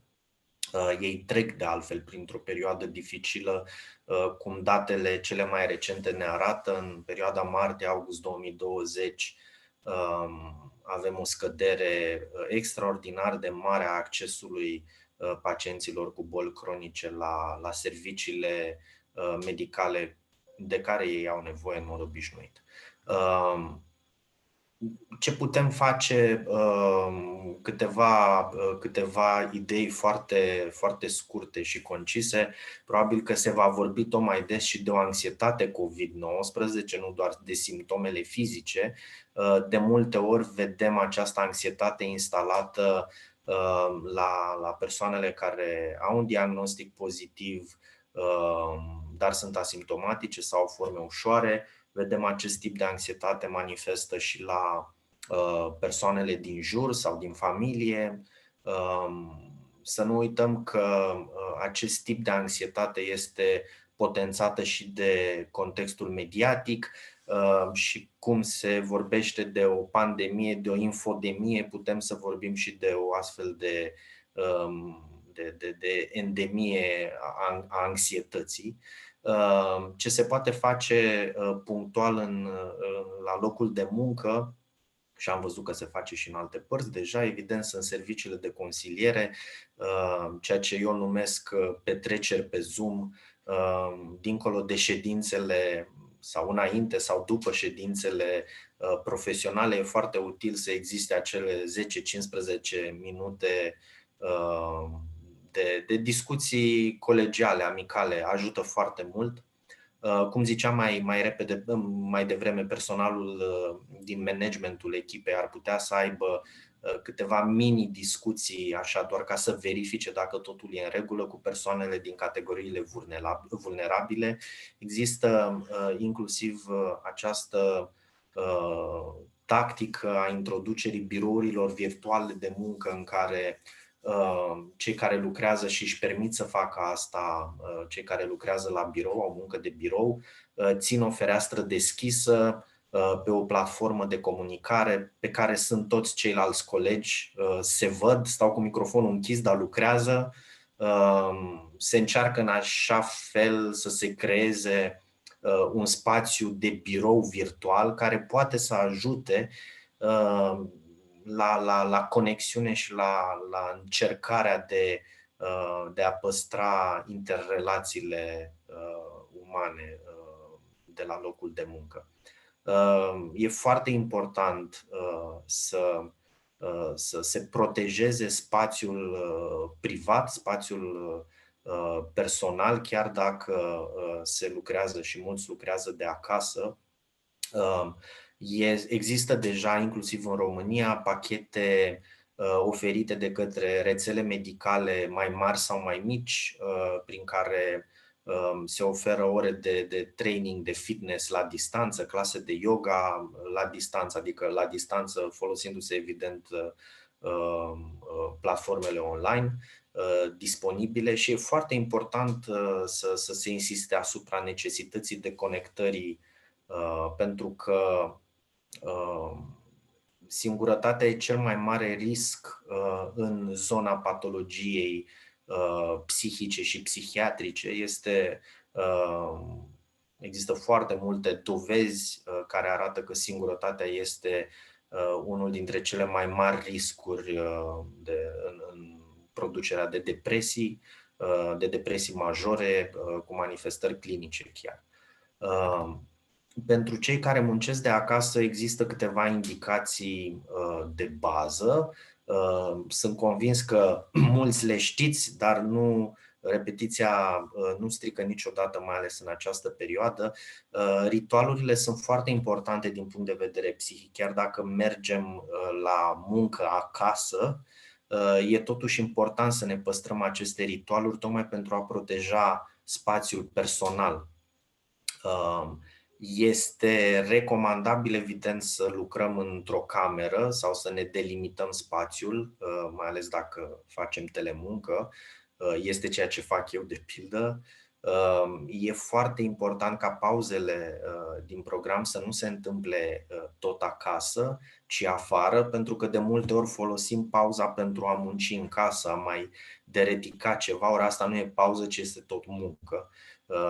Tocmai de aceea pauza de masă, care înainte era luată cu colegii, acum poate să fie o plimbare de 30 de minute în parc sau mersul după o cafea la colț în fața blocului.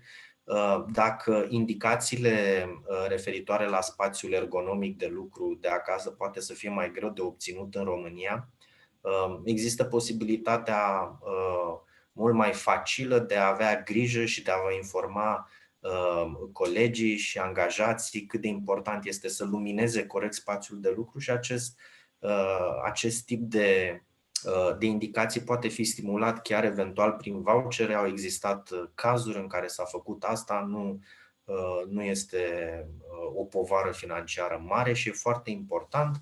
În același timp, perioada de odihnă pentru ochi este importantă. Asta o știu și pe propria piele sau pe proprii ochi. E foarte util ca la fiecare 30 de minute să îți focalizezi privirea la distanță, să clipești mai des, să-ți odihnești ochii, care sunt supra-solicitați, în special în această perioadă în care telemunca este mai obișnuită. Orice fel de indicații cât se poate de simple și scrise într-un limbaj prietenos, chiar colocvial, aici aveți un exemplu, sunt mai mult decât utile în această perioadă, pentru că oamenii citesc newsletterele mai des astăzi decât o făceau în urmă cu 1 an sau 2 ani de zile. Și asta, din nou, e o învățătură pe care, anecdotică, e drept, constatată din experiența directă. Și aici aveți un exemplu foarte simplu de indicații ce să faci în cazul în care ai o formă ușoară sau asimptomatică de COVID, pentru că nu uitați, angajații rămân angajații dumneavoastră și în perioada cât au COVID și când se întorc la locul de muncă. Deci e important să-i ajutați și să ne ajutăm unii pe alții să reducem anxietatea și stresul, care poate să fie un simptom mai important în formele asimptomatice sau ușoare decât simptomul fizic propriu-zis al COVID-19. Aici vreau ca să închei partea de prezentare clasică și să intru în partea mai atipică. Și m-am uitat la România, la ultimul studiu făcut de OSHA, e ediția cea mai recentă din 2019 a SNR, la cum răspund românii pe anumite domenii și subdomenii legate de sănătatea mentală la locul de muncă. Și am găsit niște rezultate care m-au surprins, țin să spun. De pildă, în privința disponibilității de a vorbi deschis la locul de muncă despre riscurile psihosociale și psihice, în România aproape jumătate dintre cei chestionați spun că da, există această disponibilitate de a vorbi deschis și dacă vă uitați pe harta din dreapta, vedem că stăm destul de bine la capitolul acesta, nu stăm foarte rău. Și în același timp, dacă ne uităm la disponibilitatea consilierii confidențiale pentru prevenirea riscurilor legate de stres și a riscurilor psihosociale, vedem din nou că România stă, cel puțin pentru mine, surprinzător de bine. Jumătate dintre cei chestionați în România au spus că da, această consiliere confidențială este disponibilă și ea există. Vă rog să remarcați, evident, asta e o concluzie care poate fi dezbătută, să remarcați procentul aproape identic între cei care spun că au disponibilitatea de a discuta acest subiect, deci în jumătate dintre companiile și firmele chestionate nu există o stigmă pronunțată a acestui subiect, procent care coincide aproape perfect cu al celor unde există consiliere confidențială disponibilă. Nu sunt niște cifre proaste deloc, dar această suprapunere perfectă mă duce cu gândul la ce se întâmplă cu cealaltă jumătate, cu jumătatea întunecată a lunii, ca să zic așa, unde nu există această disponibilitate și unde nu există nici consiliere confidențială disponibilă. O altă statistică interesantă, și m-am uitat în mod special pe indicatorul programului neregulat sau al orelor lungi de muncă, care sunt un factor de risc în privința stresului și a sănătății mentale, în special în această perioadă, pentru că telemunca e asociată cu un program neregulat și cu ore lungi, prelungite de muncă. Vedem că în România, aici nu stăm așa de bine, în România 39,7% dintre cei chestionați spun că este prezent acest fenomen. Vă reamintesc că datele provin dinaintea pandemiei COVID și dacă vă uitați pe hartă, vedem că România este una dintre țările unde acest procent este cel mai mare din Europa. În același timp, 42% dintre cei chestionați spun că în firma în care lucrează s-au făcut intervenții de specialitate atunci când au fost identificate persoane care lucrează prea mult sau au un program neregulat. Dar vedeți și aici o suprapunere aproape perfectă a procentelor, undeva în jurul lui 40%. De unde, din nou, mă duce gândul la o concluzie că avem de-a face cu o parte văzută și o parte nevăzută a lunii. Avem așadar zone unde problemele sunt prezente, dar în același timp aceste probleme sunt abordate, unde se discută despre toate aceste lucruri, și avem o altă jumătate nevăzută a lunii, întunecată, unde aceste probleme încă nu sunt suficient discutate sau atunci când ele sunt abordate nu există o schimbare vizibilă sau ceva care să-i determine pe oameni să dea răspunsuri pozitive. Și așa mi-a venit ideea să vă aduc în atenție ceva despre care poate s-a vorbit, este o abordare tot mai prezentă în zona sănătății publice și a politicilor de sănătate, și anume intervențiile comportamentale numite așa frumos aceia care devin niște arhitecți ai deciziilor, aceste intervenții comportamentale care reușesc să depășească bariere legate de stigmă, de rezistență, de inerție organizațională și așa mai departe, care sunt relativ ușor de implementat, mai ales dacă cei care o fac au grijă să citească 1, 2, 3 cărți înainte și sunt foarte ieftine de altfel. Acest tip de intervenții comportamentale în limba română sunt mai greu traductibile, în engleză li se spune nudge. Sunt convins că ați auzit despre ele. Acest tip de intervenții se bazează pe studiile și cercetări numeroase care au plecat din zona economiei comportamentale, cu aplicabilitate foarte mare în special în zona fiscalității și în zona sănătății și a comportamentelor de sănătate. Jonathan Haidt, de pildă, este ceea ce a spus, ați auzit și mai devreme, într-una dintre prezentări legat de această competiție între partea emoțională și partea rațională. Jonathan Haidt are un citat foarte bun: coada emoțională dă din câinele rațional.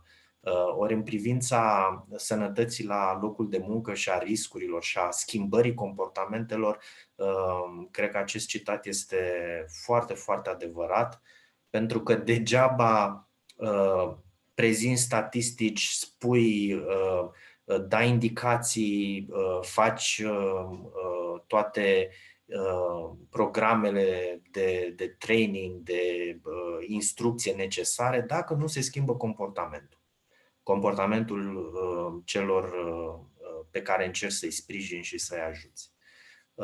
Și vreau să trec foarte repede, pentru că scopul meu este să vă fac curioși și m-aș bucura ca să abordați mai mult domeniul, iar cei care deja cunosc aceste noțiuni să își consolideze interesul.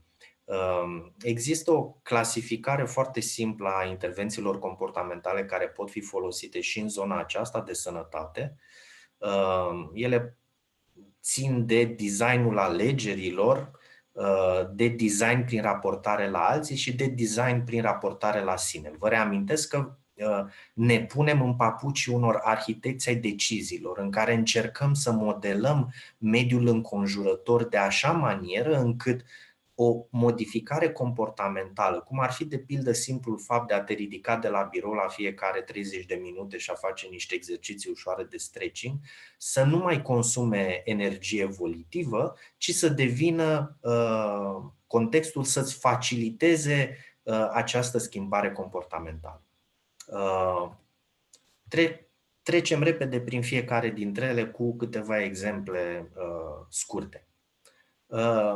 Tehnica aceasta a opțiunilor implicite pornește de la întrebarea ce se întâmplă atunci când nu faci nimic. Sau poți să nu faci nimic? Răspunsul e nu, nu poți să nu faci nimic. Cel mai bun exemplu este atunci când nu facem nimic la un laptop și după un anumit timp intră un screensaver sau se stinge ecranul, deși noi nu facem nimic. Timpul care trebuie să treacă, timpul inacțiunii noastre, care trebuie să treacă în așa fel încât să apară screensaver-ul sau ca ecranul să se stingă, este o astfel de opțiune implicită. 5 minute, 10 minute, 30 de minute, care vine de multe ori setată direct din fabrică. Unii dintre noi o setează în funcție de preferințele noastre. Aceasta este o opțiune implicită. Ea e eficientă pentru a schimba și a modifica comportamente, în special în mediile caracterizate de inerție și de inacțiune. Și exemple concrete deja folosite și foarte eficiente, dovedit foarte eficiente, unul dintre ele se referă la introducerea solicitării de a opta în scris dacă nu vrei să fii donator de organe.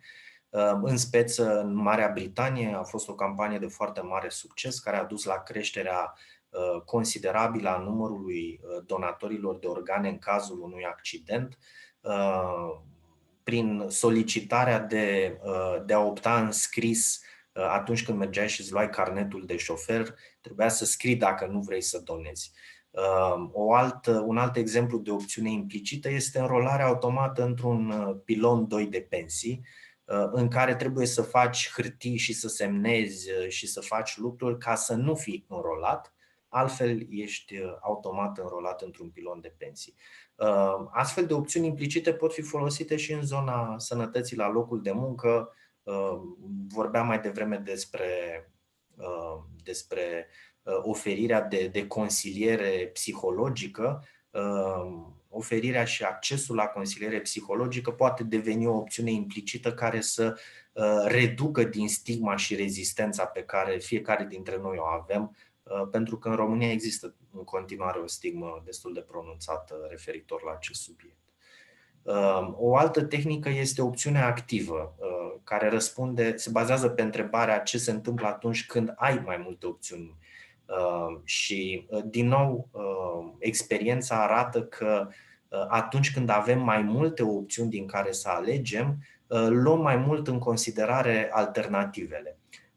Exemplul concret deja folosit în practică și foarte eficient, pe care sunt sigur că mulți dintre dumneavoastră îl cunoaște, sunt acele opțiuni pe care liniile aeriene, companiile aeriene ni le oferă în timpul achiziționării unui bilet. Asigurările de călătorie, unde avem opțiunea de a bifa și a vrea o asigurare de călătorie sau nu. Ei bine, însăși introducerea acestor două opțiuni a crescut statistic semnificativ numărul persoanelor care își fac asigurări de călătorie, dar acest lucru a fost observat inclusiv la noi în România de către acele clinici și spitale private, evident, care au introdus, exact folosind același principiu, opțiuni de consultații video pentru afecțiuni ușoare în loc de deplasarea la spital. Astfel a crescut numărul pacienților care într-o primă fază au acceptat o consultație la distanță video, practic ușurând și facilitând foarte mult triajul afecțiunilor care trebuie în această perioadă neapărat să ajungă la spital și cele care nu. O altă unealtă simplă, cea de identificare, se bazează pe întrebarea aceasta: ce se întâmplă atunci când auzi o poveste versus când auzi niște cifre sau niște statistici? Când auzi o poveste bună, de cele mai multe ori te identifici cu unul dintre personajele acelei povești. Și creierul nostru așa funcționează, așa e setat din fabrică ca să funcționeze, să ne împingă spre acțiune atunci când facem acele acțiuni pentru persoane identificabile, nu pentru că ne spune o instituție sau pentru că, nu știu, așa reducem stresul în compania în care lucrăm sau vorbim de o entitate din asta abstractă. Unul din zonele unde acest tip de tehnică se folosește foarte mult sunt campaniile de strângere de fonduri pentru cauze caritabile, care de cele mai multe ori spun povestea unei persoane cu nume, prenume, uneori arătând și imaginea, dând și detalii din spate. Una dintre zonele pe care autoritățile române nu le-au folosit în această pandemie, deși s-ar fi pretat extraordinar atunci când au cerut populației să poarte măști inclusiv în spațiile publice. Vedem că aderența a fost destul de scăzută pentru că nimeni nu e dornic să facă ceva doar pentru că așa îi zice o instituție sau o entitate abstractă politic. Dar facem asta atunci când ne roagă colegul sau mama colegului sau vedem povestea copiilor unor prieteni și așa mai departe. O altă tehnică se bazează pe normele sociale și pe întrebarea ce se întâmplă atunci când ne comparăm cu alții, și este o tehnică folosită foarte frecvent, inclusiv în hărțile pe care vi le-am arătat mai devreme. Întotdeauna când ne comparăm noi românii cu alte țări, puteți să intrați pe site-ul SNR să vedeți. E foarte interesant să comparăm cum stau lucrurile în România din perspectiva sănătății la locul de muncă cu celelalte țări. Aceste comparații sunt până la urmă psihologic niște norme descriptive care semnalează care e contextul comportamental acceptabil sau dezirabil. Și într-o astfel de situație, astfel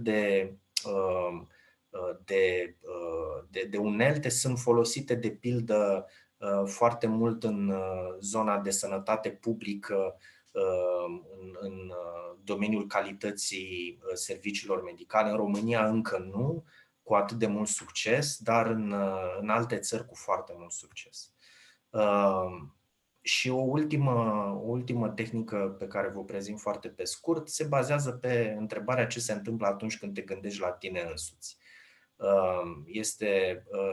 Are la bază consistența imaginii pe care o avem despre noi înșine, pentru că ne place să credem că avem o identitate consistentă și de aceea încercăm să fim perseverenți în comportamentele noastre și un exemplu concret unde această metodă este folosită pe larg în campaniile publicitare care încearcă să fidelizeze clienții prin carduri, prin vouchere sau prin mesaje, e-mail-uri de genul știm că ai cumpărat anul trecut de Crăciun de la noi și te așteptăm și în acest an. Din nou, funcționează schimbarea aceasta de context și chiar modifică comportamentul. E o unealtă care poate și ea să fie foarte, dacă gândim creativ, poate fi folosită inclusiv în contextul sănătății publice și a fost folosită în contextul sănătății publice.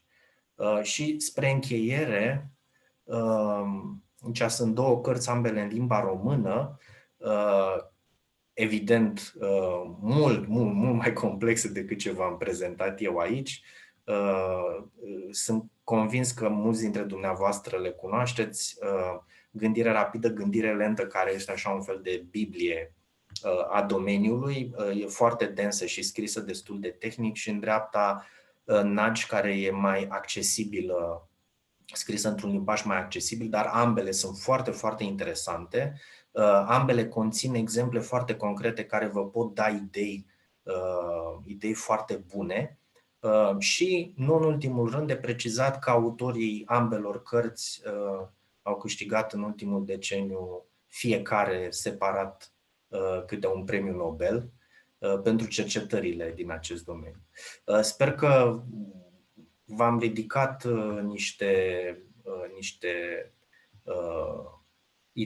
niște întrebări, niște idei. Până la urmă asta am încercat să fac. Și mulțumesc frumos și aștept dacă sunt întrebări. Și nu uitați, ăsta e doar așa, nu e deloc o prezentare în detaliu sau academică, ci o mostră scurtă de vin. Poate vă face curioși să vedeți mai multe din această zonă. Mulțumesc! Mulțumesc și eu, Vlad Mixici, într-adevăr o prezentare extrem de bună, ca și toate celelalte din evenimentul de astăzi, așa că încheiem într-o notă extrem de profesionistă. Înainte de a încheia totuși, aș dori să-i dau din nou cuvântul pentru un minut Mioarei Cristea, pentru a vă solicita sprijinul pentru un proiect de cercetare despre care vă va povesti ea. Mulțumesc tare mult, Adrian, pentru aceste 2 minute acordate. Acum câteva săptămâni, când doamna Magda m-a invitat să participe la această conferință, am avut o discuție foarte interesantă cu dumneavoastră despre tot ce înseamnă sănătatea la locul de muncă, mai ales în România. Și una dintre ideile care au survenit din această discuție a fost o inițiativă nouă, aceea de a realiza un studiu amplu în România în ceea ce privește sindromul impostorului la locul de muncă, prevalența acestui sindrom al impostorului la locul de muncă în organizațiile și instituțiile românești, impactul pe care îl are, legătura cu depresia și anxietatea și eventual strategiile de prezentare pe care le adoptă acești impostori la locul de muncă. Studiul nu este încă un studiu concret, deoarece a fost doar o invitație pe care am făcut-o doamnei Magda. Împreună am zis că eventual o să ne gândim la asta, dar aș fi extrem de motivată, extrem de interesată de a pune în practică acest studiu și dacă sunteți interesați, dacă considerați că angajați din cadrul firmelor dumneavoastră sau colegii ai dumneavoastră ar fi interesați să participe, fie a răspunde unui chestionar, fie a participa la o serie de interviuri, ar fi minunat. Aveți adresa mea în slide-urile pe care le-am împărtășit cu Adrian. O bună parte din noastră mi-au dat deja ad pe LinkedIn și aș fi extrem de interesată să putem colabora la un proiect de genul acesta, dacă există persoane care sunt interesate. Mulțumesc și, într-adevăr, sper ca suportul pentru acțiunile dumneavoastră să fie unul consistent. Sunt absolut impresionat de numărul mare de participanți care au rămas alături de noi până la final. Felicitări tuturor vorbitorilor de astăzi. Cred că a fost un eveniment extrem de reușit și cu o încărcare informațională, o încărcătură informațională extrem de valoroasă. Sper că tot ce ați auzit astăzi să vă fie de folos în activitatea de zi cu zi. Acolo unde vorbitorii ne vor da acceptul, vom face sharing și vom împărți prezentările pe care aceștia le-au susținut în cursul zilei de astăzi. Vă mulțumesc tuturor pentru răbdare și pentru că ați fost alături de noi astăzi și vă doresc mult succes în activitatea dumneavoastră. La revedere!